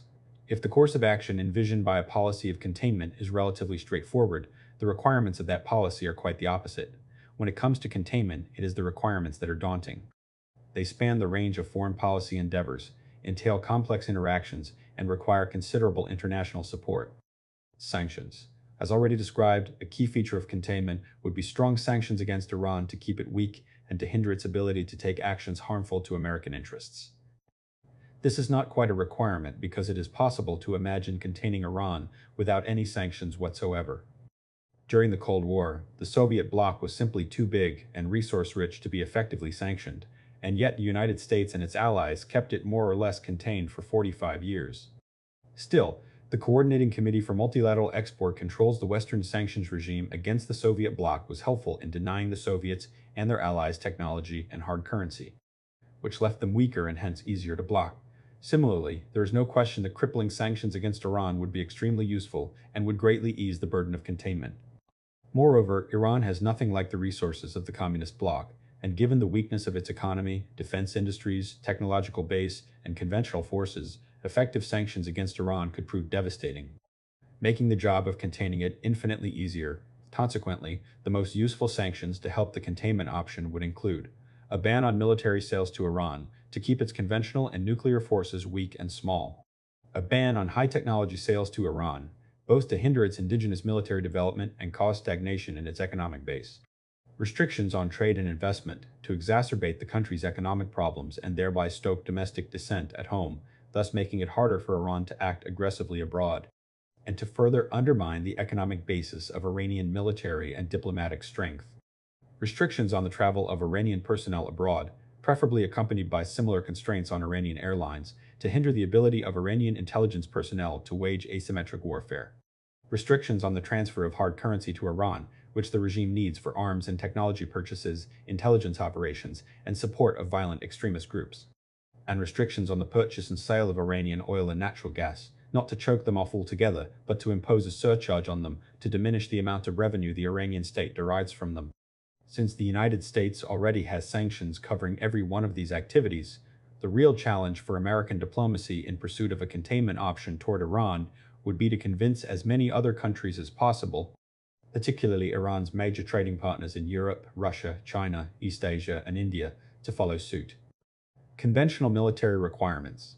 Given the weakness of Iranian conventional forces, especially compared to the strength of the American military, this should not be an overly onerous requirement. The United States has typically found that a relatively small naval presence in the Persian Gulf, one carrier, a half-dozen surface combatants, a couple of submarines, and some minesweepers and other specialized craft, coupled with about a wing of strike and support aircraft deployed ashore, have been more than adequate to deal with most potential Iranian scenarios. In times of crisis, and especially if Iran ever attempted to close the Strait of Hormuz, more forces would be needed. Depending on the scenario, reinforcements might include another aircraft carrier or two, and/or another 1 to 2 wings of strike and support aircraft ashore, along with twice as many subs and surface combatants, and perhaps as many as a dozen minesweepers. Such a force ought to be able to obliterate Iranian air and naval defenses in the Strait of Hormuz, clear any mines, and even raise Iranian military installations along its littoral if that were desired in a matter of weeks or even days. Given the weakness of Iranian ground forces, it seems unlikely that Tehran would attempt to attack any of its neighbors, especially those most important to American interests. Turkey is a member of NATO, and the Iranians have shown no inclination to provoke the entire Atlantic alliance against them. As long as the United States has 30,000, 60,000 troops in Afghanistan and maintains some military personnel in Iraq, even as advisors, trainers, logistical support personnel, and the like, it is equally hard to imagine Iran invading either of those countries. If the regime embarked on a major program to build up its ground and air forces, the United States might want to commensurately support those of Iraq and Turkey, or might want to look into basing American ground forces, or merely their equipment, at preposition sites near Iran's borders. However, Iran would require at least 5, perhaps as many as 10, years to acquire the ability to threaten either Turkey or American forces in the region. Currently, Pakistan is a mess, but its ground and air forces are probably at least as capable as those of Iran, and it possesses nuclear weapons, which are likely to deter any large-scale Iranian aggression. At present, and therefore for the foreseeable future, the only real geographically weak link in the conventional military containment of Iran lies to its north. As weak as Iran is, the states of the Caucasus and Central Asia are weaker still. If Tehran chose, Iran's armed forces probably could do some real damage there. However, the United States has few vital interests in either region, and it is not clear whether Iranian aggression there would benefit Iran or bog it down. Consequently, if the United States felt the need to deter an Iranian attack on these countries, it should look to re-establish bases such as those in Azerbaijan, Kyrgyzstan, and Uzbekistan that it used during the invasion of Afghanistan. Again, if the United States felt it necessary to deter an Iranian conventional military attack on these countries, it might be necessary to build up American forces there or create an infrastructure to allow the rapid deployment of U.S. forces, because successful extended deterrence is often determined by the immediate balance of forces more than the overall correlation of forces. Strategic requirements. Because the containment option assumes that Iran will eventually acquire a nuclear weapons capability and potentially an actual nuclear arsenal, the far more challenging military requirement is dealing with the nuclear threat from Tehran. Historically, different states have responded differently to the acquisition of a nuclear arsenal. Some became more conservative in their foreign relations, but others became more aggressive. There was Soviet bullying under Khrushchev, the Chinese picking a fight with Moscow over their common border in the late 1960s, and Pakistan recklessly escalating its terrorism campaign against India in Kashmir in the late 1990s and early 2000s. This greater aggressiveness has tended to lead to crises with other nuclear powers. The various Berlin crises and the 1962 Cuban Missile Crisis, as well as the 1956 Sinai-Suez Crisis between the United States and Soviet Union, the 1969 Sino-Soviet border clashes, and the Kargil conflict between India and Pakistan in 1999. Iranian foreign policy is already fairly aggressive, and so the United States would have to be prepared that Tehran's acquisition of some sort of nuclear capability would likely exacerbate this pre-existing condition.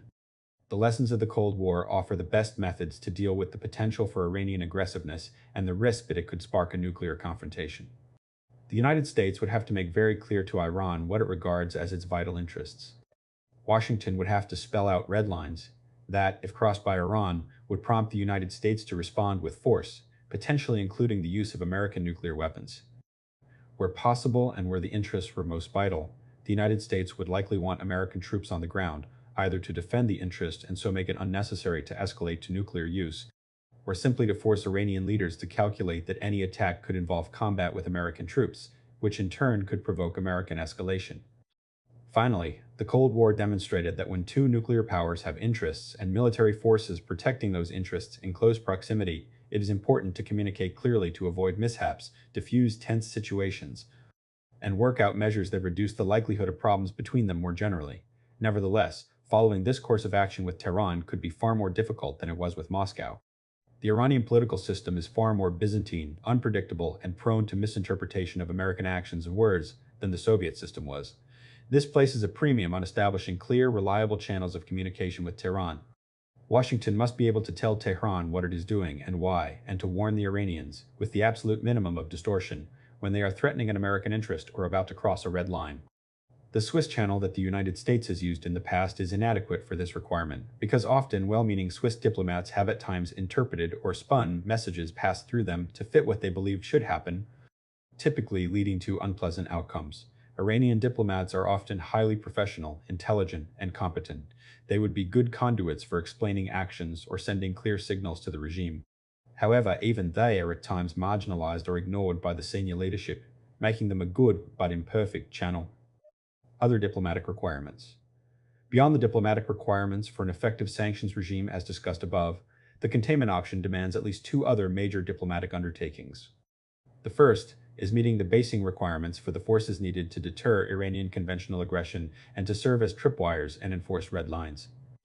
This may be easy if the United States can extend its arrangements with countries like Kuwait, Bahrain, Qatar, and Oman, which actually see advantages in hosting American military bases. However, if the United States sees a need to base forces in Saudi Arabia, the Caucasus, Central Asia, and/or Pakistan, all of which have political reasons to avoid having American troops on their soil, the State Department will have its work cut out for it.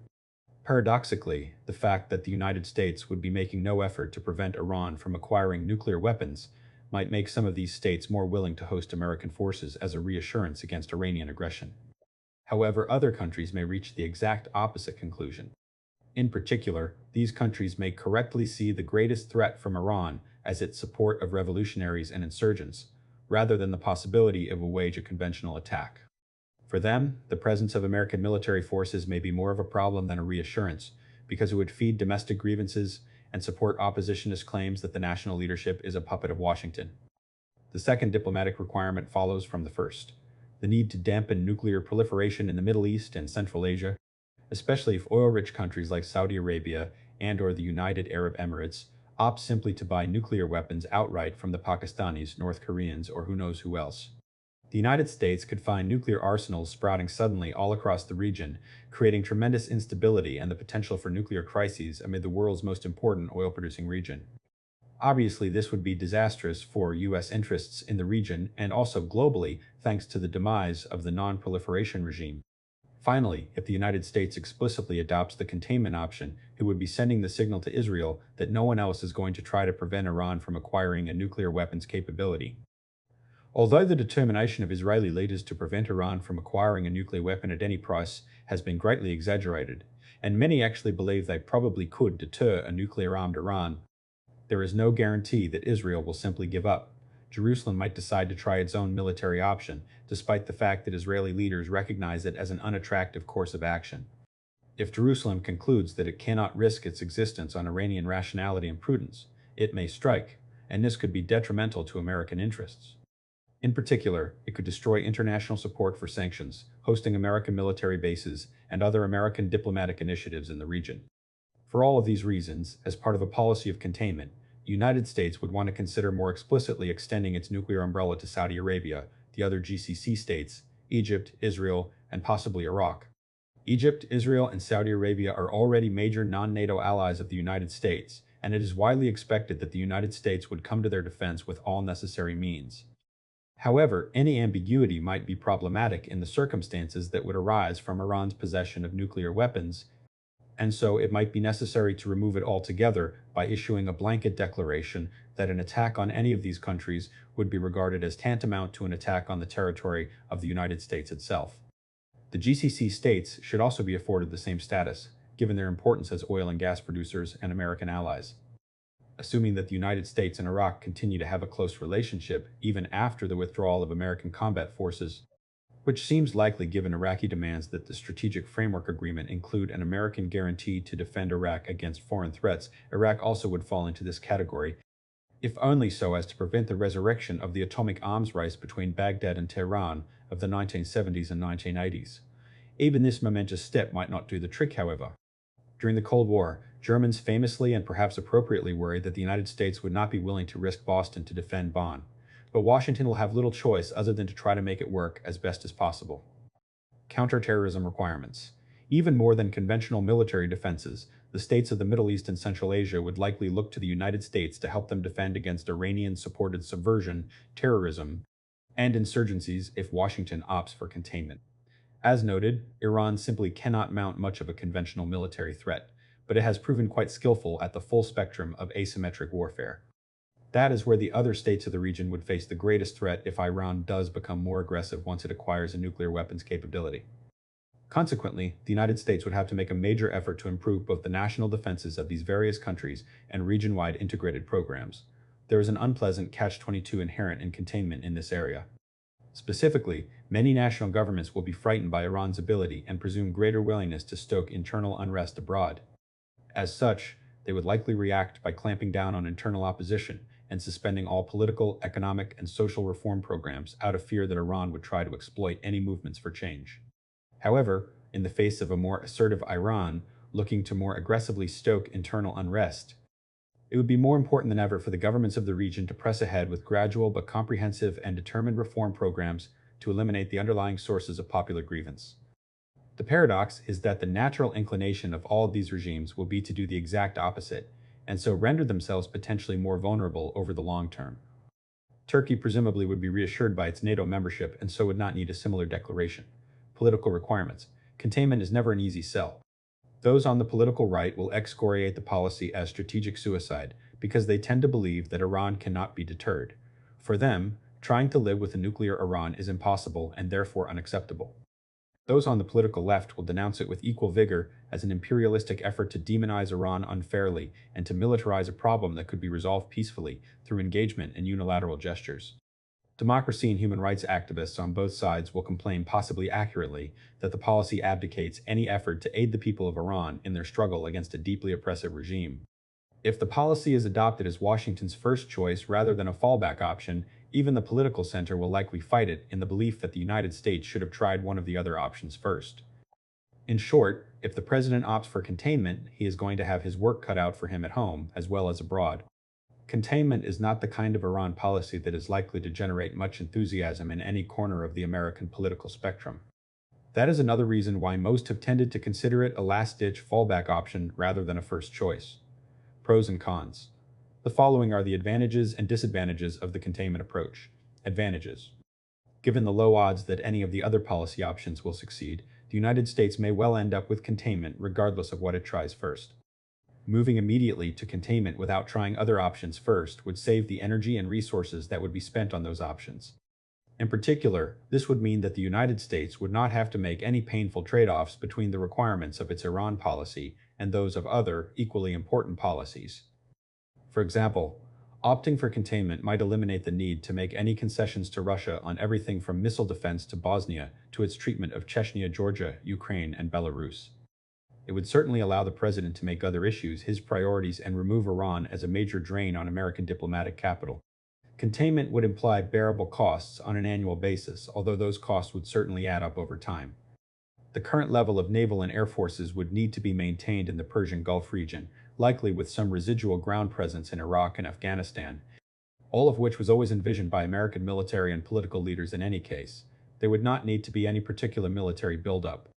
Containment would probably diminish Iran's ability to make mischief in the Middle East and South Asia, possibly to a considerable degree. Over the past 30 years, neither Iran nor the United States has entirely succeeded in achieving its goals with regard to the other, but given the relative power and influence of the two countries in the Middle East and Central Asia today, the United States has done relatively much better. Iran remains weak and poor, and the few allies it has are also weak. Hardly any countries appear ready to embrace Khomeini's Islamic Revolution or look to Tehran for advice, support, or permission to act. And internationally, Iran remains a pariah nation, tolerated because of its oil and gas exports, but otherwise shunned. That is not a bad record for containment, and it suggests that the United States could similarly limit Tehran in the future. Disadvantages. Containment assumes that Tehran can be deterred. While there is evidence to support that contention, it is unproven at best, and if it is incorrect, the outcome could be spectacularly horrible. As with containment of the Soviet Union, it rests on the assumption that the other side would not do anything manifestly foolish, but that may not be the case. Moreover, in the case of Iran, perverse internal politics have often caused the Islamic Republic to take foreign policy actions that were manifestly foolish. An obvious example of this was Iran's holding of the 52 American hostages for 444 days in 1979-1981. This act gravely harmed Iran in a variety of ways, damage that was apparent to any number of Iranian political leaders at the time. But Iran's internal politics trumped these strategic considerations and produced behavior that the rest of the world considered reckless and even irrational. Allowing Iran to develop a nuclear weapons capability could well encourage other regional states to develop similar capabilities of their own. Such a nuclear arms race in the Persian Gulf region could be highly dangerous and destabilizing, and it would increase the likelihood of a nuclear crisis or even a nuclear exchange by accident or as a result of escalation. An American decision to stop trying to prevent Iran from acquiring a nuclear weapons capability and simply rely on policies that use containment and deterrence might cause Israeli leaders to opt for a strike against Iranian nuclear sites, in the belief that they have no alternative. Such a strike could trigger a wider conflict between Israel and Iran that could draw in the United States and other countries. Allowing Iran to develop a nuclear weapons capability, despite a publicly avowed consensus among the greater powers that it cannot be allowed to do so, could be the last nail in the coffin of the NPT, eliminating the global non-proliferation norm, with unforeseeable consequences in East Asia, South America, and other parts of the world. If Iran is seen as no longer on the defensive and more able to go on the offensive, both because Washington had ceased its efforts to coerce Tehran and because Iran someday acquires a nuclear weapons capability, the Arab states will likely become more fearful of Iran. This may lead them to bandwagon with Iran and almost certainly will make them less willing to reform, but at a time when the risk of greater Iranian subversion actually would make it more necessary for them to do so. Conclusion: crafting an integrated Iran policy. Connecting the options. None of the policy options toward Iran have a high likelihood of succeeding, even as their proponents would define success. None is likely to protect all of America's national interests at low cost and with minimal risks. As should be apparent by this point, all of them are less than ideal solutions to the problems Iran poses. Indeed, one of the reasons that the Iran debate is so contentious and intractable is that there is no obviously right course of action. Instead, policymakers must choose the least bad from among a range of unpalatable alternatives. What should also be clear is that few, if any, of the options presented in this book constitute an unequivocal, standalone policy. At the very least, each will require contingency plans and fallback positions in the event that circumstances change or the approach fails. Even a policy comprised of pure engagement would have to acknowledge that Iran might take action like mounting a major terrorist attack or testing a nuclear weapon that could force the United States to abandon this course. Similarly, even if the United States were to commit itself to mounting a full-scale invasion, the need to garner domestic political support and the hope of securing some international support would likely require making a diplomatic overture to Iran first. Other options might be pursued simultaneously with one another. Indeed, the persuasion option includes a tactical version of the engagement option, which might turn into a strategic version under the right circumstances, thus making engagement a potential follow-on to persuasion. Persuasion also allows for the possibility of employing some form of the regime change options as additional sources of pressure on Iran if sanctions alone are considered inadequate. Alternatively, an administration determined to mount a full-court press against Iran short of an invasion might employ all of the regime change options plus the airstrikes option. In other words, there is potentially a great deal of interplay among the options. If Washington policymakers chose to pursue several options simultaneously, or to combine elements of different options, it would have to spend a great deal of time thinking through not only how to make each individual option work, but how to make them work in tandem so that they reinforce one another rather than running at cross purposes. Indeed, because the problem of Iran is such a difficult one, any realistic policy toward Iran likely would combine at least two or more options, either in sequence, as contingency plans, or as parallel tracks. A single option approach to the problem of Iran would have much less likelihood of achieving U.S. interests. Consequently, another critical element in forging an effective policy toward Iran is to understand how various policy options can or cannot be integrated. The Obama administration has already recognized that reality. Although the president himself and many of his top aides, including Secretary of State Clinton and Dennis Ross, her Iran advisor, have all indicated that the core of their policy will be the kind of complex positive and negative incentives embodied by the persuasion option, they have also made clear that the full policy will incorporate other options in various ways. President Obama has stressed that he hopes for a fully cooperative relationship with Iran.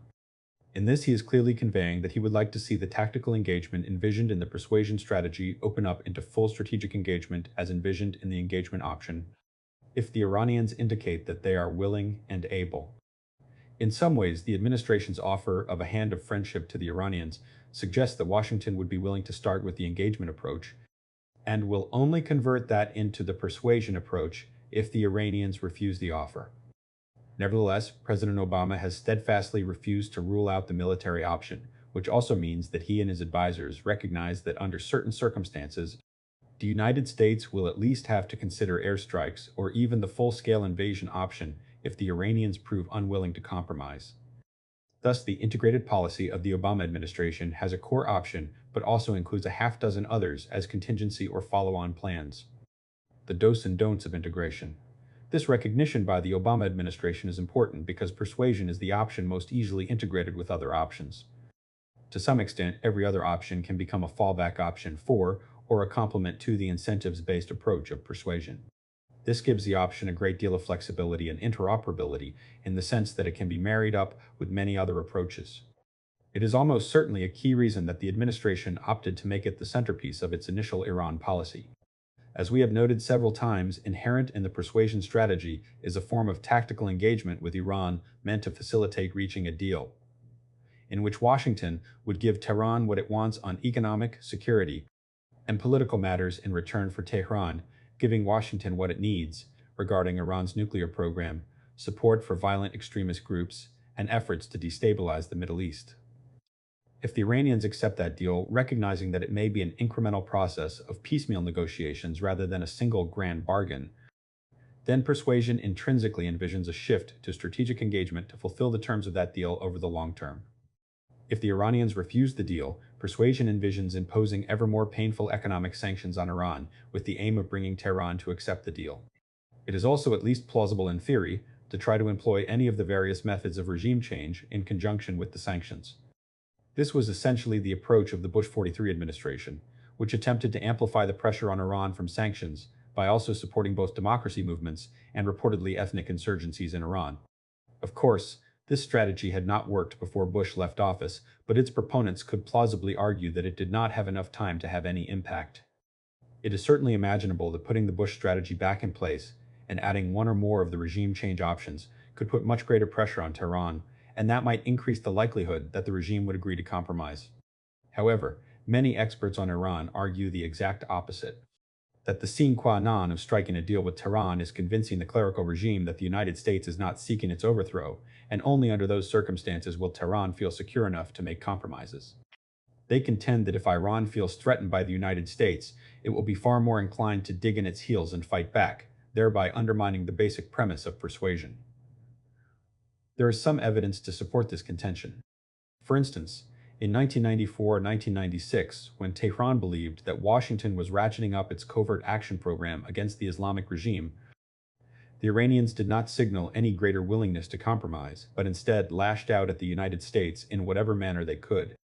Tehran was probably behind the Khobar Towers attack that killed 19 American military personnel and conducted aggressive surveillance of American diplomatic and military personnel and installations all across the Middle East, instigated attacks by the Palestinian Islamic Jihad and Hezbollah against Israel to subvert the peace process, and attempted to overthrow the government of Bahrain. In theory, airstrikes also could be employed to exert pressure on Tehran if it refuses an initial deal, although in practice they could easily prove counterproductive. Airstrikes would likely rally the Iranian people around the worst elements in the regime, at least initially. This, in turn, would make it more likely Iran would retaliate, withdraw from the NPT, and recommit to acquiring nuclear weapons and/or end any ongoing negotiations with the United States, the United Nations, or other members of the international community. Nevertheless, if it becomes clear that Iran is not negotiating seriously with the United States, but is merely playing for time, or refuses to negotiate altogether, then all three of the military options would take on significantly greater relevance as fallback options for the persuasion option. If negotiating a deal is simply no longer feasible, the Obama administration will be left with an unpalatable choice between taking military action itself, letting Israel do it, or moving to contain Iran and deter its use of nuclear weapons. If Washington concludes that it does not believe a nuclear Iran can effectively be deterred, or the administration simply does not want to take that risk, the United States might opt for the airstrikes option or even the invasion option. The Israelis will have to make a similar decision, itself contingent upon what the United States decides. And while an Israeli airstrike has many potential drawbacks for the United States, in a situation in which Iran has made it clear that it is unwilling to make any compromises, Washington might simply decide that it is not worth expending the political capital to prevent Israel from launching a strike if Jerusalem opts to do so. Furthermore, all of these scenarios could also be raised simply as implicit threats, and those threats might serve as a useful form of pressure on Iran as part of the persuasion approach in ways that their implementation might not. In other words, the United States could let it be known that if Iran is unwilling to negotiate an end to its problematic behavior, then the United States would have to look hard at all of the other options, and under those circumstances, the military options would look far more attractive than they do at present. The clear implication would be that if Tehran is unwilling to compromise, it may find itself in a war it does not want. Such threats have the merit of being accurate representations of where the U.S.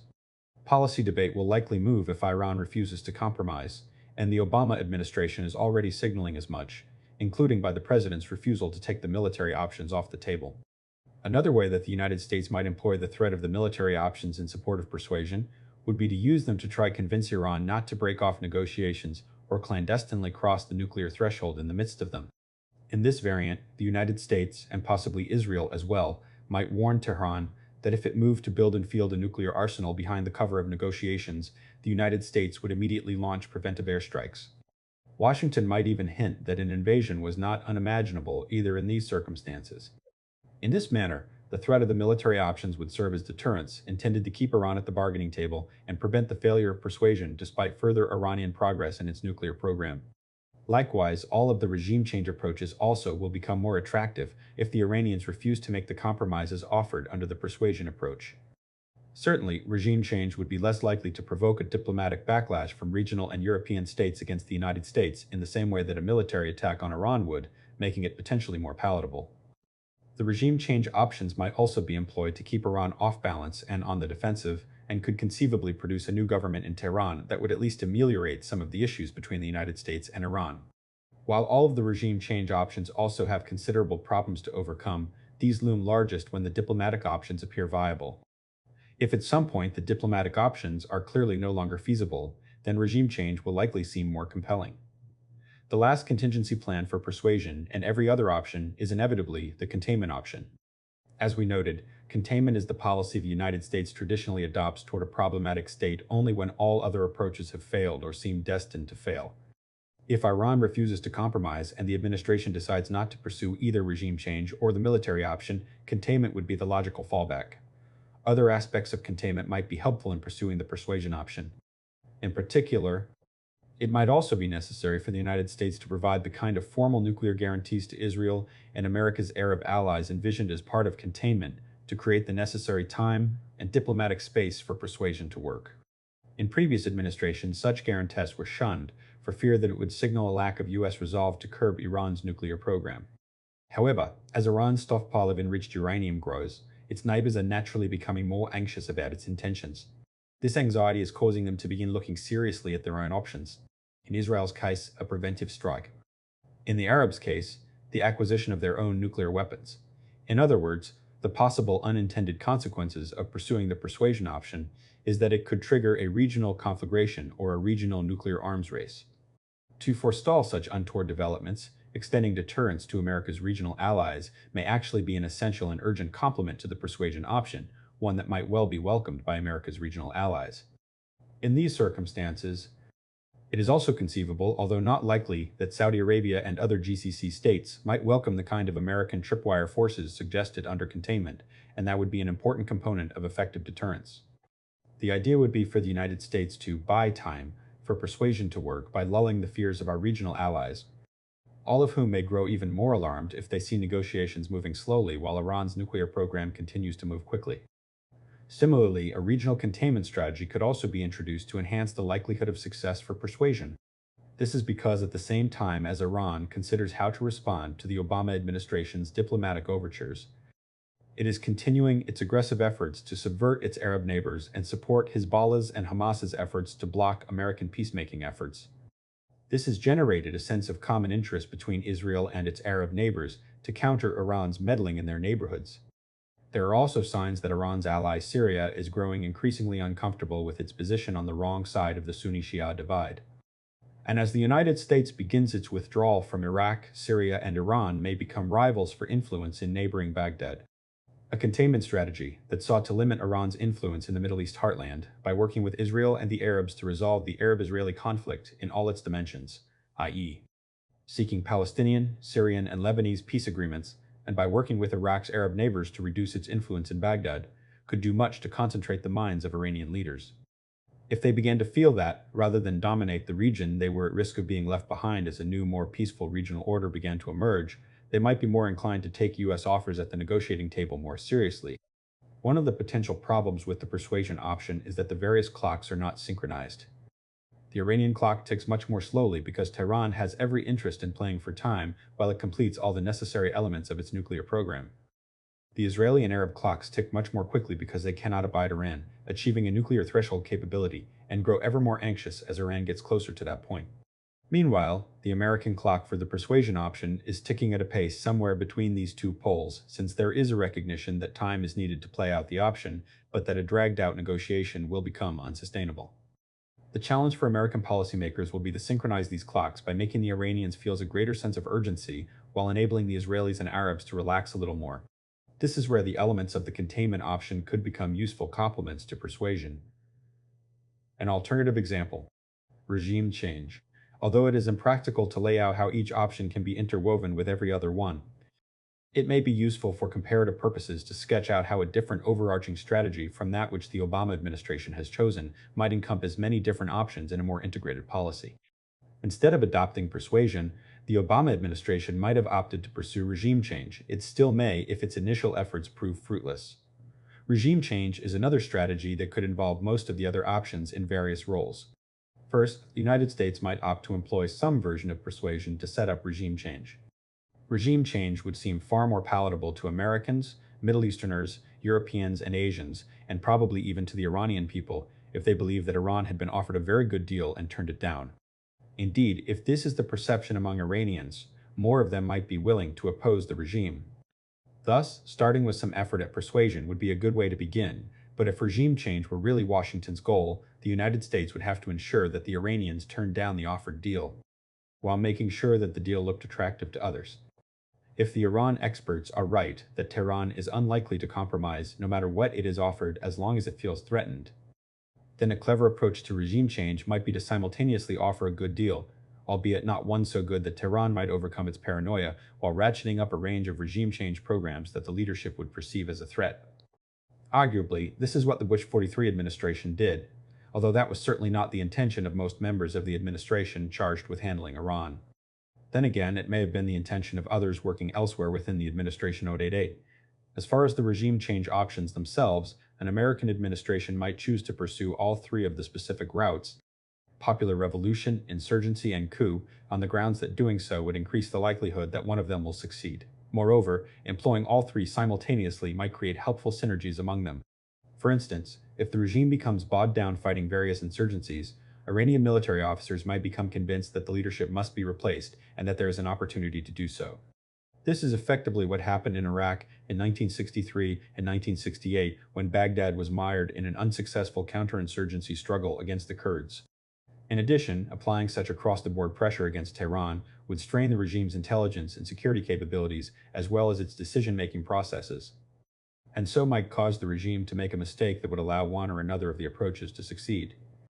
A policy determined to overthrow the government of Iran might very well include plans for a full-scale invasion as a contingency for extreme circumstances. Certainly, if various forms of covert and overt support simply failed to produce the desired effect, a president determined to produce regime change in Iran might consider an invasion as the only other way to achieve that end.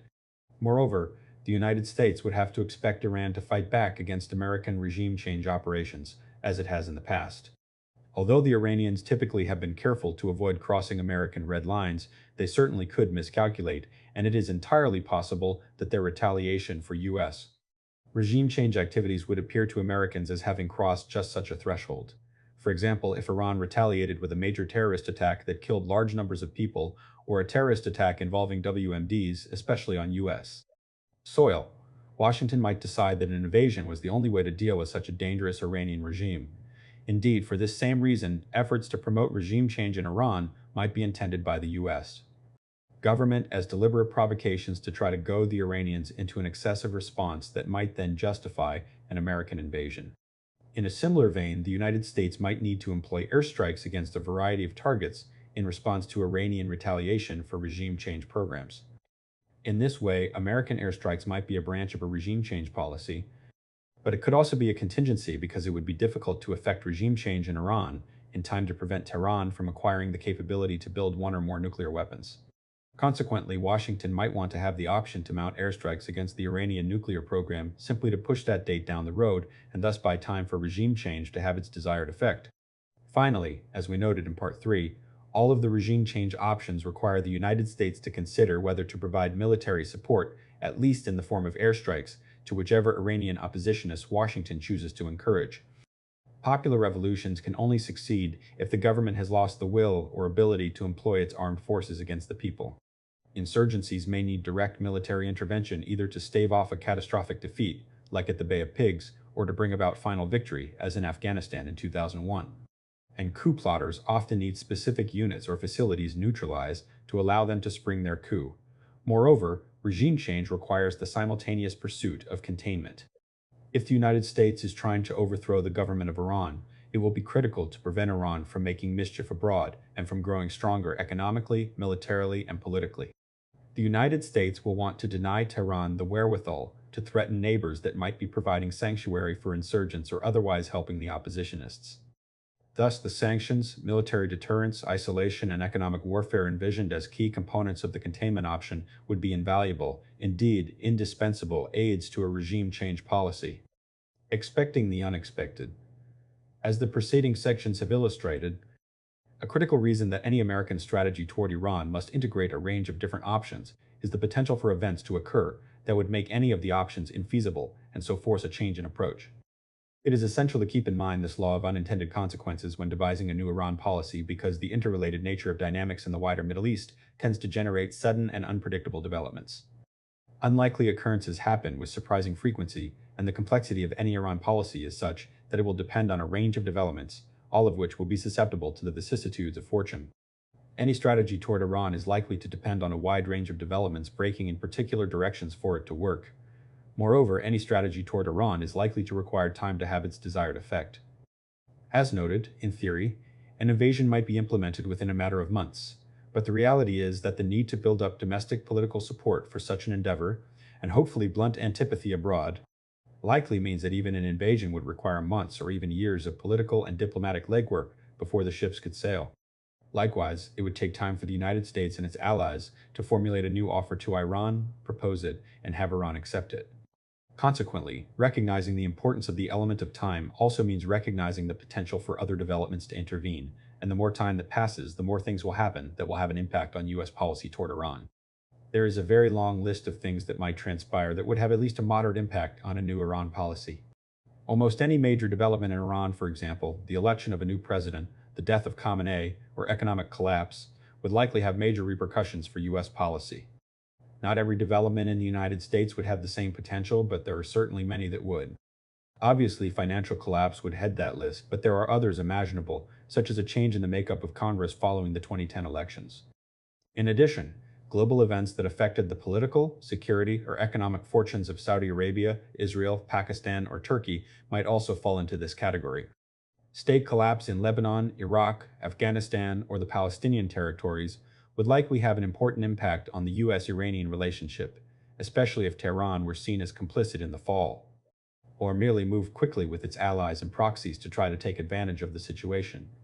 Similarly, because Europe, Russia, Japan, China, India, and other countries beyond the Middle East also have an important role in some of the options, their decisions could make some options more attractive and others less so. The persuasion option that the Obama administration has chosen relies heavily on the cooperation of all of those countries. Thus, events that make them more or less willing to participate will affect the ability of the administration to succeed, and this, in turn, could influence its decision to stick with that option or switch to something else. To illustrate how different events could greatly affect the viability and attractiveness of the various options, imagine that King Abdullah of Saudi Arabia dies within the next 1 to 2 years and is succeeded by Prince Naif ibn Abd al-Aziz, recently named the second deputy prime minister. Although Abdullah is deeply concerned about Iran and its pursuit of a nuclear capability, he has steadfastly pursued a policy of détente with Tehran for more than a decade. Naif, on the other hand, is widely believed to favor a much tougher policy toward Iran, and he might come to Washington and tell the president that Iranian acquisition of nuclear weapons is simply intolerable for Saudi Arabia. Assume for a minute that Naif also pledges to support the United States in taking a more aggressive approach than the new persuasion policy, and asserts that if the United States is unable to do so, then the Saudis will acquire nuclear weapons of their own. This would constitute a fairly dramatic divergence from Abdullah's policy and would significantly change many of the pros, cons, and requirements of the different options. With Saudi Arabia and the rest of the GCC behind the United States, Washington might consider airstrikes, regime change, and even an invasion as being both more feasible and less costly than they appear today. Similarly, if the United States believes that it is highly likely that Saudi Arabia will acquire nuclear weapons if Iran crosses the nuclear threshold, both persuasion and engagement may look less appealing. As another important example, if Iran were to detonate a nuclear weapon, this would dramatically alter the calculus of any US administration considering various options toward Iran. Because of the risk of nuclear retaliation, the desirability of an invasion, and even of airstrikes, would become vanishingly small. The United States has never attacked another nuclear-armed state, and has done everything it could to avoid doing so. Containment would become more necessary, while engagement might become far more palatable and popular as an alternative to conflict. The need to try to prevent Iran from acquiring a nuclear capability, a critical criticism of both options, would be gone, and the question would simply be how best to deal with a nuclear Iran. Regime change and persuasion both would be much trickier, but not necessarily impossible. The United States has maintained covert action programs against other nuclear-armed states. History has demonstrated that the possession of nuclear weapons does not immunize a country from internal problems, including internal revolution, with the Soviet Union and South Africa both being cases in point. The difficulty is likely to lie in the greater reticence of Iran's neighbors to anger a nuclear-armed Iran. But this too is not insurmountable, just difficult. As far as persuasion is concerned, there is evidence of states with actual nuclear arsenals, not just the theoretical capacity to build them, giving up their weapons under the right conditions.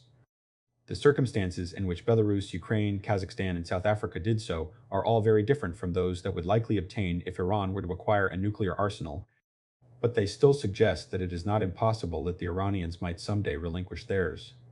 Moreover, North Korea's situation is much more analogous to that of Iran, and while the current deal has considerable potential pitfalls, and it is not at all clear that the North Koreans will end up disarmed, it also suggests that it might be possible to convince Iran to give up its nuclear program even after it has crossed the nuclear weapon threshold, although it would obviously be much harder than convincing them not to do so in the first place.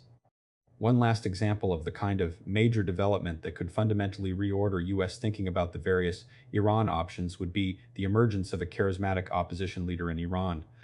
The clerical regime has assiduously worked to prevent this using utterly ruthless methods, but the Islamic Republic might slip up, and one might rise to prominence and popularity anyway. An Iranian Mandela, Havel, Bolivar, or Walesa, someone who was able to unify the Iranian opposition and generate genuine mass appeal, could also force a transformation in American thinking. First, his or her presence would alter the probability of a popular revolution in Iran, making that regime change option far more feasible than it is at present. And we do not rule out the possibility that American support for a popular revolution might have enabled the emergence of that leader. Second, it would be very unpalatable for the United States to betray someone who has galvanized the Iranian people and was organizing a genuine democratic opposition.